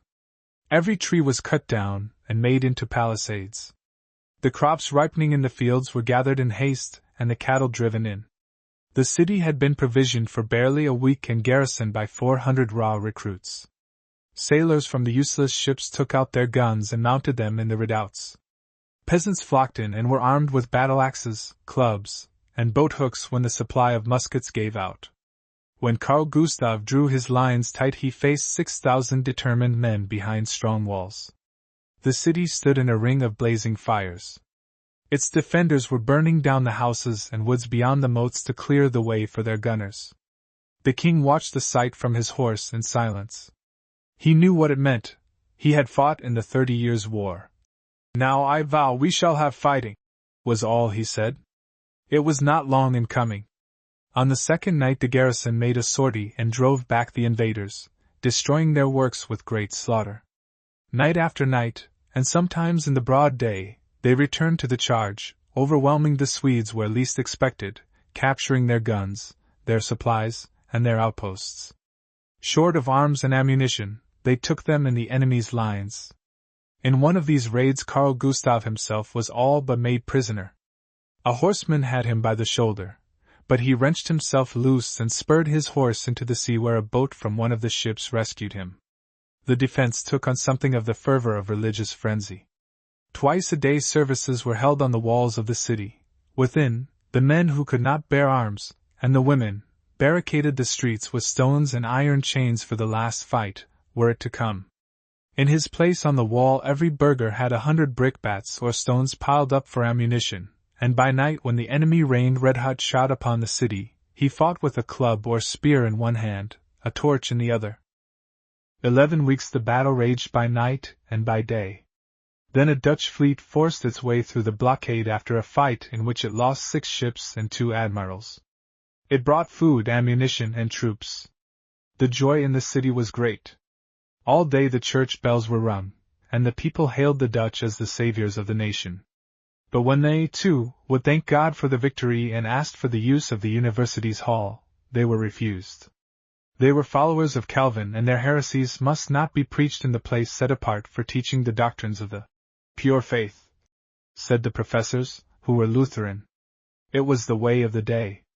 The Reformation had learned little from the bigotry of the Inquisition. The Dutchmen had to be content with the courthouse. But the siege was not over. Another hard winter closed in with the enemy at the door, burrowing hourly nearer the outworks, and food and firewood grew scarcer day by day in the hard-pressed city. When things were at the worst pass in February, the Swedes gathered their hosts for a final assault. In the midnight hour they came on with white shirts drawn over their uniforms to make it hard to tell them from the snow.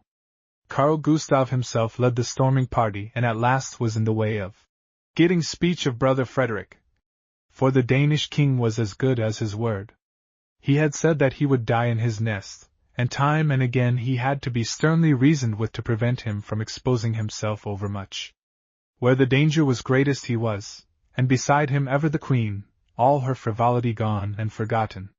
She who had danced at the court fetes and followed the hounds on the chase as if the world had no other cares, became the very incarnation of the spirit of the bitter and bloody struggle.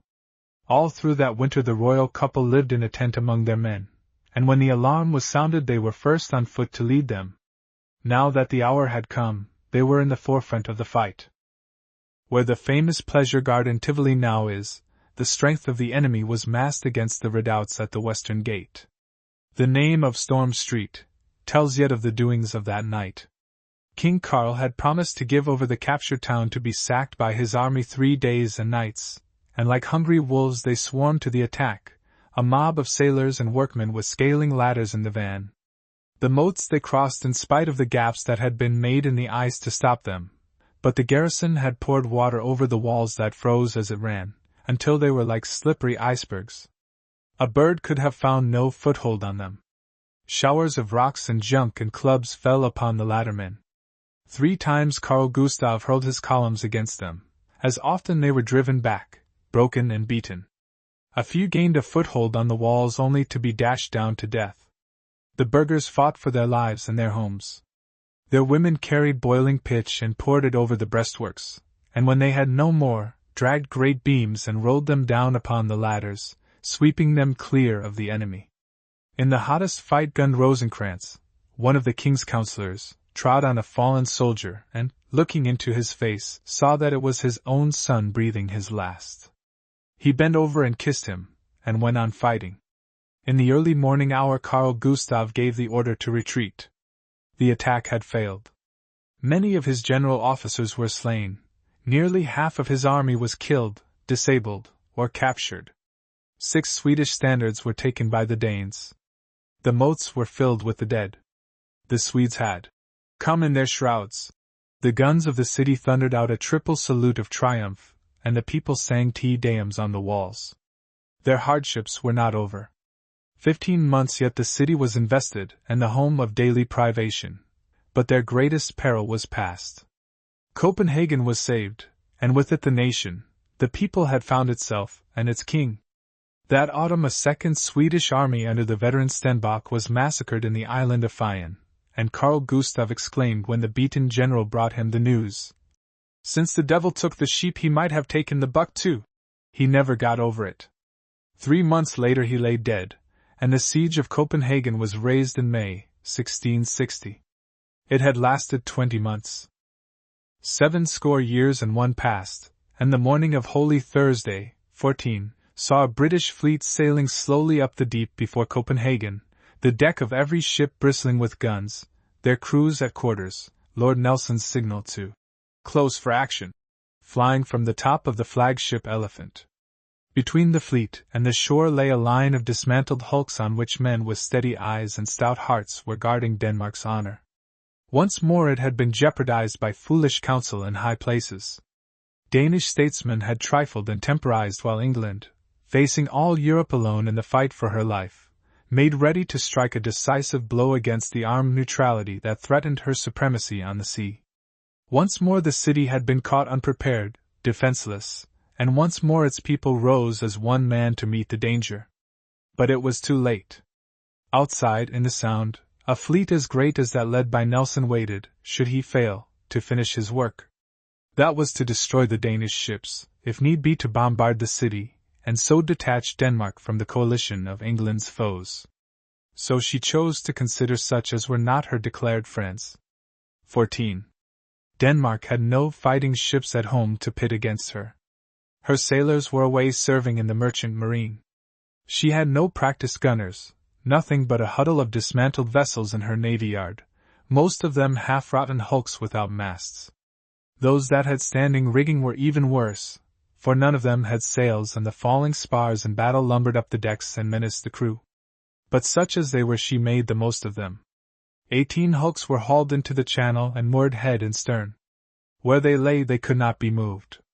Only the guns on one side were therefore of use, while the enemy could turn and maneuver. They were manned by farm lads, mechanics, students, enlisted in haste, not one of whom had ever smelled powder, and these were matched against Nelson's grim veterans. Even their commander, J. Alfred Fisher, had not been under fire before that day, for Denmark had had peace for 80 years. But his father had served as a midshipman with Tordenskjold, and the son did not flinch, outnumbered though his force was, 2 to 1, in men and guns. The sun shone fair upon the blue waters as the great fleet of 30-odd fighting ships sailed up from the south. From the city's walls and towers a mighty multitude watched it come, unmindful of peril from shot and shell. The Danish line was not half a mile away. In the churches whose bells were still ringing when the first gun was fired from the blockship Provesenen, the old men and women prayed through the long day, for there were few homes in Copenhagen that did not have son, brother, or friend fighting out there. A single gun answered the challenge, now 2 and 3 at once, then broadside crashed upon broadside with deafening roar. When at length all was quiet a tremendous report shook the city. It was the flagship Dannebrog that blew up. She was on fire with only 3 serviceable guns left when she struck her colors, but no ship of her name might sail with an enemy's prize crew on board, and she did not. The story of that bloody day has been told many times. Briton and Dane hoist their flags on April 2nd with equal right, for never was challenge met with more dauntless valor. Lord Nelson owned that of all the 105 battles he had fought this was hottest. On the Monarch, which for hours was under the most galling fire from the Danish ships, 220 of the crew were killed or wounded. There was not a single man standing, wrote a young officer on board of her. The whole way from the mainmast forward, a district containing 8 guns aside, some of which were run out ready for firing, others lay dismounted, and others remained as they were after recoiling. I hastened down the fore ladder to the lower deck and felt really relieved to find somebody alive. The slaughter on the Danish ships was even greater. More than 1/5 of their entire strength of a little over 5,000 men were slain or wounded. Of the 18 hulls they lost 13, but only 1 were the British able to take home with them. The rest were literally shot to pieces and were burned where they lay. As one after another was silenced, those yet alive on board spiked their last guns, if indeed there were any left worth the trouble, threw their powder overboard and made for the shore. Twice the Danish admiral abandoned his burning ship, the last time taking up his post in the island battery Tre Kroner. Each time one of the old hulls was crushed, a Briton pushed into the hole made in the line and raked the remaining ones fore and aft until their decks were like huge shambles. The block ship in Fadsretten bore the concentrated fire of 5 frigates and 2 smaller vessels throughout most of the battle. Her chief was killed. When the news reached headquarters on shore, Captain von Scrodersee, an old naval officer who had been retired because of ill health, volunteered to take his place. He was rowed out, but as he came over the side of the ship a cannonball cut him in 2. Provesinen, as it was the first to fire a shot, held out also to the last. 1/4 of her crew lay dead, and her flag had been shot away 3 times when the decks threatened to cave in, and Captain Lassen spiked his last guns and left the wreck to be burned.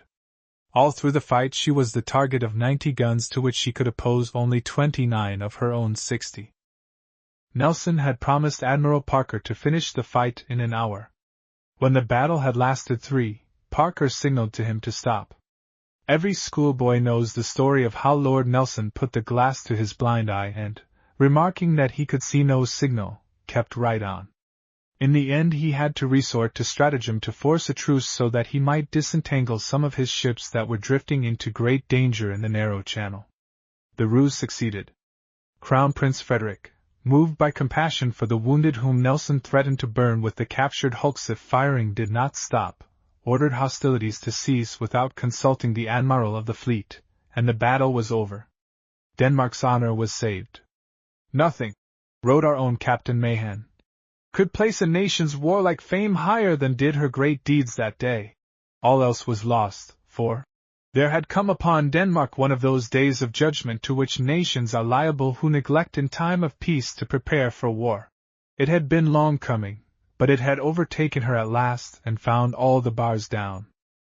Alongside the Dannebrog throughout her fight with Nelson's flagship, and edging ever closer and under the Elephant's side until at last the Marines were sent to man her rail and keep it away with their muskets, lay a floating battery mounting 20 guns under command of a beardless second lieutenant. The name of Peter Willemoes will live as long as the Danish tongue is spoken. Barely graduated from the Naval Academy, he was but 18 when the need of officers thrust the command of Floating Battery No. 1 upon him. So gallantly did he acquit himself that Nelson took notice of the young man who, every time a broadside crashed into his ship or overhead, swung his cocked hat and led his men in a lusty cheer. When after the battle he met the Crown Prince on shore, the English commander asked to be introduced to his youthful adversary. "You ought to make an admiral of him," he said, and Prince Frederick smiled.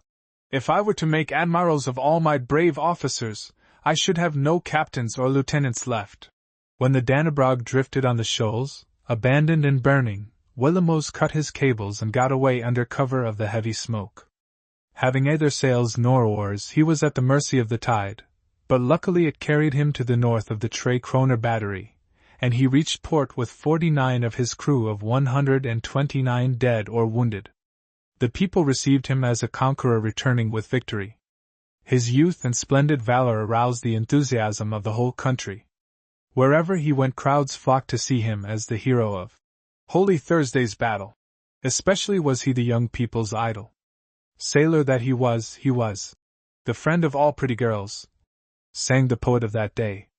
He danced and made merry with them, but the one of them all on whom his heart was set, so runs the story, would have none of him, and sent him away to foreign parts, a saddened lover. Meanwhile much praise had not made him vain. I did my duty, he wrote to his father, a minor government official in the city of Odense, where 4 years later Hans Christian Andersen was born on the anniversary day of the battle. And I have whole limbs which I least expected. The Crown Prince and the Admiral have said that I behaved well. He was to have one more opportunity of fighting his country's enemy, and this time to the death. In the summer of 1807, England was advised that by the Treaty of Tilsit Russia and Prussia had secretly joined Napoleon in his purpose of finally crushing his mortal enemy by uniting all the fleets of Europe against her, Denmark's too, by compulsion if persuasion failed. Without warning, a British fleet swooped down upon the unsuspecting nation, busy with the pursuits of peace, bombarded and burned Copenhagen when the commandant refused to deliver the ships into the hands of the robbers as a pledge of peace, and carried away ships, supplies, even the carpenter's tools in the navy yard. Nothing was spared. 70 vessels, 16 of them ships of the line, fell into their hands, and supplies that filled 92 transports beside. A single fighting ship was left to Denmark of all her fleet, the Prince Christian Frederick of 68 guns. She happened to be away in a Norwegian port, and so escaped.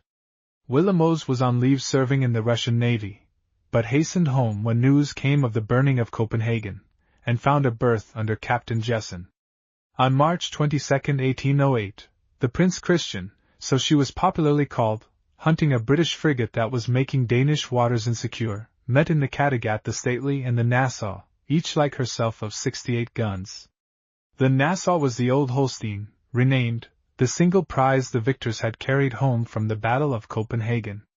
3 British frigates were working up to join them. The coast of Sealand was near, but wind and tide cut off escape to the Sound. Captain Jessen ran his ship in close under the shore so that at the last he might beach her, and awaited the enemy there. The sun had set, but the night was clear when the fight between the 3 ships began. With one on either side, hardly a pistol shot away, Jessen returned shot for shot, giving as good as they sent, and with such success that at the end of an hour and a half the Britons dropped astern to make repairs. The Prince Christian drifted, helpless, with rudder shot to pieces, half a wreck, rigging all gone, and a number of her guns demolished. But when the enemy returned he was hailed with a cheer and a broadside, and the fight was on once more. This time they were 3-1, one of the British frigates of 44 guns had come up and joined in. When the hull of the Prince Christian was literally knocked to pieces, and of her 576 men 69 lay dead and 137 wounded, including the chief and all of his officers who were yet alive, Captain Jessen determined as a last desperate chance to run one of his opponents down and board her with what remained of his crew. But his officers showed him that it was impossible. The ship could not be maneuvered. There was a momentary lull in the fire, and out of the night came a cry. "Strike your colors!" The Danish reply was a hurrah and a volley from all the standing guns. 3 broadsides crashed into the doomed ship in quick succession, and the battle was over. The Prince Christian stood upon the shore, a wreck. Young Willemoes was spared the grief of seeing the last Danish man-of-war strike its flag. In the hottest of the fight, as he jumped upon a gun the better to locate the enemy in the gloom, a cannonball took off the top of his head. He fell into the arms of a fellow officer with the muttered words, "O God! My head, my country!" and was dead. In his report of the fight Captain Jessen wrote against his name, "Fell in battle, honored as he is missed." They made his grave on shore with the fallen sailors, and as the sea washed up other bodies they were buried with them. The British captured the wreck, but they could only set fire to it after removing the wounded. In the night it blew up where it stood. That was the end of the last ship of Denmark's proud navy. The trooper who won a war alone. Jens Kofod was the name of a trooper who served in the disastrous war of Denmark against Sweden in Carl Gustav's day. He came from the island of Bornholm in the Baltic, where he tilled a farm in days of peace. When his troop went into winter quarters, he got a furlough to go home to receive the new baby that was expected about Christmas. Most of his comrades were going home for the holidays, and their captain made no objection.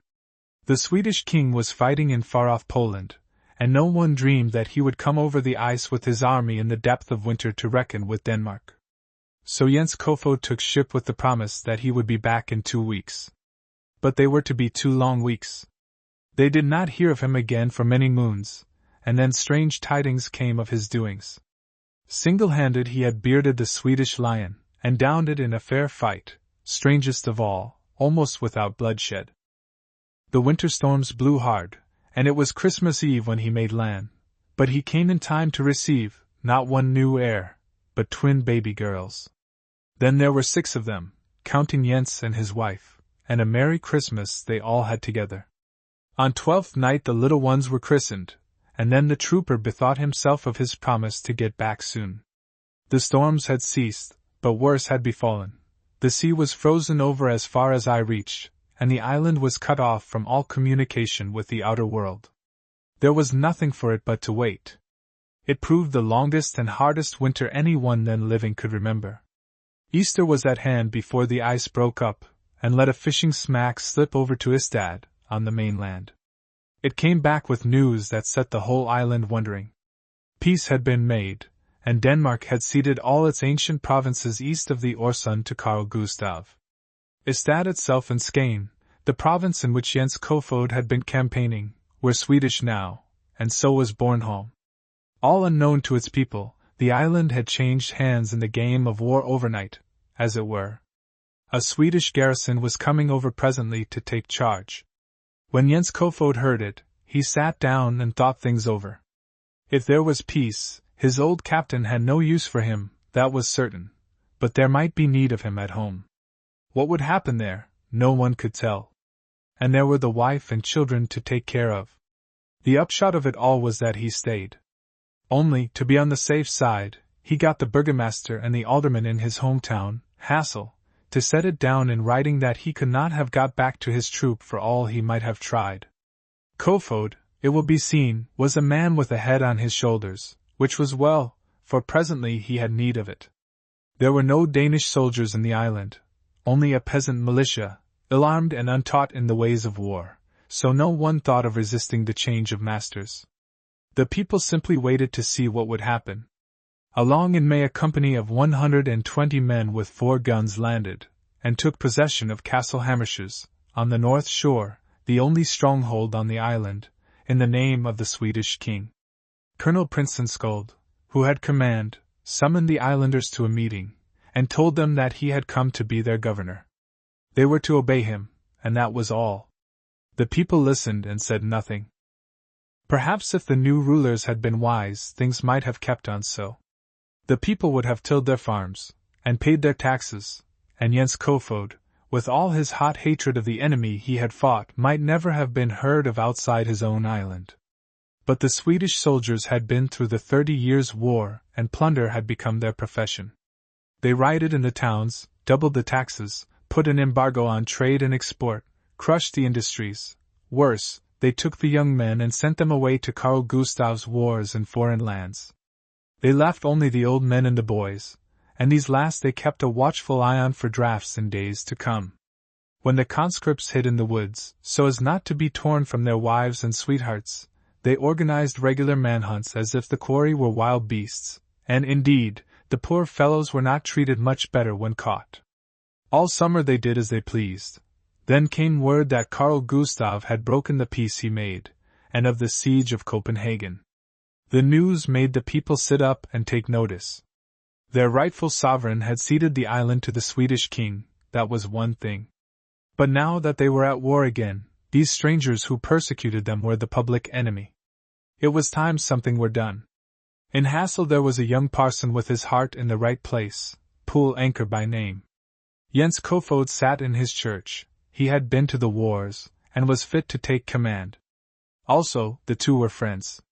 Presently a web of conspiracy spread quietly through the island, gripping priest and peasant, skipper and trader, alike. Its purpose was to rout out the Swedes. The Hassel trooper and parson were the leaders, but their secret was well kept.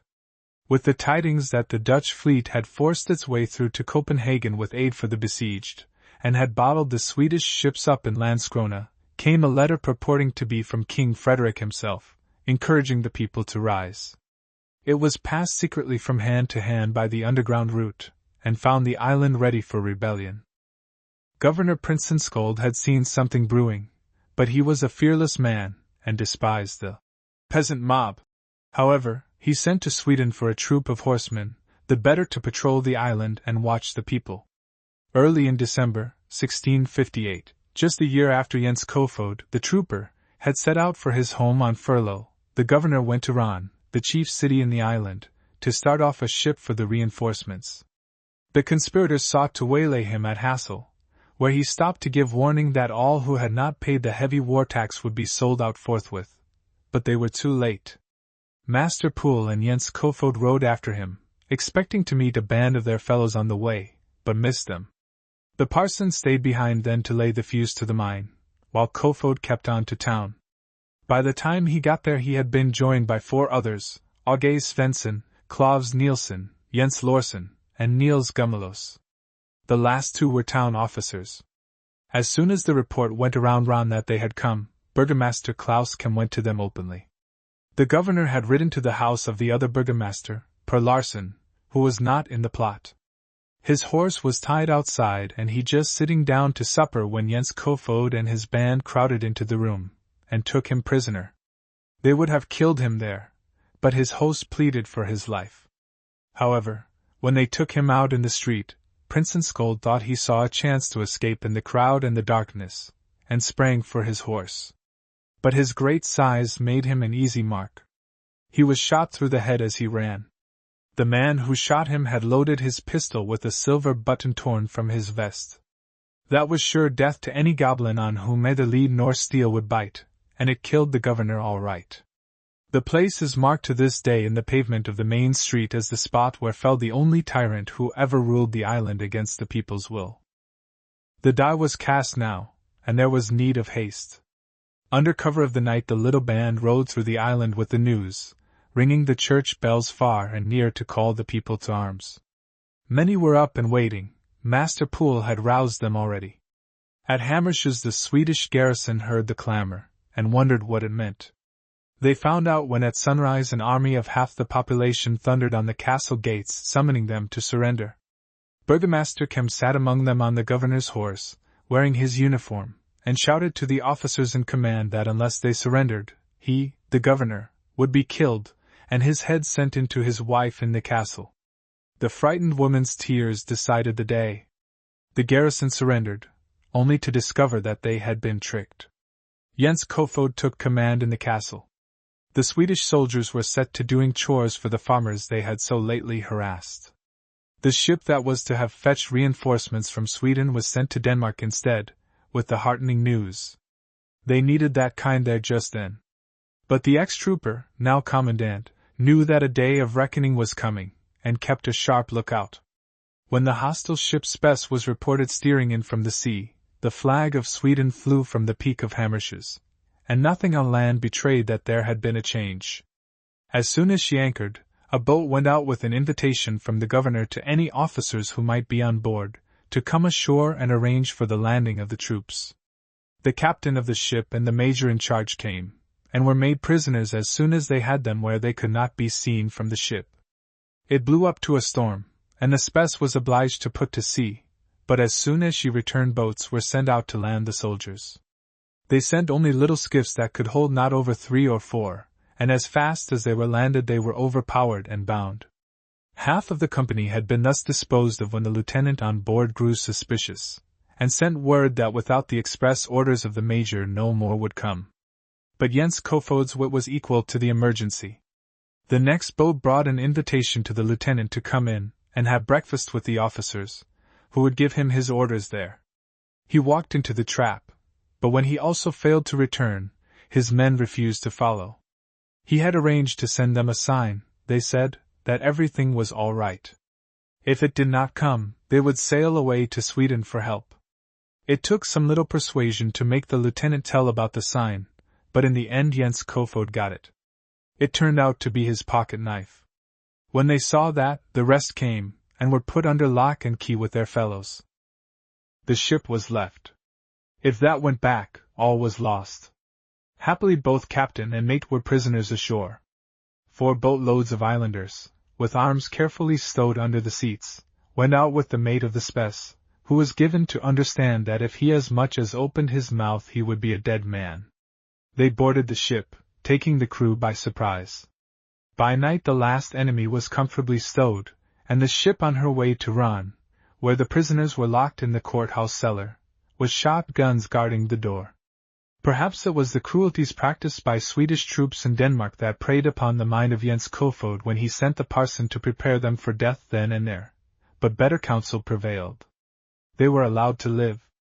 The whole war cost only 2 lives, the governor's and that of a sentinel at the castle, who refused to surrender. The mate of the Spes and 2 of her crew contrived to escape after they had been taken to Copenhagen, and from them Carl Gustav had the first tidings of how he lost the island. The captured ship sailed down to Copenhagen with greeting to King Frederick that the people of Bornholm had chosen him and his heirs forever to rule over them, on condition that their island was never to be separated from the Danish crown. The king in his delight presented them with a fine silver cup, and made Jens Kofod captain of the island, beside giving him a handsome estate.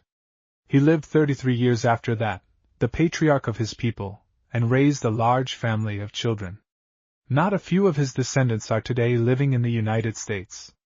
In the home of one of them in Brooklyn, New York, is treasured a silver drinking cup which King Frederick gave to the ex-trooper, but it is not the one he sent back with his deputation. That one is still in the island of Bornholm.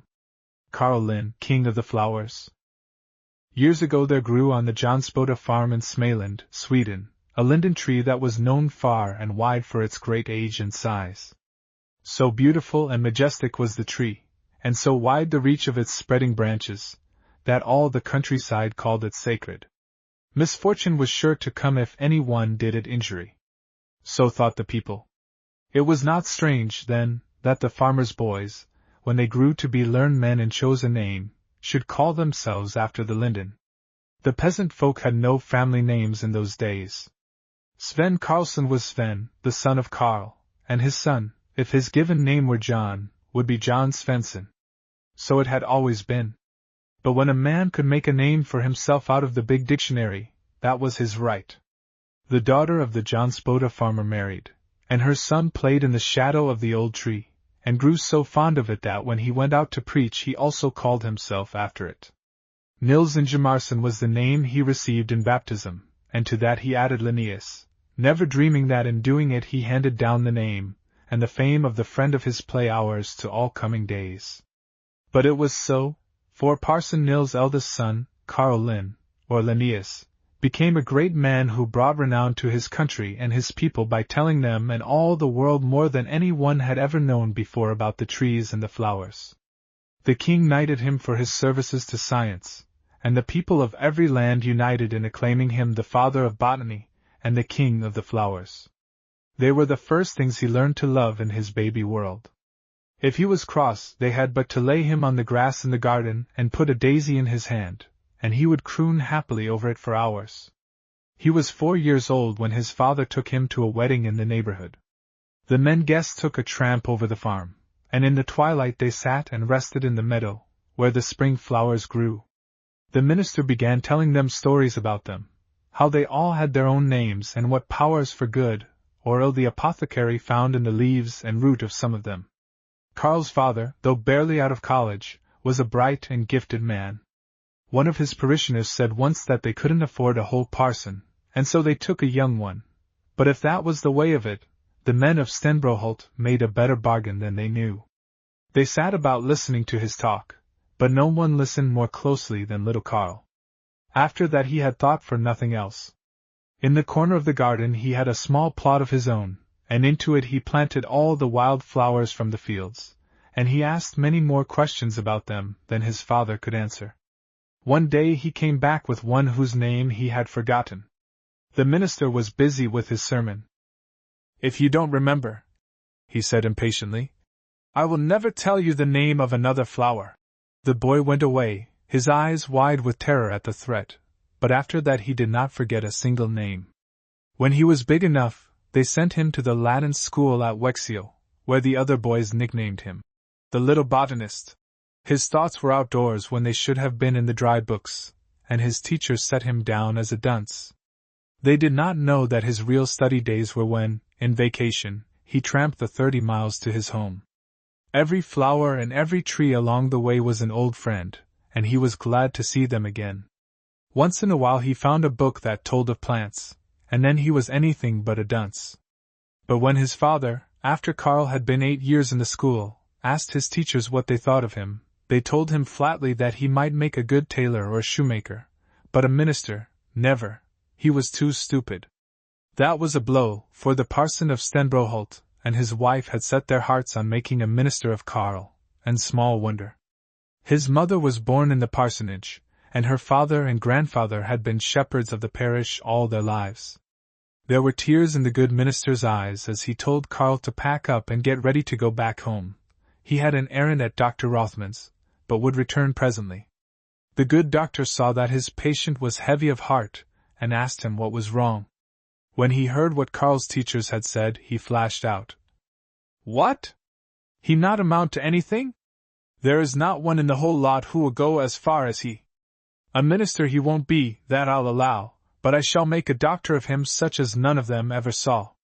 You leave him here with me." And the parson did, comforted in spite of himself.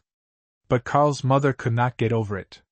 It was that garden, she declared, and when his younger brother as much as squinted that way, she flew at him with a, "You dare to touch it!" and shook him.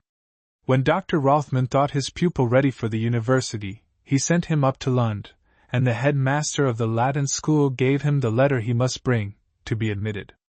"Boys at school," he wrote in it, "may be likened to young trees in orchard nurseries, where it sometimes happens that here and there among the saplings there are some that make little growth, or even appear as wild seedlings, giving no promise, but when afterwards transplanted to the orchard, make a start, branch out freely, and at last yield satisfactory fruit." By good luck, though, Carl ran across an old teacher from Wexio, one of the few who had believed in him and was glad to see him. He took him to the rector and introduced him with warm words of commendation, and also found him lodgings under the roof of Dr. Kilian Stobius. Dr. Stobius was a physician of renown, but not good company. He was one-eyed, sickly, lame in one foot, and a gloomy hypochondriac to boot. Being unable to get around to his patients, he always had 1 or 2 students to do the running for him and to learn as best they might, in doing it.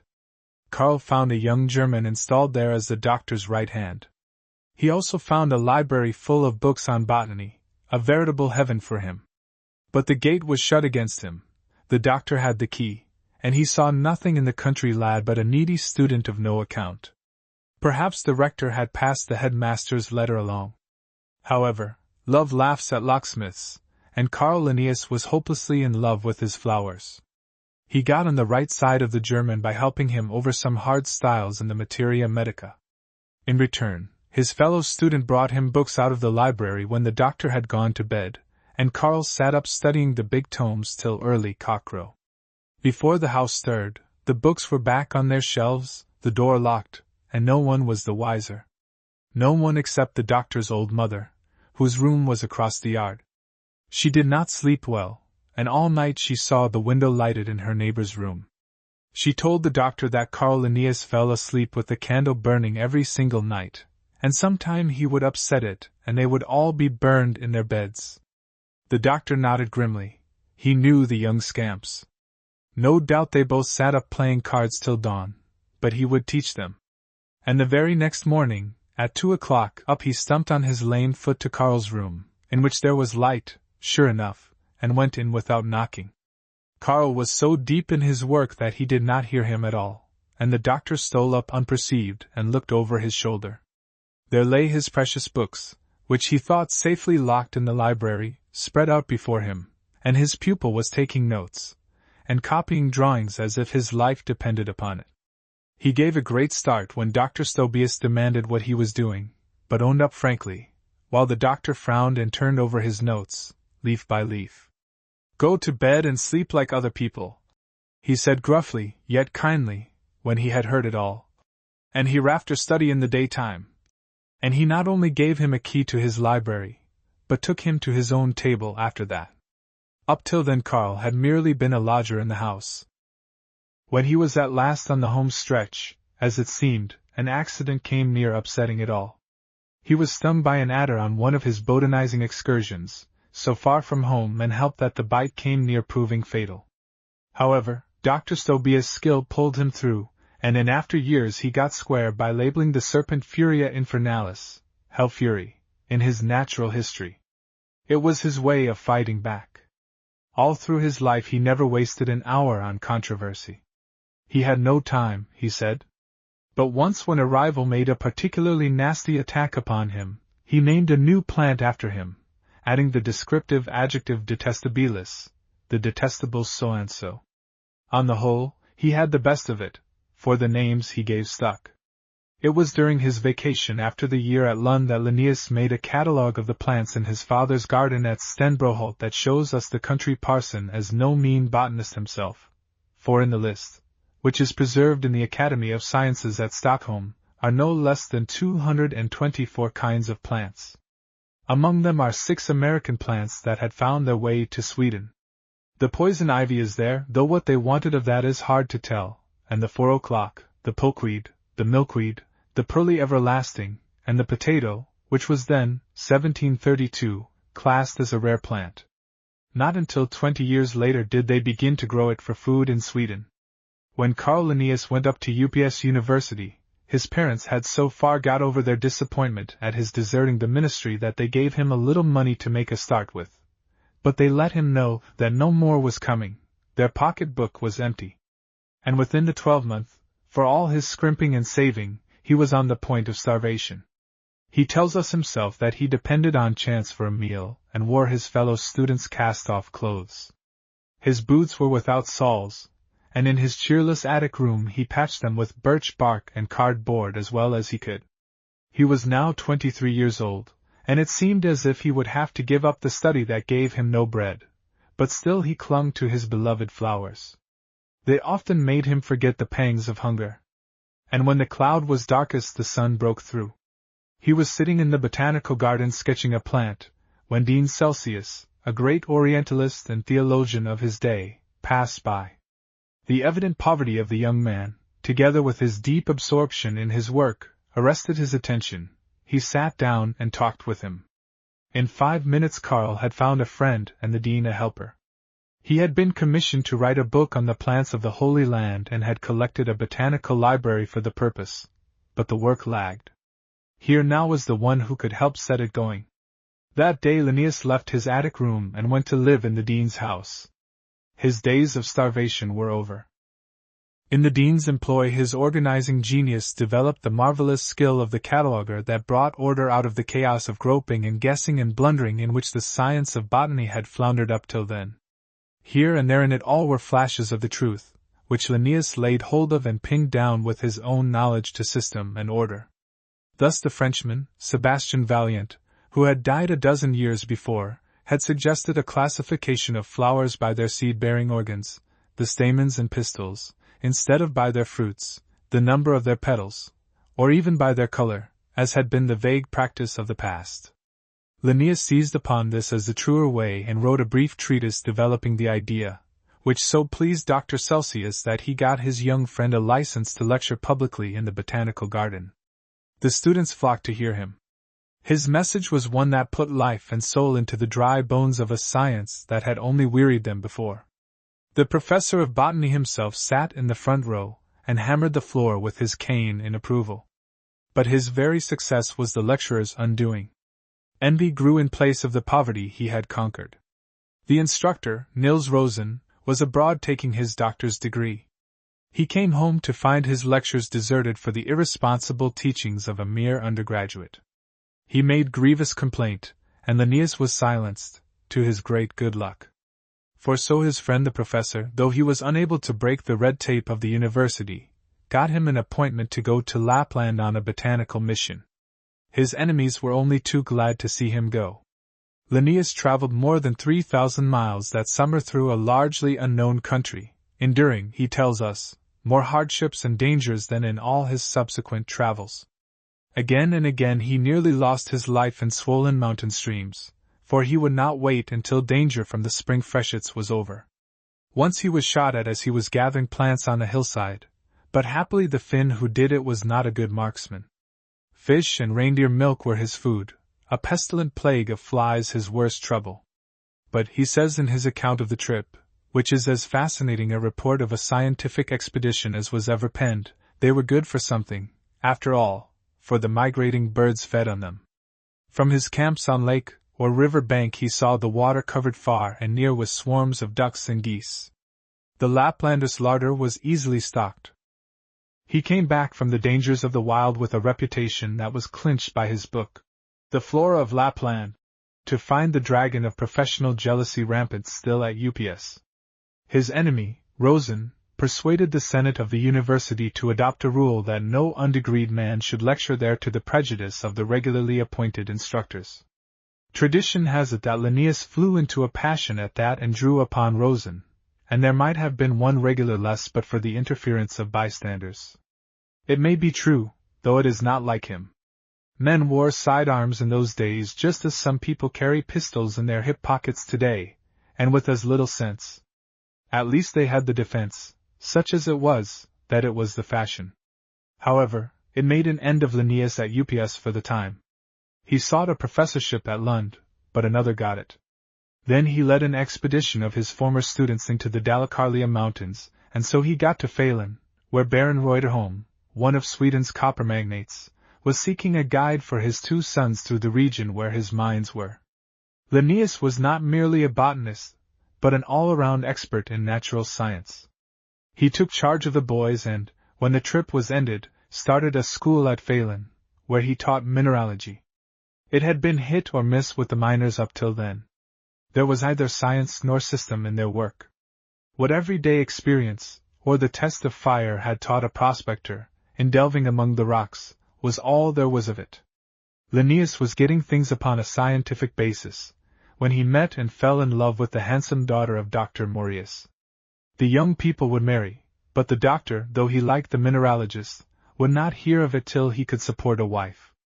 So he gave him 3 years in which to go abroad and get a degree that would give him the right to practice medicine anywhere in Sweden. The doctor's daughter gave him $100 she had saved, and her promise to wait for him.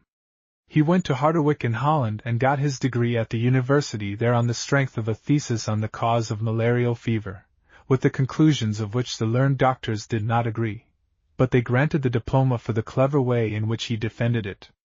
On the way down he tarried in Hamburg long enough to give the good burghers a severe jolt.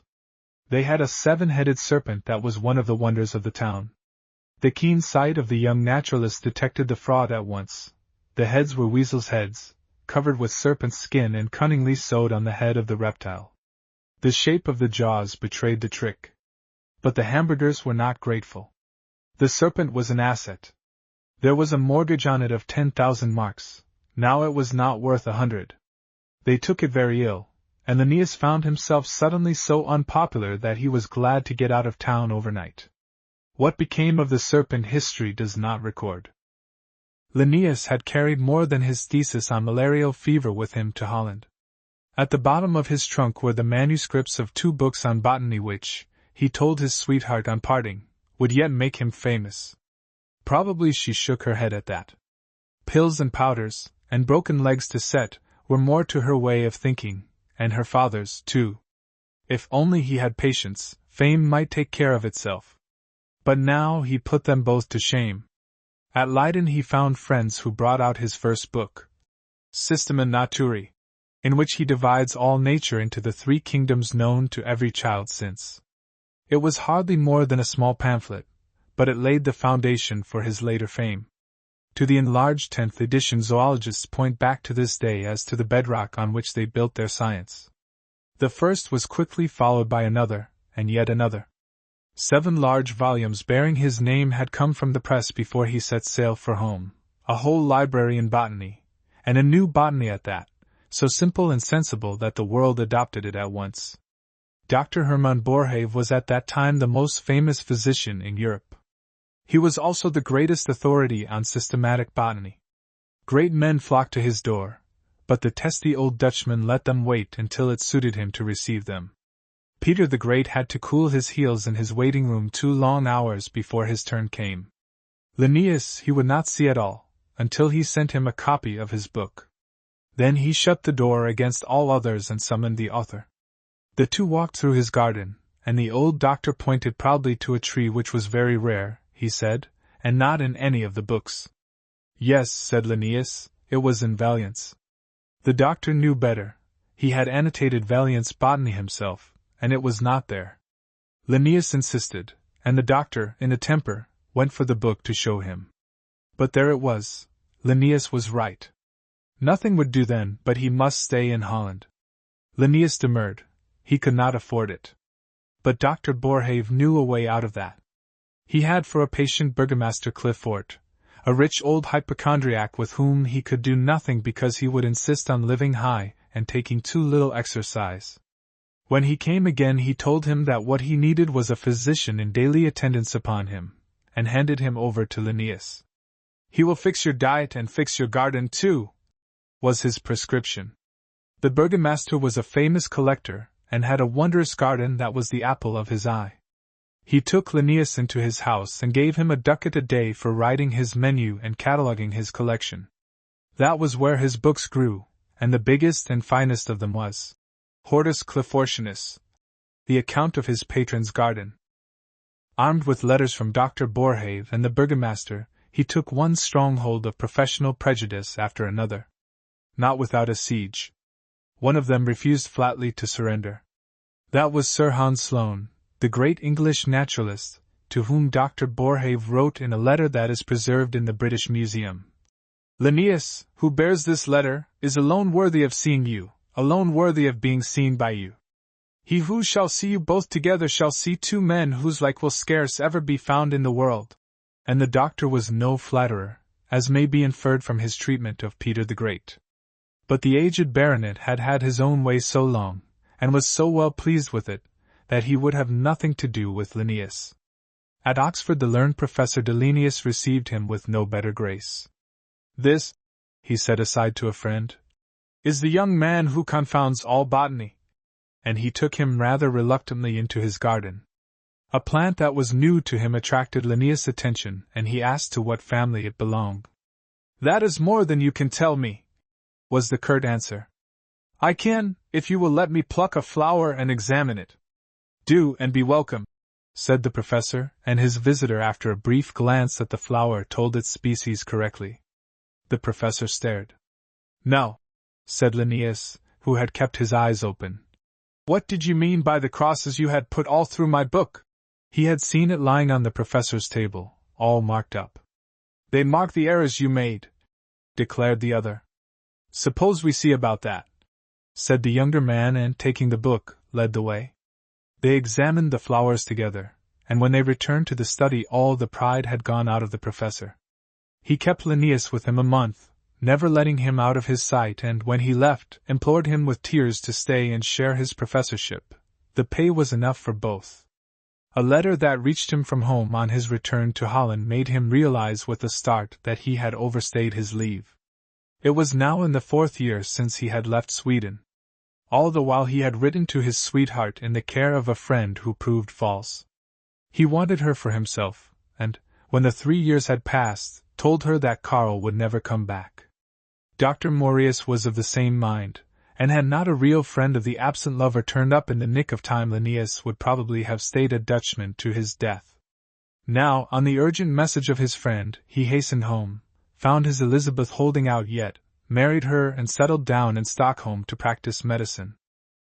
Famous as he had become, he found the first stretch of the row at home a hard one to hoe. His books brought him no income. Nobody would employ him. Even for a sick servant, he complained. Envious rivals assailed him and his botany, and there were days when herring and black bread was fare not to be despised in Dr. Linnaeus' household. But he kept pegging away and his luck changed. One well-to-do patient brought another, and at last the Queen herself was opportunely seized with a bad cough. She saw one of her ladies take a pill and asked what it was. Dr. Linnaeus' prescription for a cold, she said, and it always cured her right up.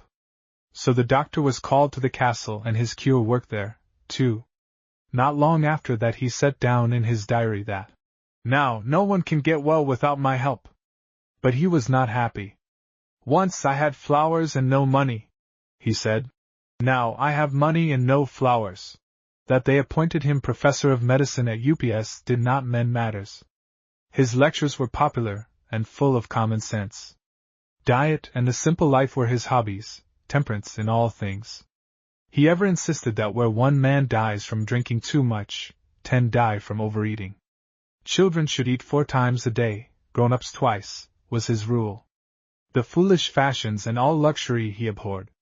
He himself in his most famous years lived so plainly that some said he was miserly, and his clothes were sometimes almost shabby.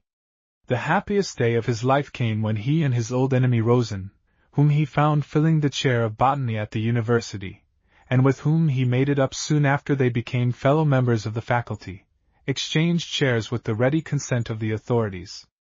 So, at last, Linnaeus had attained the place he coveted above all others, and the goal of his ambition was reached. He lived at UPS 37 years and wrote many books. His students idolized him. They came from all over the world. Twice a week in summer, on Wednesday and Saturday, they sallied forth with him to botanize in field and forest, and when they had collected specimens all the long day they escorted the professor home through the twilight streets with drums and trumpets, and with flowers in their hats. But however late they left him at his door, the earliest dawn saw him up and at his work, for the older he grew the more precious the hours that remained. In summer he was accustomed to rise at 3 o'clock, in the dark winter days at 6. He found biology a chaos and left it a science. In his special field of botany he was not, as some think, the first. He himself catalogued fully 1,000 books on his topic. But he brought order into it. He took what was good and, rejecting the false, fashioned it into a workable system. In the mere matter of nomenclature, his way of calling plants, like men, by a family name and a given name wrought a change hard to appreciate in our day. The common blue grass of our lawns, for instance, he called, and we call it still, Poa pratensis. Up to his time it had 3 names and one of them was Gramen pratense paniculatum majus laetiofolio Poa theophrasti. Dr. Rydberg, of the New York Botanical Gardens, said aptly at the bicentenary of his birth, that it was as if instead of calling a girl Grace Darling one were to say, "Mr. Darling's beautiful, slender, graceful, blue-eyed girl with long, golden curls and rosy cheeks." The binomial system revolutionized the science. What the lines of longitude and latitude did for geography Linnaeus' genius did for botany. And he did not let pride of achievement persuade him that he had said the last word. He knew his system to be the best till someone should find a better, and said so. The king gave him a noble name, and he was proud of it with reason, vain, some have said. But vanity did not make the creature deny the Creator. He ever tried to trace science to its author.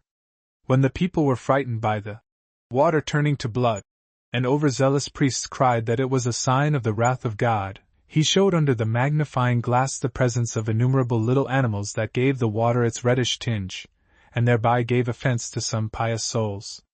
But over the door of his lecture room were the words in Latin, "Live guiltless, God sees you." And in his old age, seeing with prophetic eye the day of bacteriology that dawned 100 years after his death, he thanked God that he had permitted him to look into his secret council room and workshop. He was one of the clear thinkers of all days, uniting imagination with sound sense. It was Linnaeus who discovered that plants sleep like animals. The Pope ordered that his books, wherever they were found in his dominions, should be burned as materialistic and heretical. But Linnaeus lived to see a professor in botany at Rome dismissed because he did not understand his system, and another put in his place who did, and whose lectures followed his theories.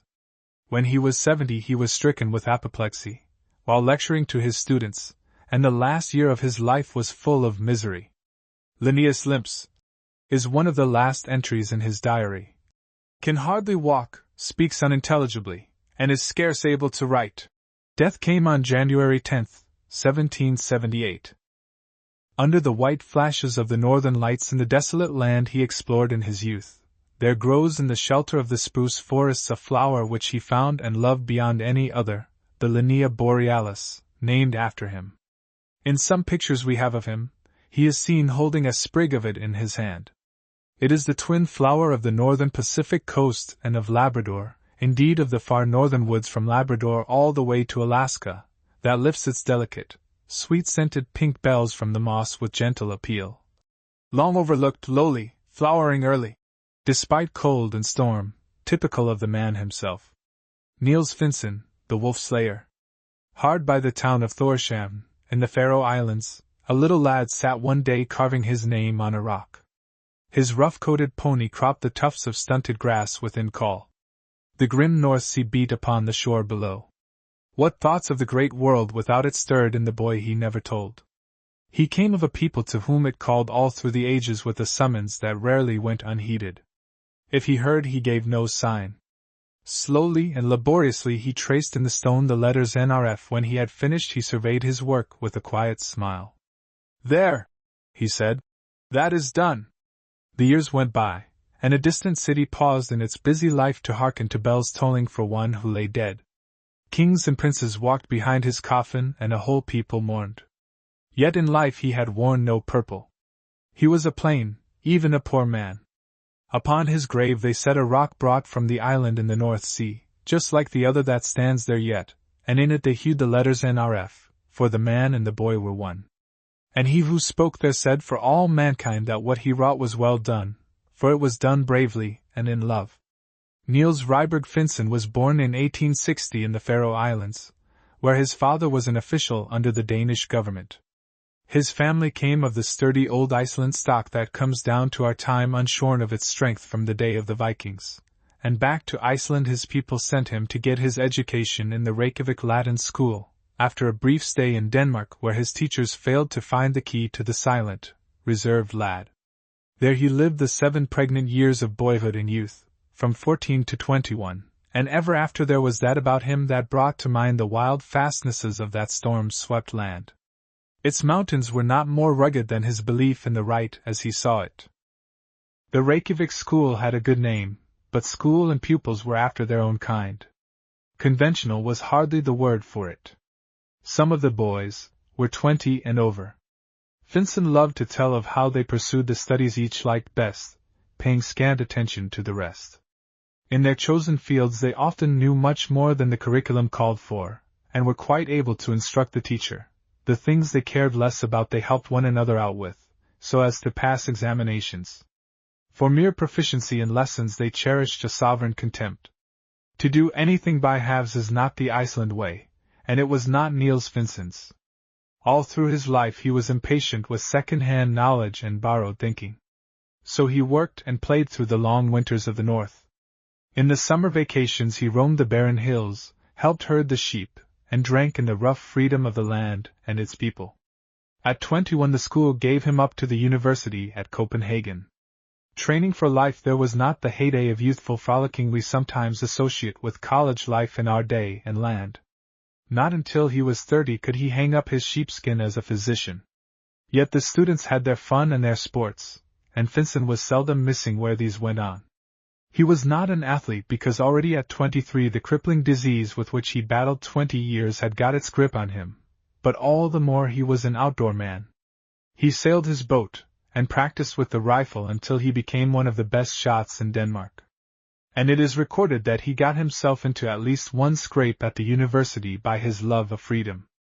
The country was torn up at that time by a struggle between people and government over constitutional rights, and it had reached a point where a country parish had refused to pay taxes illegally assessed, as they claimed. It was their Boston Tea Party. A delegation of the tax refusers had come to Copenhagen, where the political pot was boiling hot over the incident. The students were enthusiastic, but the authorities of the university sternly unsympathetic. The Reds were for giving a reception to the visitors in Regensen, the great dormitory where, as an Iceland student, Finsen had free lodging, but it was certain that the dean would frown upon such a proposition.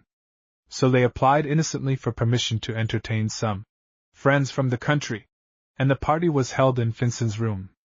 Great was the scandal when the opposition newspapers exploited the feasting of the tax refusers in the sacred precincts of the university. To the end of his days Finsen chuckled over the way they stole a march on the dean. For 2 or 3 years after getting his degree he taught in the medical school as demonstrator, eking out his scant income by tutoring students in anatomy. His sure hand and clear decision in any situation marked him as a practitioner of power, and he had thoughts once of devoting himself to the most delicate of all surgery, that of the eye. He was even then groping for his life work, without knowing it, for it was always light, the source or avenue or effect of it, that held him. And presently his work found him. It has been said that Finsen was a sick man. A mysterious malady, 15, with dropsical symptoms clutched him from the earliest days with ever-tightening grip, and all his manhood's life he was a great but silent sufferer. Perhaps it was that. Perhaps it was the bleak north in which his young years had been set that turned him to the light as the source of life and healing. He said it himself. It was because I needed it so much, I longed for it so. Probably it was both. Add to them his unique power of turning the things of everyday life to account in his scientific research, and one begins to understand at once his success and his speedy popularity. He dealt with the humble things of life, and got to the heart of things on that road. And the people comprehended, the wise men fell in behind him, sometimes a long way behind. 15. In the yard of Regensen there grows a famous old linden tree. Standing at his window one day and watching its young leaf sprout, Finsen saw a cat sunning itself on the pavement. The shadow of the house was just behind it, and presently crept up on Pussy, who got up, stretched herself, and moved into the sunlight. In a little while the shadow overtook her there, and Pussy moved once more. Finsen watched the shadow rout her out again and again. It was clear that the cat liked the sunlight. A few days later he stood upon a bridge and saw a little squad of insects sporting on the water. They drifted down happily with the stream till they came within the shadow of the bridge, when they at once began to work their way up a piece to get a fresh start for a sunlight sail. Finsen knew just how they felt. His own room looked north and was sunless. His work never prospered as it did when he sat with a friend whose room was on the south side, where the sun came in. It was warm and pleasant, but was that all? Was it only the warmth that made the birds break into song when the sun came out on a cloudy day, made the insects hum joyously and man himself walk with a more springy step? The housekeeper who sunned the bedclothes and looked with suspicion on a dark room had something else in mind. The sun disinfected the bedding. Finsen wanted to know what it was in the sunlight that had this power, and how we could borrow it and turn it to use. The men of science had long before analyzed the sunlight. They had broken it up into the rays of different color that together make the white light we see. Any boy can do it with a prism, and in the band or spectrum of red, yellow, green, blue, and violet that then appears, he has before him the cipher that holds the key to the secrets of the universe if we but knew how to read it aright. For the sunlight is the physical source of all life and of all power. The different colors represent rays with different wavelengths. That is, they vibrate with different speed and do different work. The red vibrate only half as fast as the violet, at the other end of the spectrum, and roughly speaking, they are the heat carriers. The blue and violet are cold by comparison. They are the force carriers. They have power to cause chemical changes, hence are known as the chemical or actinic rays. It is these the photographer shuts out of his dark room, where he entrenches himself behind a ruby-colored window. The chemical ray cannot pass that. If it did it would spoil his plate. This much was known, and it had been suggested more than once that the disinfecting qualities of the sunlight might be due to the chemical rays killing germs.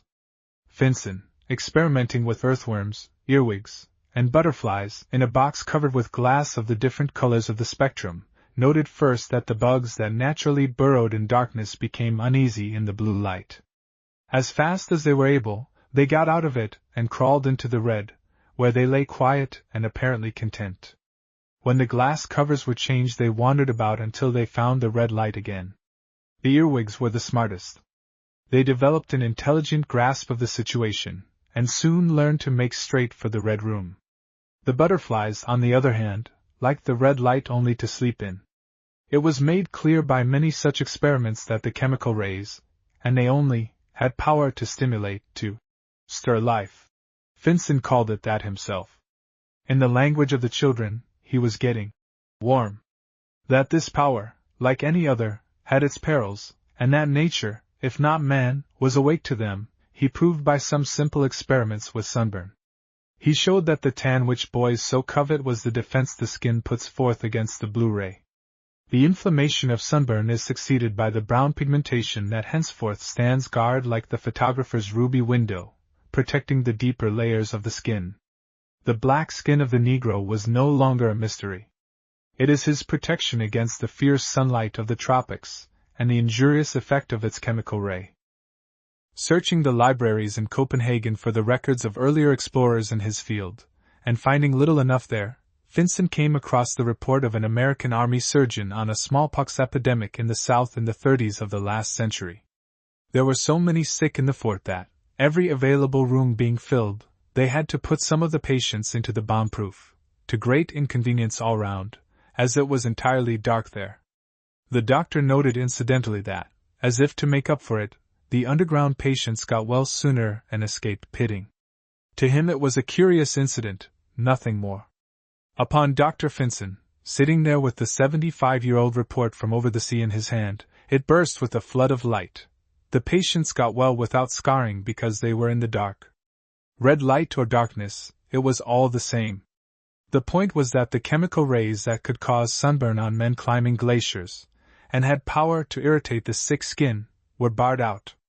Within a month he jolted the medical world by announcing that smallpox patients treated under red light would recover readily and without disfigurement. The learned scoffed. There were some of them who had read of the practice in the Middle Ages of smothering smallpox patients in red blankets, giving them red wine to drink and hanging the room with scarlet. Finson had not heard of it, and was much interested. Evidently they had been groping toward the truth. How they came upon the idea is not the only mystery of that strange day, for they knew nothing of actinic rays or sunlight analyzed.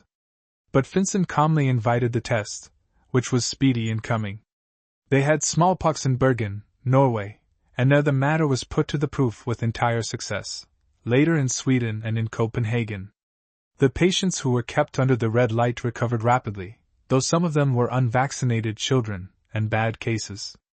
In no instance was the most dangerous stage of the disease, the festering stage, reached. The temperature did not rise again, and they all came out unscarred. Finson pointed out that where other methods of treatment such as painting the face with iodine or lunar caustic, or covering it with a mask or with fat, had met with any success in the past, the same principle was involved of protecting the skin from the light, though the practitioner did not know it. He was doing the thing they did in the Middle Ages, and calling them quacks. It is strange but true that Dr. Finson had never seen a smallpox patient at that time, but he knew the nature of the disease, and that the sufferer was affected by its eruption first and worst on the face and hands, that is to say, on the parts of the body exposed to the light, and he was as sure of his ground as was Leverrier when, 50 years before, he bade his fellow astronomers look in a particular spot of the heavens for an unknown planet that disturbed the movements of Uranus. And they found the one we call Neptune there. Presently all the world knew that the first definite step had been taken toward harnessing in the service of man the strange force in the sunlight that had been the object of so much speculation and conjecture. The next step followed naturally.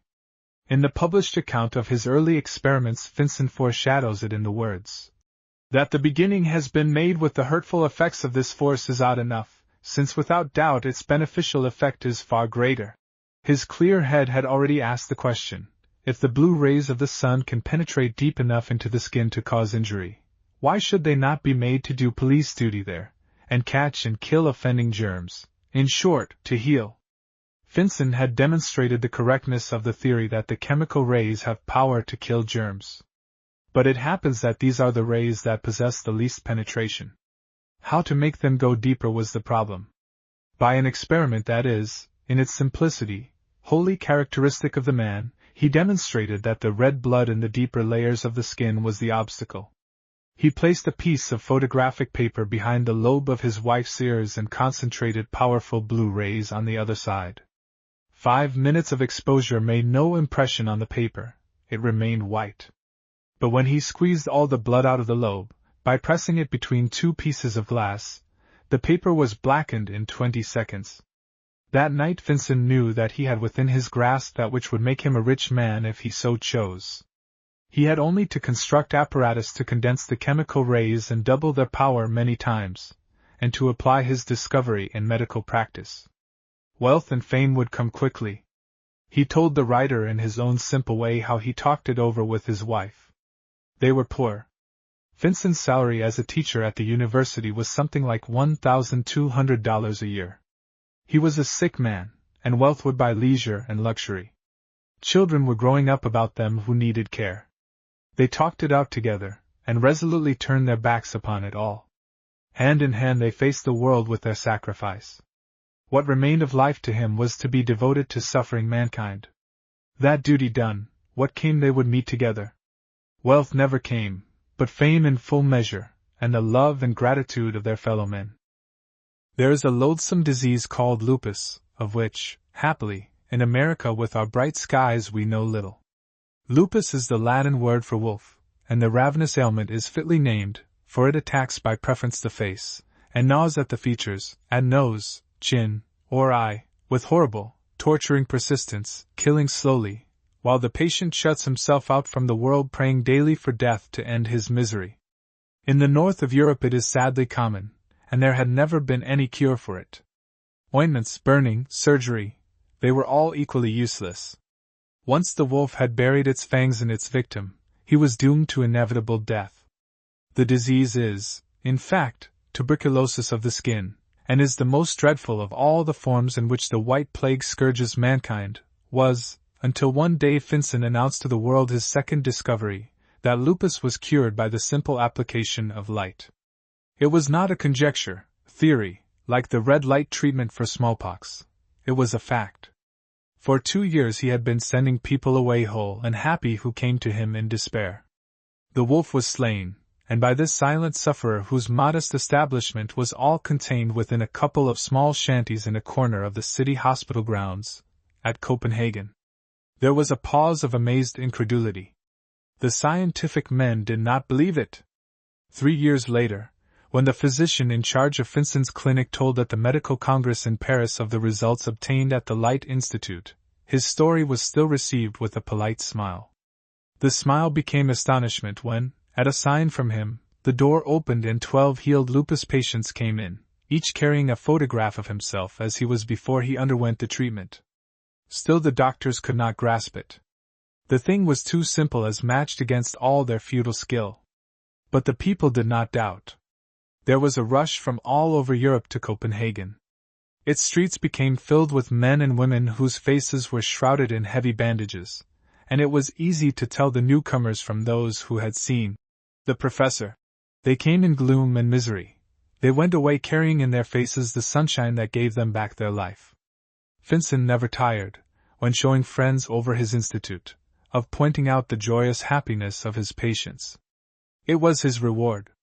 For not science for science's sake, or pride in his achievement, was his aim and thought, but just the wish to do good where he could. Then, in 3 more years, they awarded him the great Nobel Prize for signal service to humanity, and criticism was silenced. All the world applauded. "They gave it to me this year," said Vincent with his sad little smile, "because they knew that next year it would have been too late." And he prophesied truly. He died 9 months later. All that is here set down seems simple enough. But it was achieved with infinite toil and patience, by the most painstaking experiments, many times repeated to make sure. In his method of working Vincent was eminently conservative and thorough. Nothing happened, with him. There was ever behind his doings a definite purpose for which he sought a way, and the higher the obstacles piled up the more resolutely he set his teeth and kept right on. "The thing is not in itself so difficult," he said, when making ready for his war upon the wolf. "But the road is long and the experiments many before we find the right way." He took no new step before he had planted his foot firmly in the one that went before. But once he knew where he stood, he did not hesitate to question any scientific dogma that opposed him, always in his own quiet way, backed by irrefutable facts. In a remarkable degree he had the faculty of getting down through the husk to the core of things, but he rejected nothing untried. The little thing in hand, he ever insisted, if faithfully done might hold the key to the whole problem. Only let it be done now to get the matter settled. Whatever his mind touched it made perfectly clear, if it was not so already.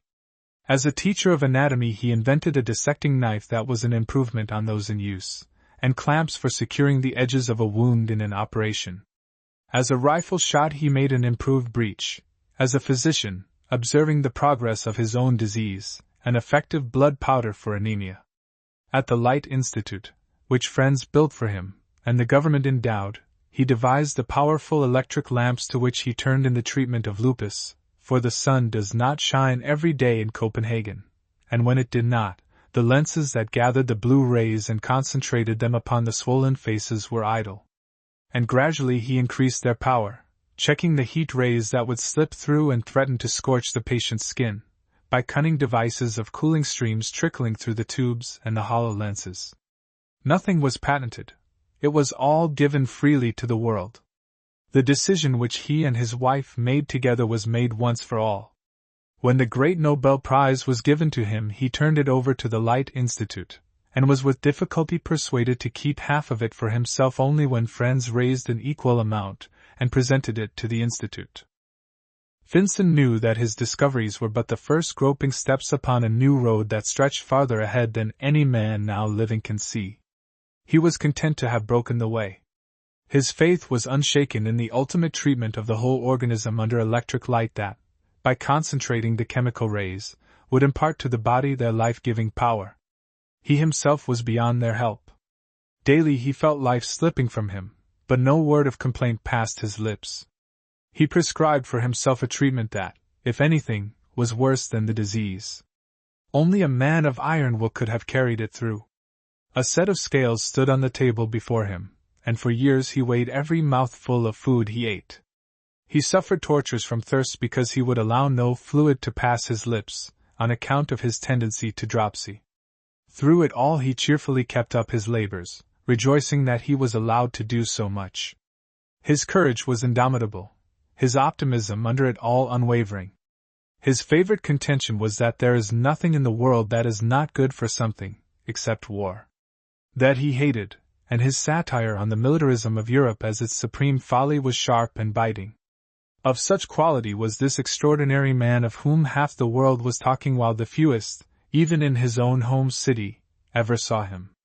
Fewer still knew him well.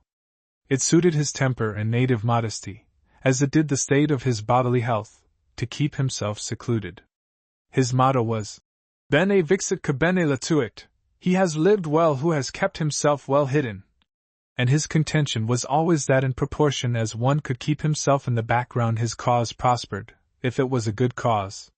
When kings and queens came visiting, he could not always keep in hiding, though he often tried. On one of his days of extreme prostration the Dowager Empress of Russia knocked vainly at his door. She pleaded so hard to be allowed to see Dr. Finson that they relented at last, and she sat by his bed and wept in sympathy with his sufferings, while he with his brave smile on lips that would twitch with pain did his best to comfort her.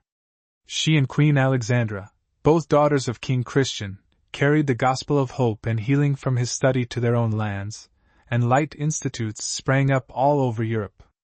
In his own life he treated nearly 1,900 sufferers, 2/3 of them lupus patients, and scarce a handful went from his door unhelped. When his work was done he fell asleep with a smile upon his lips, and the universal judgment was one of universal thanksgiving that he had lived. He was 43 years old. When the news of his death reached the Riksdag, the Danish parliament, it voted his widow a pension such as had been given to few Danes in any day. The king, his sons and daughters, and, as it seemed, the whole people followed his body to the grave. The rock from his native island marks the place where he lies. His work is his imperishable monument. His epitaph he wrote himself in the speech another read when the Nobel Prize was awarded him, for he was then too ill to speak. May the Light Institute grasp the obligation that comes with its success, the obligation to maintain what I count the highest aim in science: truth, faithful work, and sound criticism.